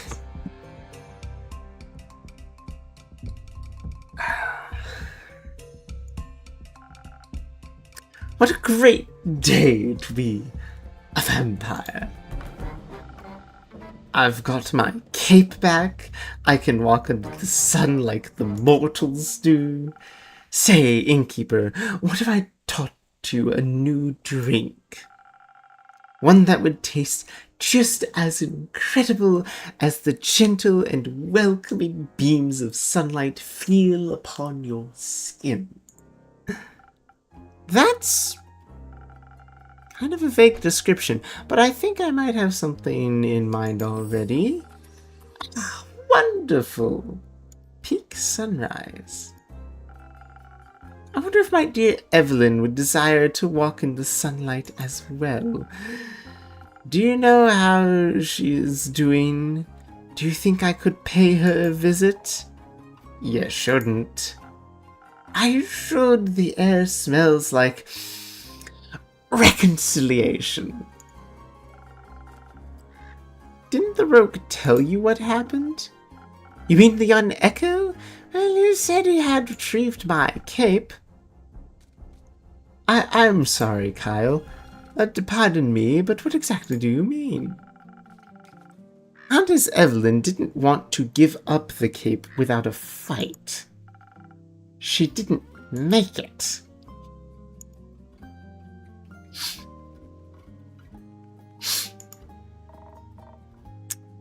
Say, it ain't so... Oh gosh, I'm sorry, sarcasm. Say it ain't so, innkeep. Unfortunately, it is. My dear Evelyn. Gone? From all vampires to walk Gaia, I had always assumed she would walk the longest. I suppose death catches up with everyone eventually. Did she put up a good fight at least? The best I've heard in a while. That's how I remember her. I hope Tout holds her soul dearly. Half souls? Of course we do. Yeah. I wish we could have at least danced one more time before wrote her final line. But, alas, fate's so cruel, especially to those who aim to live forever. A fate we rarely choose for ourselves. Oh, how shall I recover from this? Maybe a drink can help for now? Would you do that? A drink? For me? Of course. Something strong, please, dear innkeep, to take my heart. May it stop aching soon.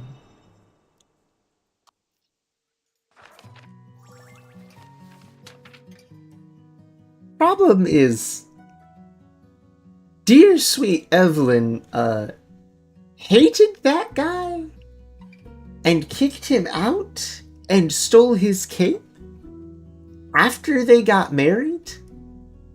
So she was very much in it for, like, the money and the cape. So, buddy, pal even, I don't know what to tell you there. Alright, what do I have that does strength? Strength. Well, we've got Sailor's Courage. Gosh, does he need courage in this time? Or I can do the Southern Brawler. Southern Brawler is a classic for the guy. Let's give him a Sailor's Courage. He needs something strong. We'll give him True Strength. Not the flower. That one would be perfect. Feather gives you the one in that and the one in that. One in defense. And then everything in strength. To drown our sorrows, my good friend. There we go. Drown the sorrows.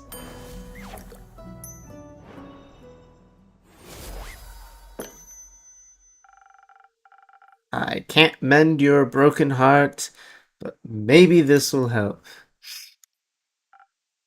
It does. Thank you, dear innkeeper. Why didn't you tell the innkeep more about your day, Right. I suppose I wasn't done yet. Where was I? Trip to the capital. Busy streets. Bustling with people. Roots. Roots? Roots.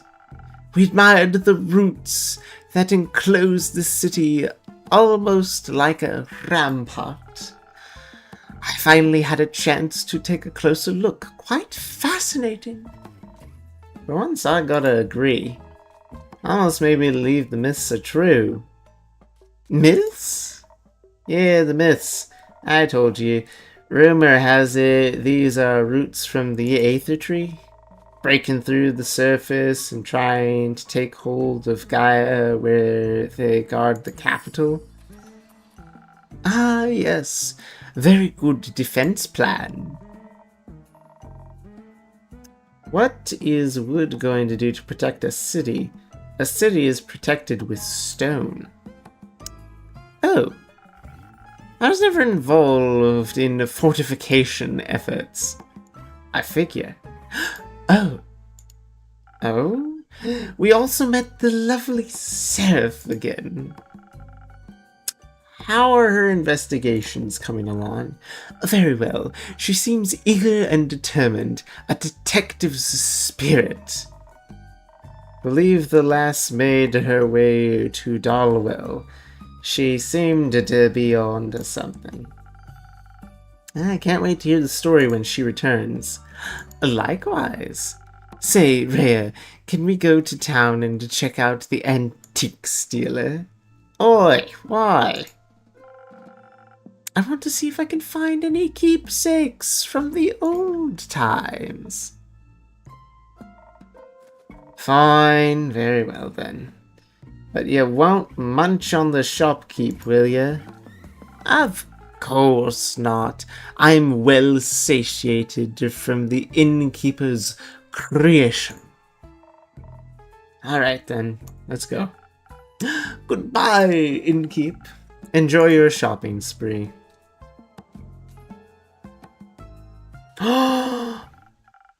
It's a doggo! It's a doggo. Let me pet the doggo. Let me pet the doggo. Please. Also, hello. That is some really cool tattoo artwork you've got. Like, dang.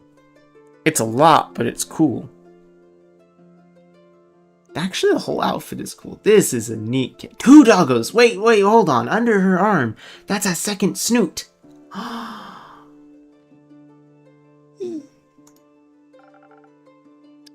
Do my eyes deceive me? Minthy in the flesh? Hello, darling innkeeper. It is good to see you again.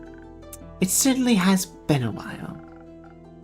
Must be hitting the 15-year mark, right? It'll be 25 years soon, actually. You know how I aim when it comes to keeping track of time spans longer than a decade. I'm well aware. Good that you have me drop in from time to time to remind you, I couldn't be more grateful. Especially when you can bring Casket and Kane along. Do cute service beasts still get a discount here? Always. So, what brought you back to the area? It's not your usual haunt. No, I generally prefer something more moist. Not the word I would have used, but something akin to that. It's decidedly too arid around these parts for my tastes. And here I thought I would get to at least enjoy the recent downpour, but no. The stuff that came pouring down was unique. That's one way to put it. Destructive is another, and possibly more accurate. But I'm glad to see that your tavern hasn't suffered the same fate as many other streets and buildings I saw on the way here. Admittedly, the journey was quite challenging to navigate with my wheelchair. Therefore, hold on, is this a guest star? Hang on, let me check this real quick. Tavern talk. Tavern talk. Characters. Minthy. Minthy is one of the guest stars to the game. A librarian who uses a wheelchair, hoping to become a novelist. Based on Mackenzie Carton. disabled author, friend of Quincy. Her service beasts, Casket and Kane, are based on Mackenzie's real-life service dog, Grim. This is based off of one of Quincy's friends. Okay. That's really cool. Scenery has always been worth the struggle. But now, I'm afraid it wasn't possible to take in much enjoyment from the passing landscape. Now when I had to pay so much attention to not endangering myself and my sweet service beasts. You've told me of your struggles with traveling before. Sorry to hear that the recent events have made it worse. Oh, well, we are here now, aren't we? And I do have to say, using the primordial vortex as a way to skip your veranda's stairs is a marvelous accessibility touch. It's me teleporting the drinks. Quite the impressive work, my friend. Glad to hear the little spells are doing their jobs. I hope the cities will put similar care into rebuilding the streets. Flatter cobblestone would do wonders for many people like me. But believe it or not, I did come all this way to talk about the development of inclusivity in urban infrastructure. No, really? Shocking, right? I'm here on the hunt, one could say. What you got your eye on? Protection pearls. I've heard a few hushed whispers in my library. Folks say the pearls appear in Lonesome Lagoon this time of year. Those again. Good hunting, then. Thank you. Though, while the pearls might be the main objective, I haven't decided to come to town with only a singular purpose. I need to ask you for something, Innkeep. A good drink? No, my manuscript, darling. I believe 25 years should have been enough time to proofread it, yes? Ah, yes. Of course. Finished devouring the manuscript almost as soon as you gave it to me. It just took me a while to recall doing so, you see? Since it's been so long since I definitely got done with that. Lovely. I'm glad I've had such a reliable old friend to proofread my work. This is where I start sweating. Would you like a drink while I try to engage my brain cells to remember where I put it? If you're offering, I'd be pleased to accept. Perhaps something to refresh my mind after the journey. I'll do my best. I might also want to make one of these for myself real quick, because, hey, I need to remember that manuscript.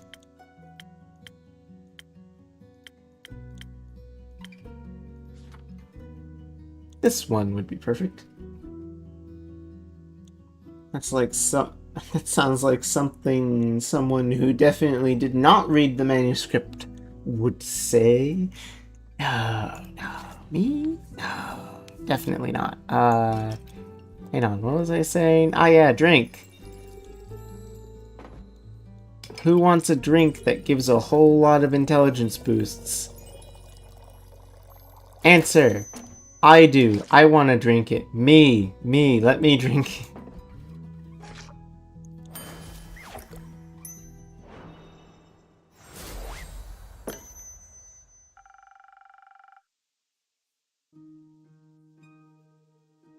Thought very hard about making the perfect drink for you.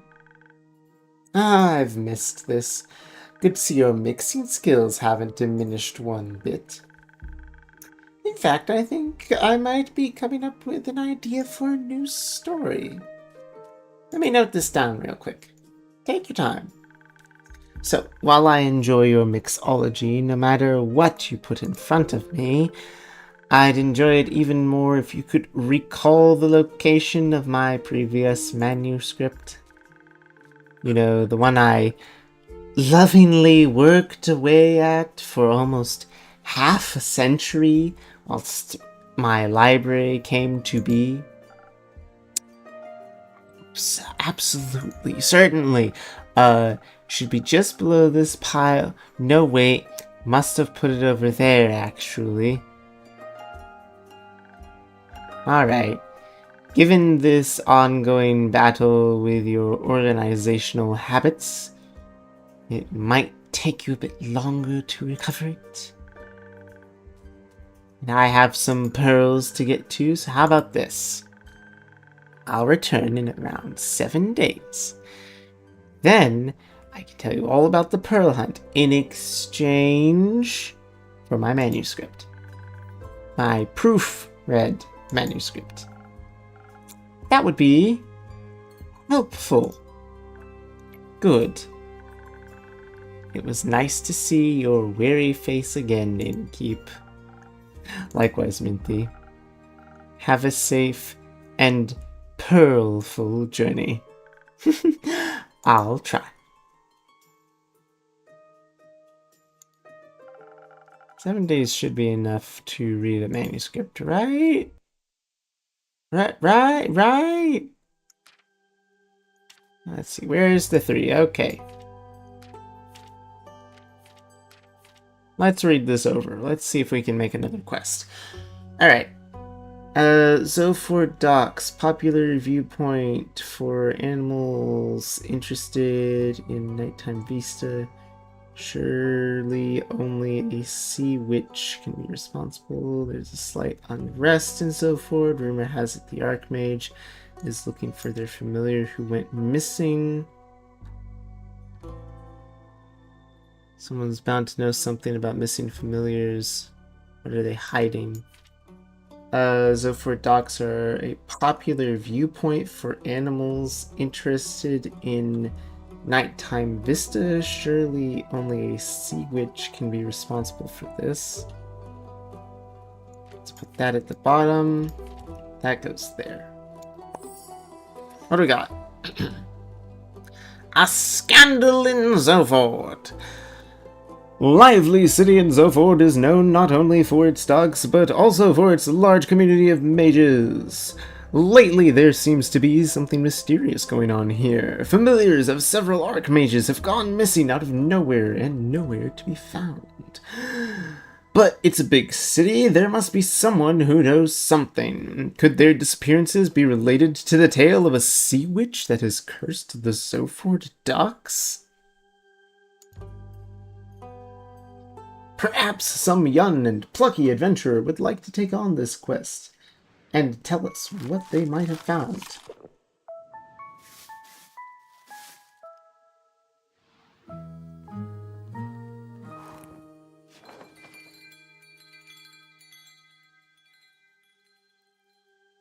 And with that, on the 5th of the astral moon, crossing the threshold,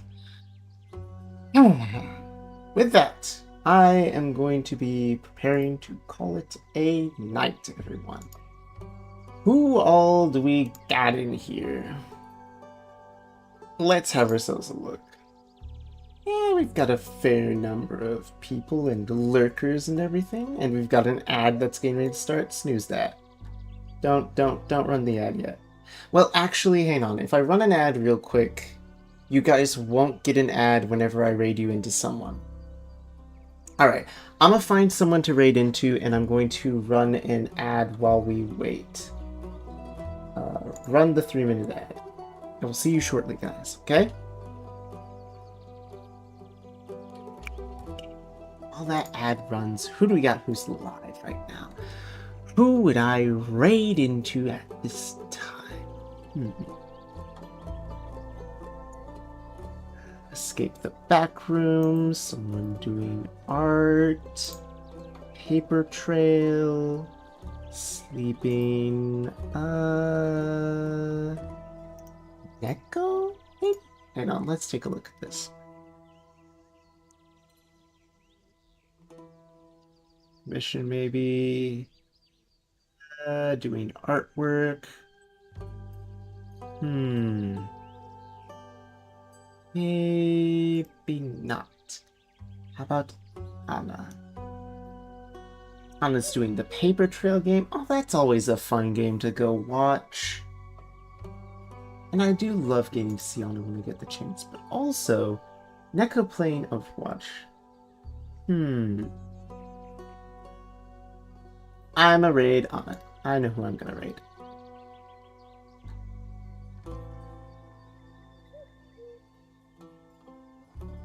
Alright, so 1 more minute on those ads and then it should be done. And then we will begin the raiding out process. My goodness, 5 away. 5 more and I will have hit 700.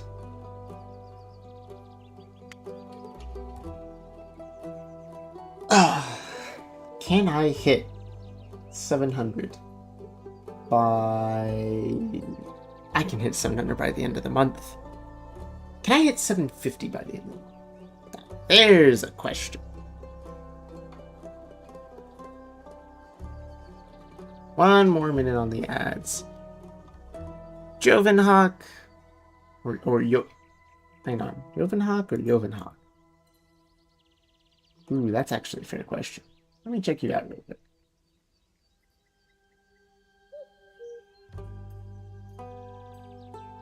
It's Joven. Nature, film, television, and game consumer. Culinary arts. Oh, you work in culinary arts? Oh, heck yeah. Sweet. Alright.